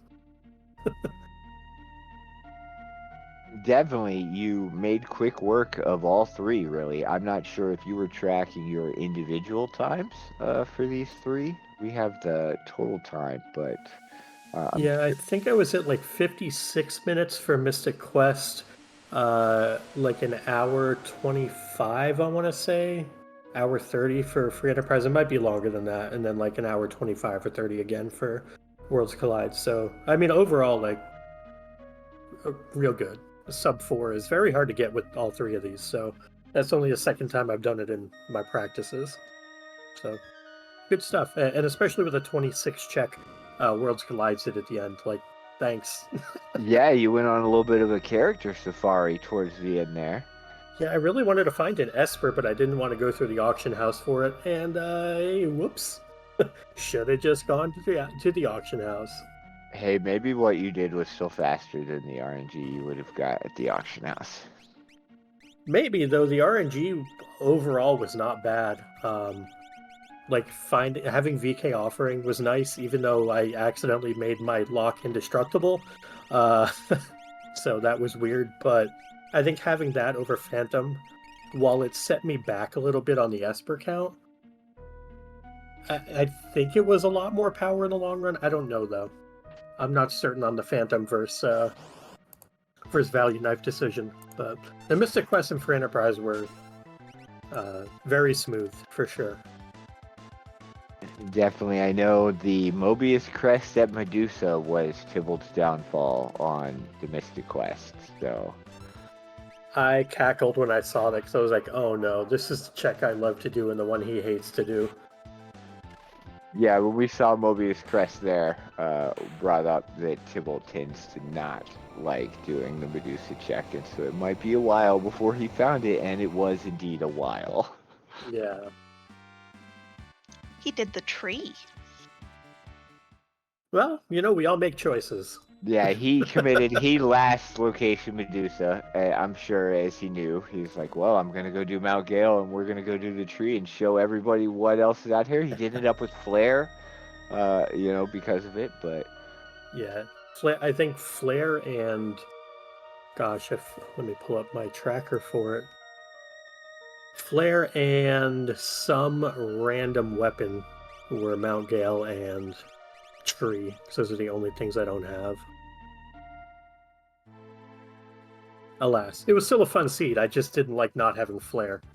Makes the Dark King fight take a lot longer. Well, and you fought some anime girl where Tybalt got to fight a cat. Yeah, even if you're playing the same seed in the Mystic Quest rando, it will give you different sprites. It's kind of cool. Yeah, I was excited by that because Cat. Yeah, that's definitely one of my favorite parts about it is that you can do that and have the same seed but with the different palettes or different sprites in there. It's a very neat aspect to it. Yeah, your indestructible lock at the end definitely tried to throw a wrench into your plans on reducing his HP so that he could do more damage repeatedly. That was very funny to see. I thought that Celeste with a Ragnarok would be able to damage him. And as it turns out, a Snow Muffler and a Paladin Shield made it so he was taking like 40 damage from her. And I was like, huh. I thought he What might have do I a Snow do? Muffler on or something He in did. addition to that Paladin Shield because he was Yeah. taking no damage from anything, yeah. And shoutouts to 10 hits for never touching him. All 10 went to other people. That was cute. I think he dodged like every counter but one in tier 1 as well, and it was just like, all right, I've over equipped my VK user. Lesson learned. Normally not a problem, but you know, here we are. Should have just taken the Paladin Shield off, I guess. Well, and then he dodged all the meteos from. Yes. Everything he could do to not take damage, he was down. Dude, you gotta stop dodging things and hitting it with your shield. Yeah, I mean, overall, it was fine. We got to do some cute stuff from Free Enterprise, dancing around for tunes and doing some poison walk and doing the treasury, even though it was completely unnecessary. Shoutouts to taking one trap chest or one monster in a box, excuse me, and getting an adamant armor out of it. Scaleman, appreciate y'all. That made me a lot less nervous about the hook route as well, because then I was like, oh, I can just go. Okay.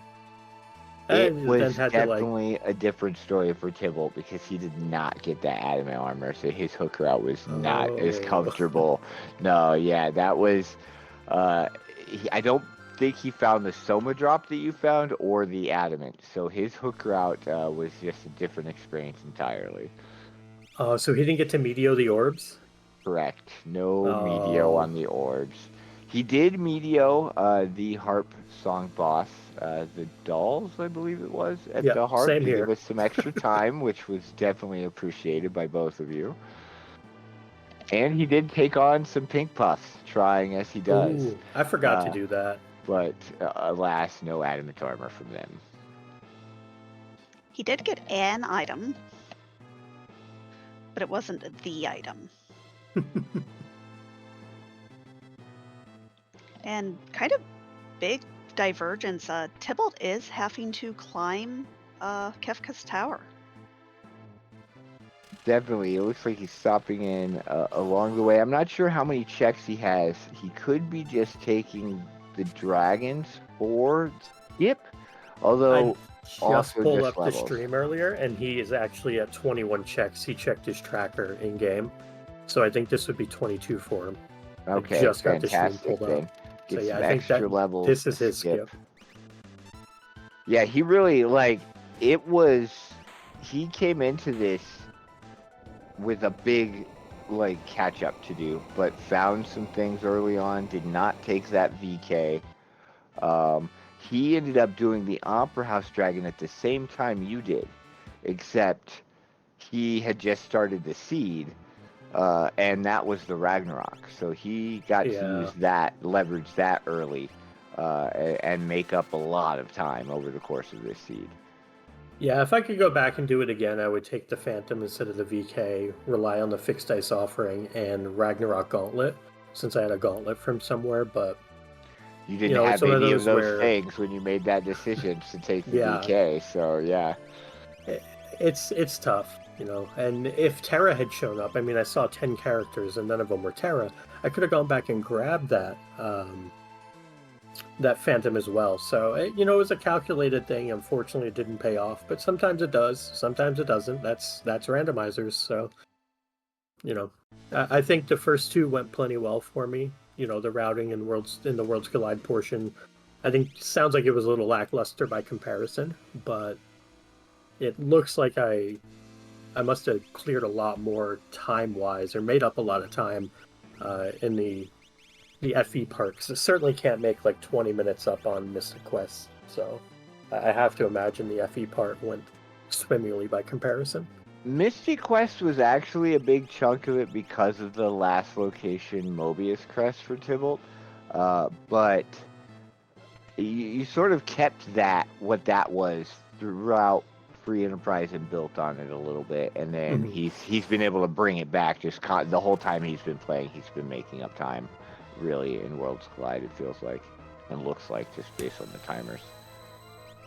That's good, because I know that our thought process kind of on balancing this, and the Mystic Quest kind of threw a wrench in that, was that he'd be a little bit ahead in Mystic Quest. I would be a little ahead in Free Enterprise, and then it would be kind of winner take all in Worlds Collide. So it doesn't quite sound like it went according to plan, but still looks like it's going to be within about 20-25 minutes, which isn't awful, given a last location for him and no adamant armor. So it sounds like he definitely made up time on Worlds Collide, which is awesome to hear. He certainly has.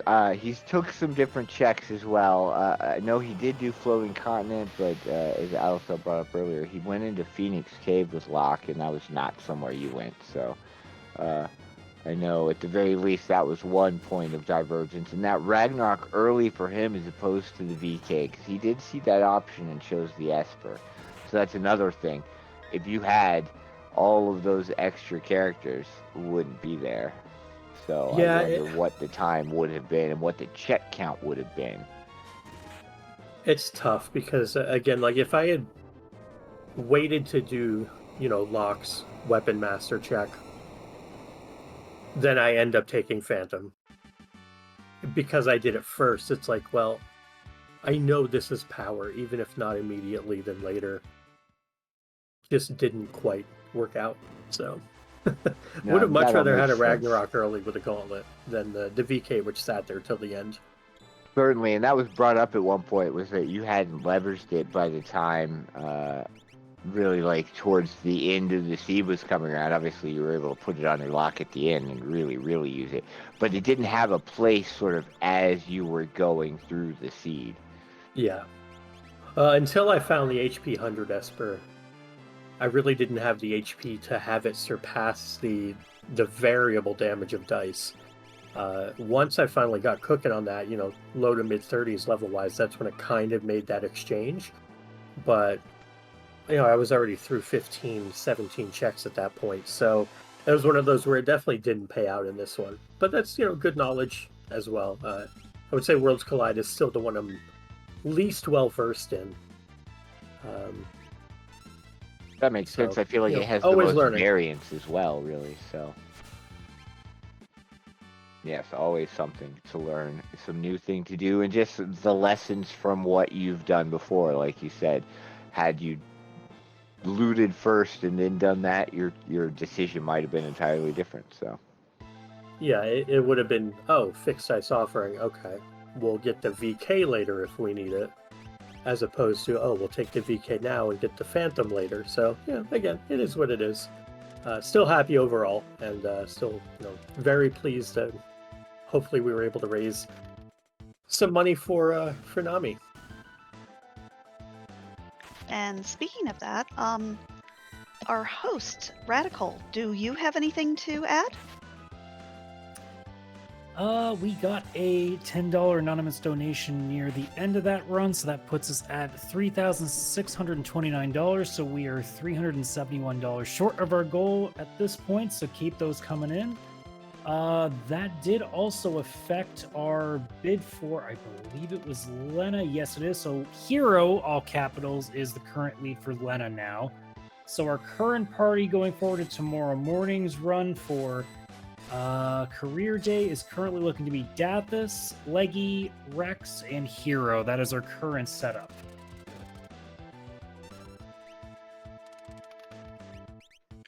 Who throws a wombat? It's mini wombats. They're fantastic. They do so much damage. Wombat and Wump are two of my favorite named abilities, I think, out of Final Fantasy VI. That's fair. Those are great. All the animal names. Ice rabbit. Wild bear. I really like the translation, even though some of it isn't exactly right. Especially having grown up with this game, some of those names are just, and will always be incredibly iconic and stick in my brain forever.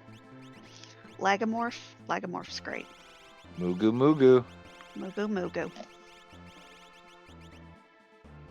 I think Tybalt is wrapping up his statues. Has he got all 3 down, or does he have 1 left to do? No, looks like he's about to step on buttons, perhaps.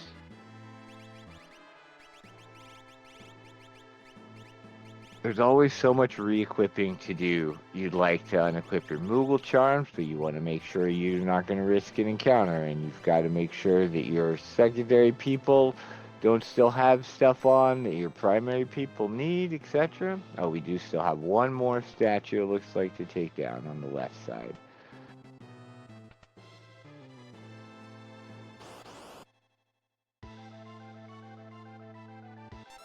Just Air Force.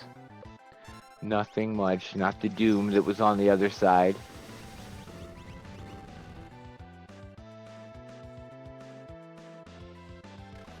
And with Lock in the air, a lot harder to throw some damage at it. Although, oh. Yeah, this is a fight that does, like, it has these interesting abilities like launcher and shrapnel. You don't expect them to be able to just ruin your day, but at this scaling, they certainly can. Yeah, I would just jump, I think, repeatedly on the middle and try to avoid the abilities.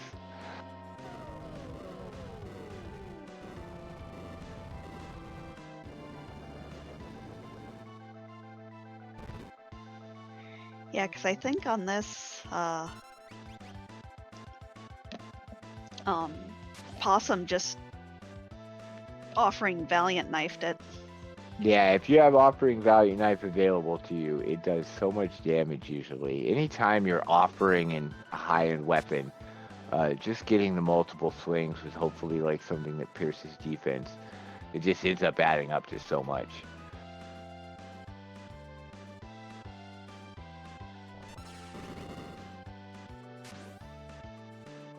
This fight probably won't take Tybalt too many more jumps. Luckily, this boss doesn't have a ton of HP.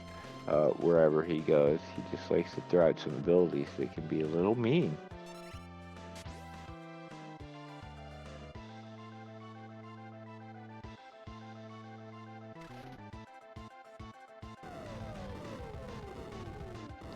Well, and all the flare procs we can get are great.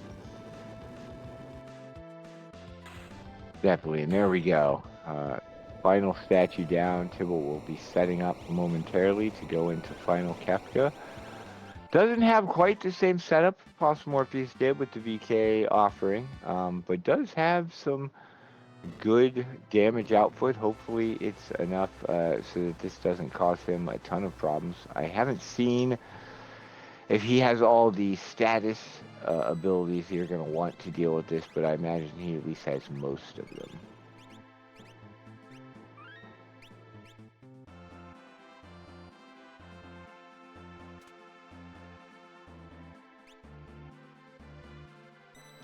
And looks like just getting ready for this Kefka fight. I imagine we'll see the same party that Possum had. I don't think they were running different party members towards the end, since Possum picked up all his extras sort of after he had already got most of his levels done. That said, this lock won't be nearly as impervious as the previous lock was. Well, and since this lock is using a Valiant Knife, or not a Valiant Knife, Ragnarok, probably want to keep him alive. Definitely, yeah, don't be trying to damage your own lock on Tybalt's side, preferably. The enemies are going to take care of that for you, I'm sure.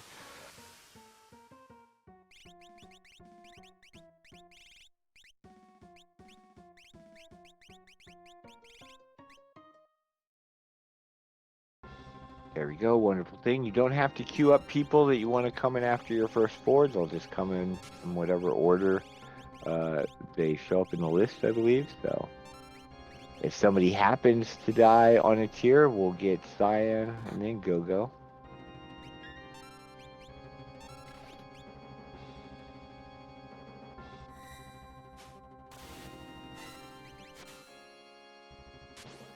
Fantastic. Using that Sword Tech 8 to get rid of the one arm that you can with the instant death at the beginning.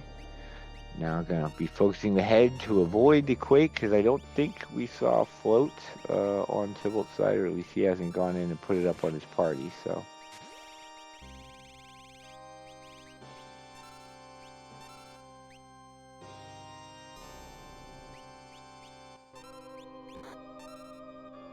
My boss is incredibly rude using reverse polarity so often.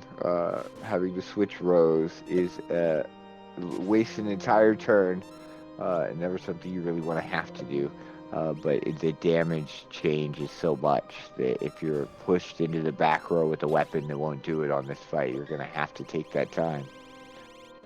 Yeah, you know, you do not, especially with like with 10 hits, you want to be in the back row. Yeah, any way you can reduce that damage, you're definitely going to want to. Speaking of sad RNG, we see this Shadow throwing some dice. Some of those dice rolls, very, very subpar.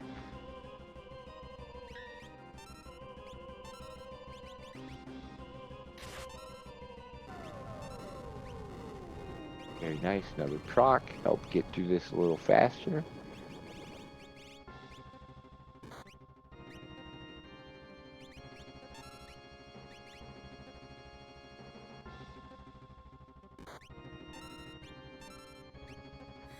And this first phase does not hold back when it comes to punching people. No, this first phase can make or break a Kefka run, but has gotten through and heading up to the second phase. Excellent. And with the Siren and with instant death available, I'll probably stop as well. I imagine even if this opens up a little rough, we'll be able to get things settled and recover and take these pieces down one by one.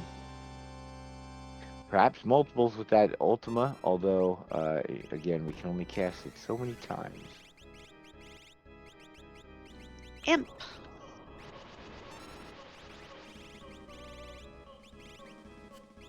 Imp's fantastic. A little annoying sometimes. Sometimes it doesn't matter. If you're just attacking, you know, if you don't need to cast spells, you're fine.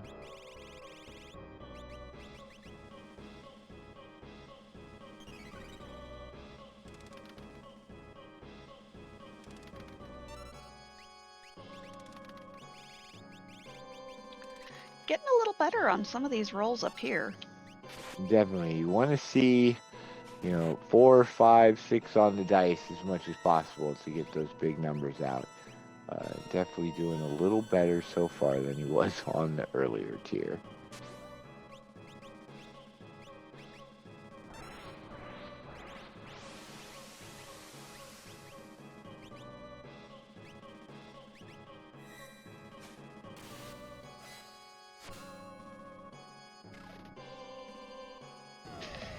And looks like we've got one of them down with that cleave. Excellent. Yes, it's good to remove the middle one with the instant death. You can stop hit, I believe, in front, and then we've already muted the one magic in the back.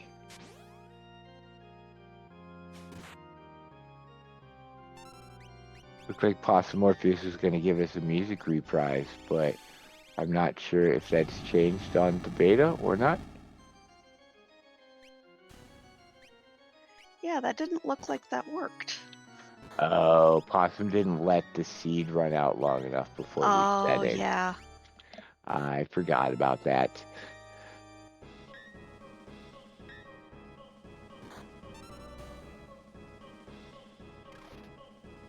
That's okay. We appreciate the trip back over there to see.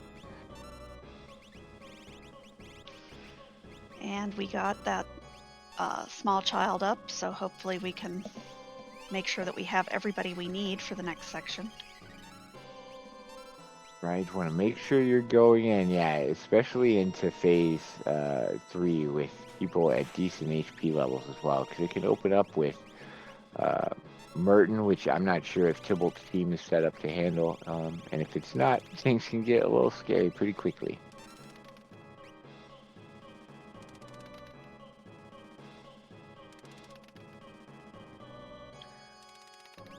Possum is showing off a new beta feature that lists all of the tournament champions.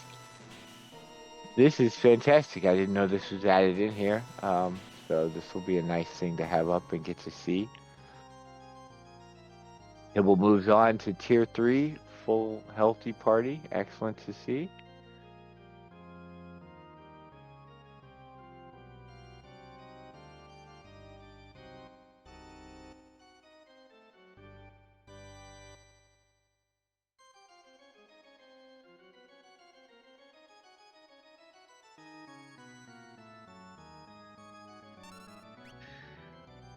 Win-win, not what you want to see.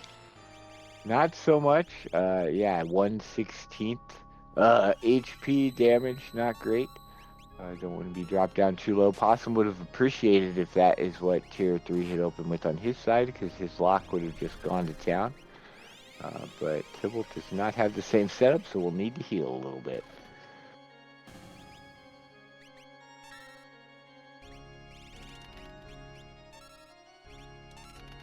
The scariest part of this fight will really be how Tybalt decides to deal with rest. If he's able to push it to a safe spot to then unload and tip it over without provoking multiple meteos. It looks like Shadow did a decent amount of damage to it, although I'm not sure if he was trying to target the other as well, or if that's already dealt with. So.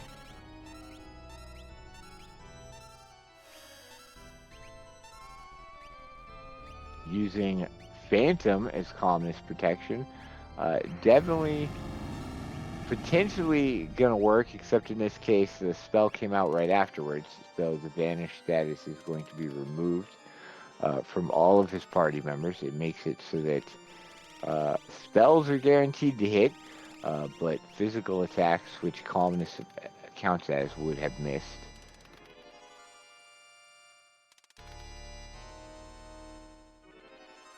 Fantastic. Enough damage. It's going to lose Shadow, but just Shadow.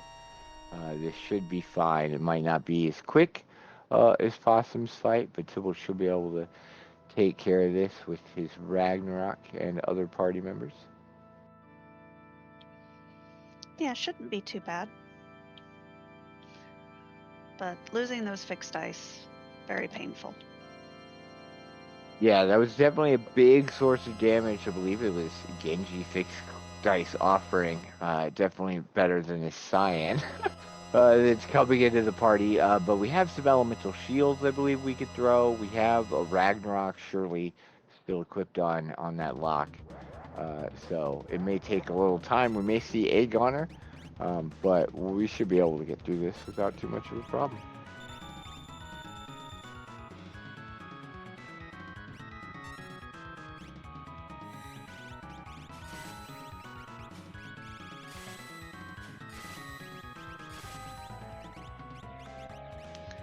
Well, and knowing where your Mega Elixirs are is going to be great because, that.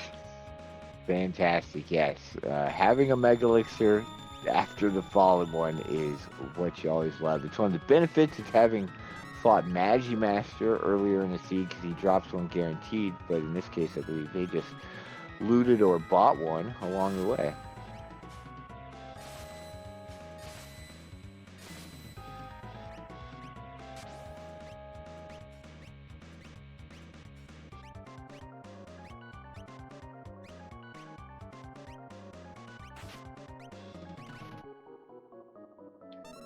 Havoc Wing, not super great, but Yeah, at least we have a little bit of defense.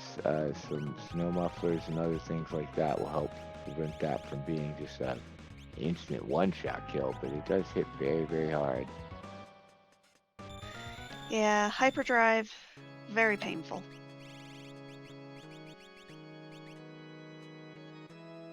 Yeah, the abilities Kefka likes to throw out do not mess around. They're lots and lots of damage.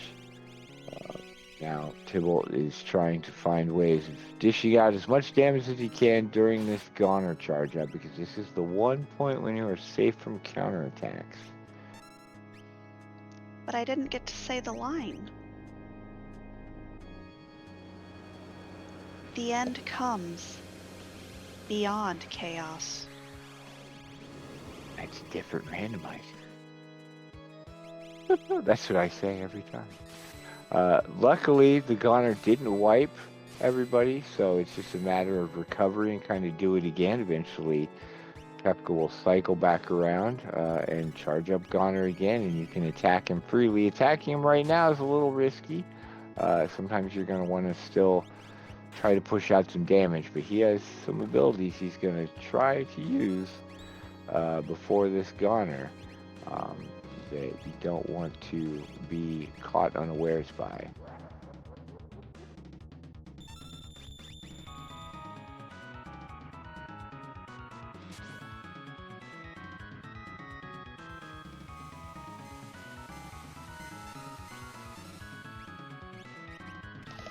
Train, the baby sister of Grand Train.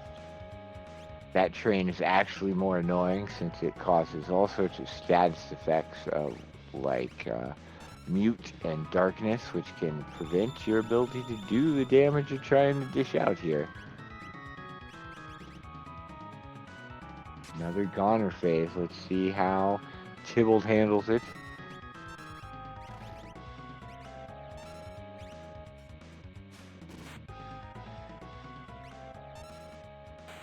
GG. GG's to Tybalt.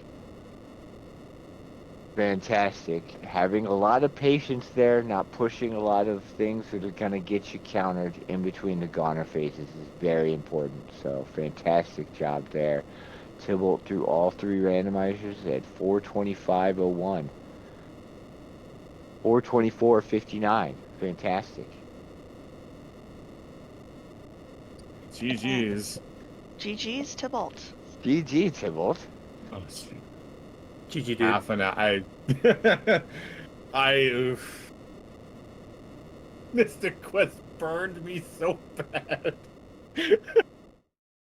It really did. That Medusa having the Mobius crest just was not what you needed it to have.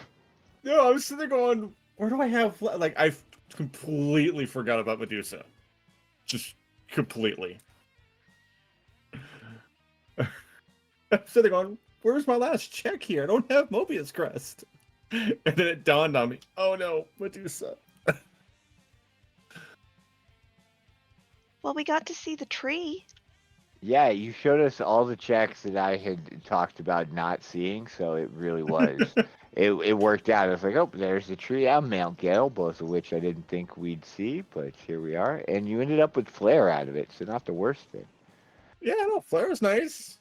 Like, I was just trying to find, I want at least Flare for a Dark King, because white with Dark King is not very fun. I've done it, but it's not fun. Yeah, you also went in, I think, to the Dark King fight at like level 20.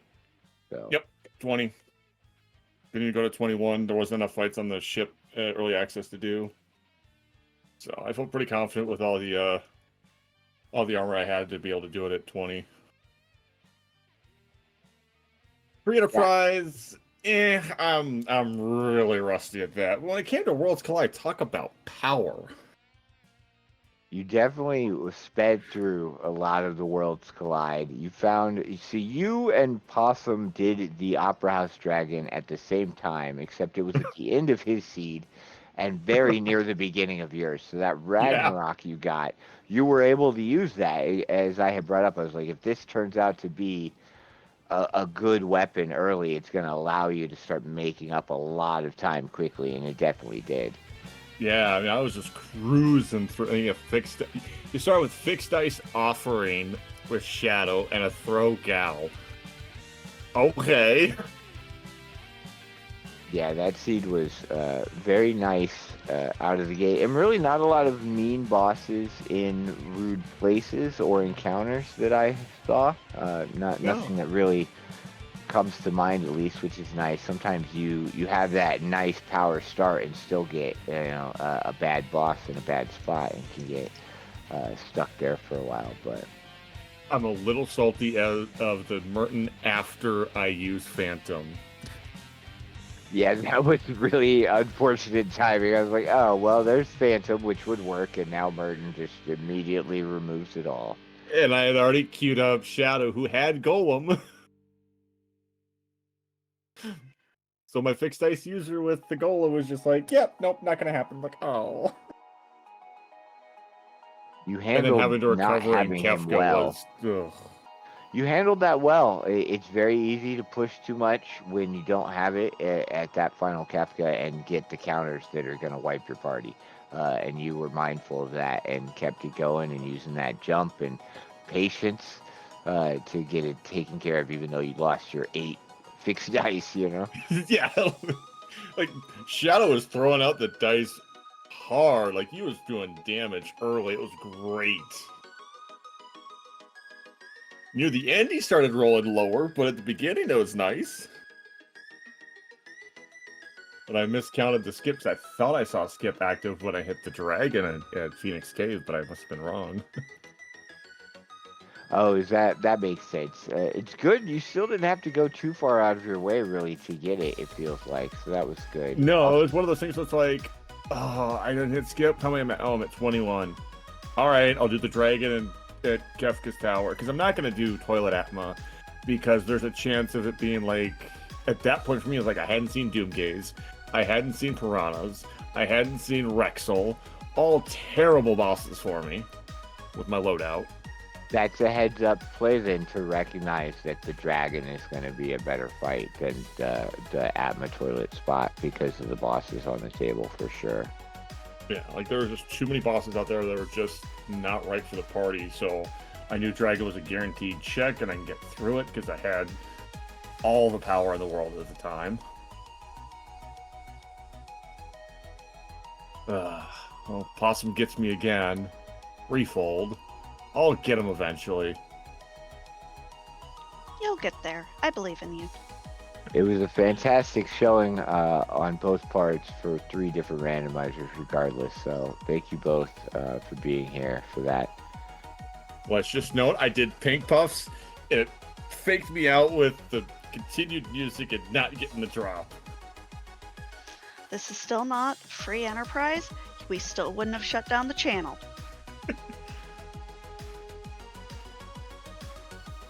Alright, well, again, thanks for having us on Randothon. It was a lot of fun doing all these back to back to back. Thoroughly enjoyable. We'll do again. Well, and thank you so much for having me come in and do comms. I really appreciate it. Yeah, thank you again so much, Ali and Potato, for doing comms, long comms too. Big assignment for y'all, so definitely appreciate it. And, Tybalt for being game for the match. Really appreciate you stepped up to the plate for this, and, us getting to do this, because I know we've wanted to do this for the better part of probably a year and a half now. So, really cool to finally get to put on a show with you. And thank you, Randothon and Nami, for everything that y'all do.